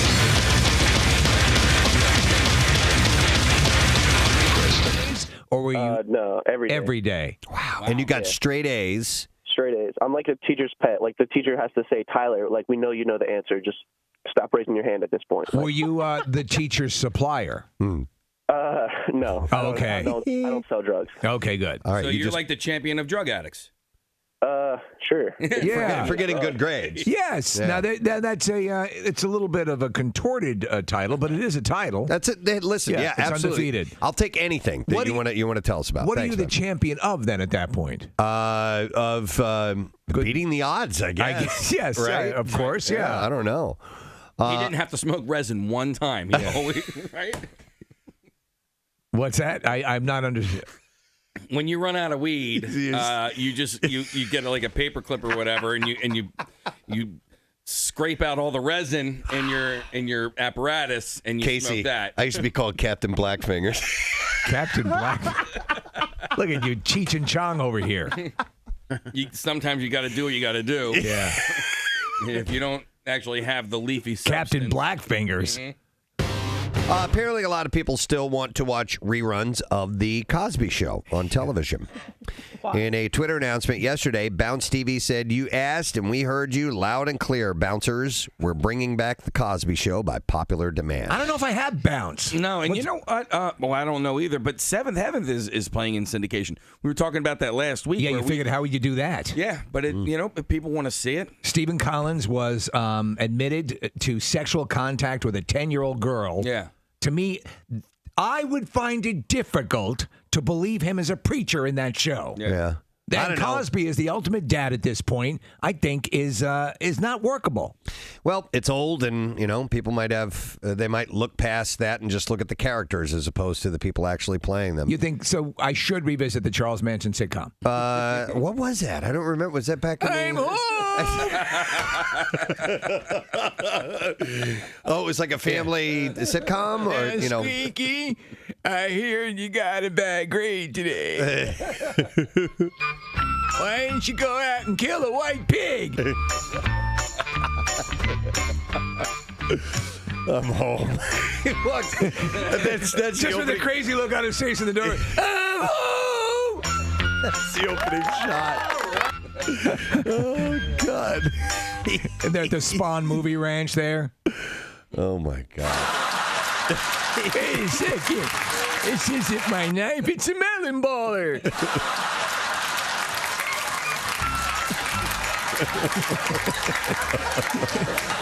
The voice in my head says we're going out for ice cream.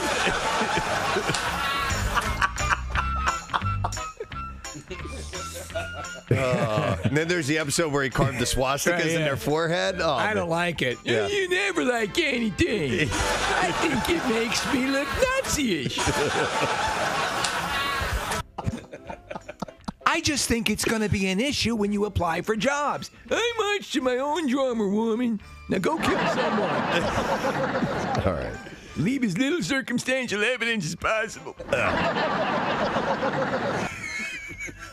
Who's laughing? He becomes aware of the audience. What the hell? Can't you hear? Who are you? All right.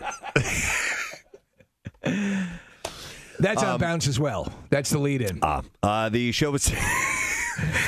It's Manson and Cosby for the Power Hour. The show was syndicated in 1988, and various networks showed reruns up until 2014 when TV Land, Bounce TV, and BET all stopped airing the show due to the sexual assault allegations. Cosby and Manson doing press together for the... Oh, my God.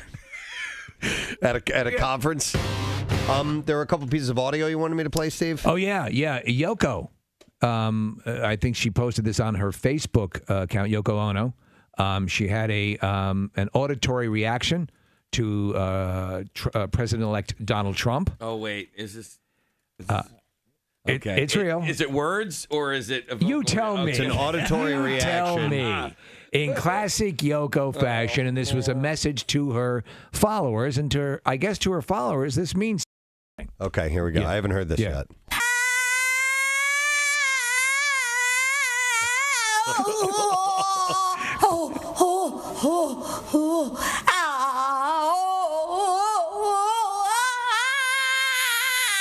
Okay. You know what that sounds like? You know when you have a balloon, and you let the air out, but you put it in your mouth and you go, ow, wow, Marissa, wow, wow, wow. can we find a balloon, please? Do you know what it also sounds like? No, I mean an actual balloon around here. Oh, Casey's got it.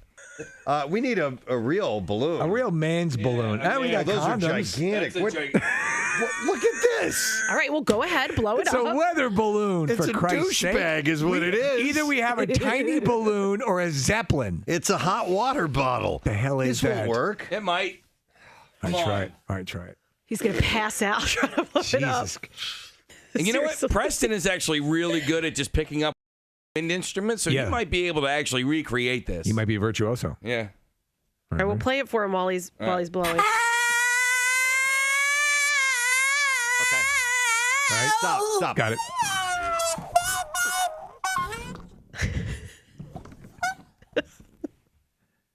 What the hell's going on? Trying to lick it. Stop laughing. This is serious. Yes, come on.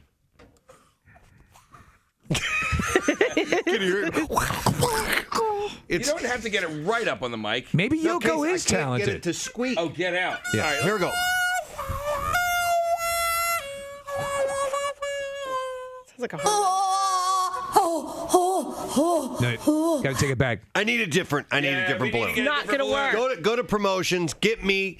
God damn it! Give me a real balloon. And where's those balloons I requested? Can't come out of a Green Day song into a balloon segment. You can't come out of Yoko Ono. Yoko Ono into a balloon segment. Shut that bitch up.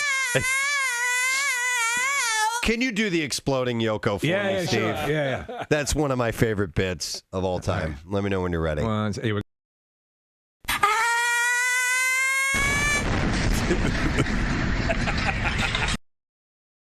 She sounds like. It actually, her voice is hurting my ears. It's just annoying. Please, the enabler. Stop putting microphones in front of her face. I would say the people that supported Hitler and enabled Hitler. Mm-hmm. Who does she have around? Yeah, they're just as bad. Here we go. So talented.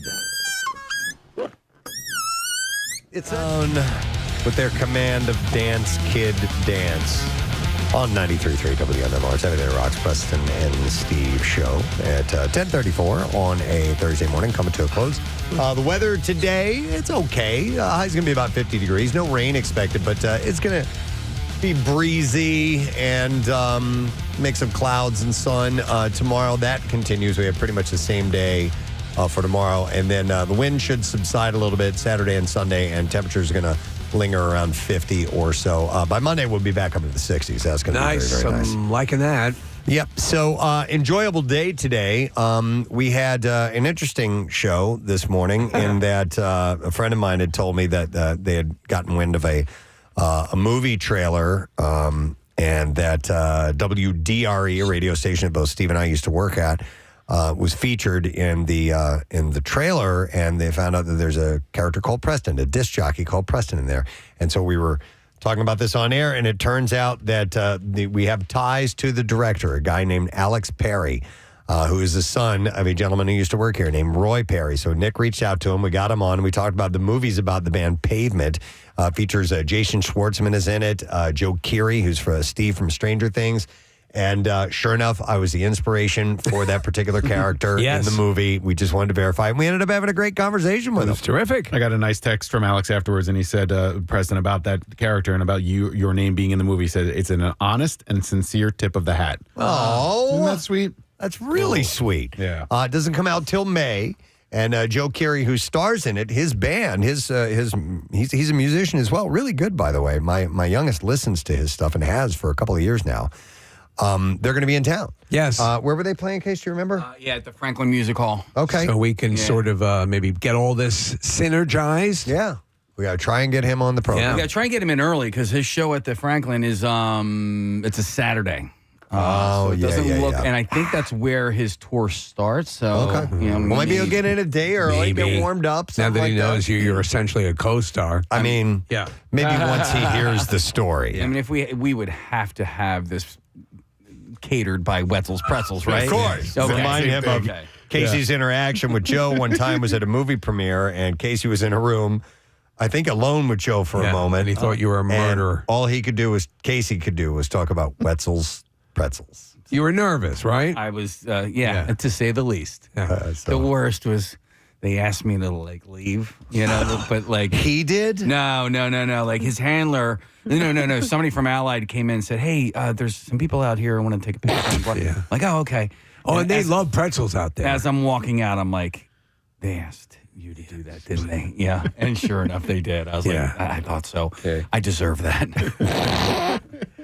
Maybe Joe will remember. Dude, I'm all pretzeled out, dude. I have nothing left to I say. actually saw Joe a few minutes after that, and I apologized to him, and he was like, it wasn't because of him. Yeah. It was the handlers are always the people who are a little bit sketchy. They can see the forest through the pretzel. I was fine. Yeah. But I wasn't really. All right. And as he walks up, Casey walks up and he's like, "You again." Listen, before we start, I need to let you know I am not a big pretzel fan.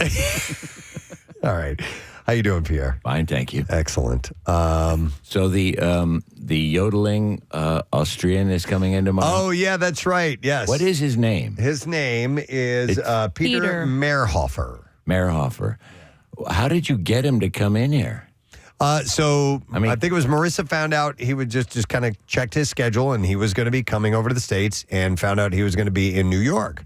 So Marissa reached out to him. We're like, hey, we're hour and a half, hour, whatever, hour and a half ride down here. Do you want to come down? So bought him a train ticket and he's coming down. Apparently, really enjoyed the interview. We enjoyed having him on, and we said we need to keep this going. Well, I had no knowledge of him before you guys, but I've been starting to watch those videos, and they're funny, but also he's really got a very positive message. He does. That's where he won us over big time. He just led with having a positive attitude. He's not like a porn guy, is he? No. Porn guy? Well, you said somebody said he was an adult. No, he's a male model. Yeah. Well, sometimes that can have extra. It can lead to porn if you fall in with the wrong extra models. rooms in that house, if you will. No, he's not. Okay. He does mountain porn. I mean, that voice. I might have to come in and just to meet him, not to be part Hear of that voice in person. Well, it's so unusual. But then, I mean, he's up, at the top of Mount something or other, and his hair is perfect. Yeah. And it's just like, wait, how did you do that? Nobody's hair is that perfect, that high up in the mountains, because you don't wake up with hair like that. You have to make your hair stick up like that. Right. And then, prior to him, I saw one video where he's on the top of a tree. And then it looks like he sort of scares himself. Oh my goodness. Oh, guys. He opens everything with guys. So all of a sudden, I get these funny, I don't do TikTok, not wanting to be covered by the Chinese government. However. Instagram? What? Are you watching these on Instagram, the videos? No, I found them on Facebook has a similar thing to TikTok called Reels. Yeah. And once they get your algorithms, for me, it's golden retriever puppies, black and white movies, Austrian porn stars. Bogart.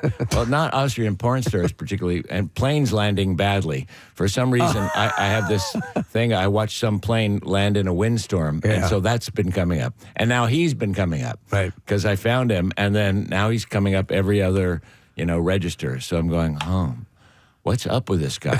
And so I'm kind of fascinated because I wonder if he makes a living by it. He does. Well, he's got like 580,000 Instagram followers, so you can make a living off of that. But how do you make money from that? You monetize it. So he gets endorsement deals and he gets things of that nature. But he's in the embryonic stages of it now, and he admitted it. He's trying to figure out just a large number of followers doesn't immediately translate into a livable salary, but it certainly is well on its way to doing that.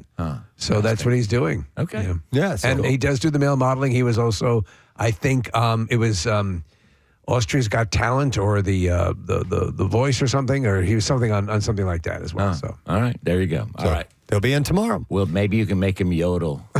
Maybe. I don't know. We'll see about that. All right, you want to do the letter, dude? Sure, yeah. All right, here we go. Preston and Steve on 93.3 WMMR. Now, the Daily Letter. All right, the Preston and Steve Show is brought to you today by the letter.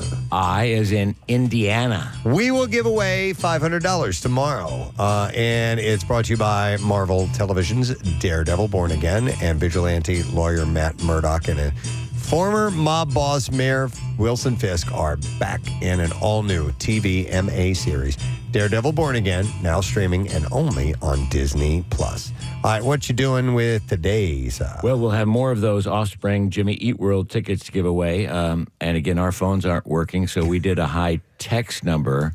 And I'm told the phones will be fixed by New Year's. Oh, good. 2027. Perfect. All right. That'll be a good year. I mean, they're doing their Beasley best, but they just can't quite get it together just yet. But sooner or later, a radio station will have phones that work. Although Zoom is also fun. It is. It is. We're enjoying it. No, they sound actually good. You had a segment one day last week where you were actually... people were Zooming, and you were just finding out how they were on their way to work or something like that. It worked out nicely. There's an element to it that is really kind of sweet. I thought it sounded great. Anyway, we'll have more tickets to give away. We've got Women's History Month continuing, and we'll have blocks of Pink Floyd for David Gilmour's birthday, and Lou Reed had a birthday last weekend. He's just got so many cool songs, particularly that live version of Sweet Jane, which is so wicked, that we will break out and play. Love it. Thank you, Pierre, and thank you to our sponsors. The Preston and Steve Show has been brought to you today by Dunkin', and the Preston and Steve Show runs on Dunkin'. Also brought to you by Acme Markets, fresh foods, local flavors, and brought to you by Adam Home Services, heating and cooling and plumbing, and electrical as well. AdamHomeServices.com. Tomorrow on the program, as Pierre said, Peter Mehrhofer, the Austrian, is considered the happiest man on the internet. Well, guys! Will be in our studio. We will also have Alfonso Ribeiro on the phone at, well, whatever it is. Yeah. And we will check in with our friends at 6ABC, and we'll have a No Sad Bro Day tomorrow. It started right now. And we'll do the connoisseur and more. So that's it. We're done. Rage on. Have a great day, and we'll see you tomorrow.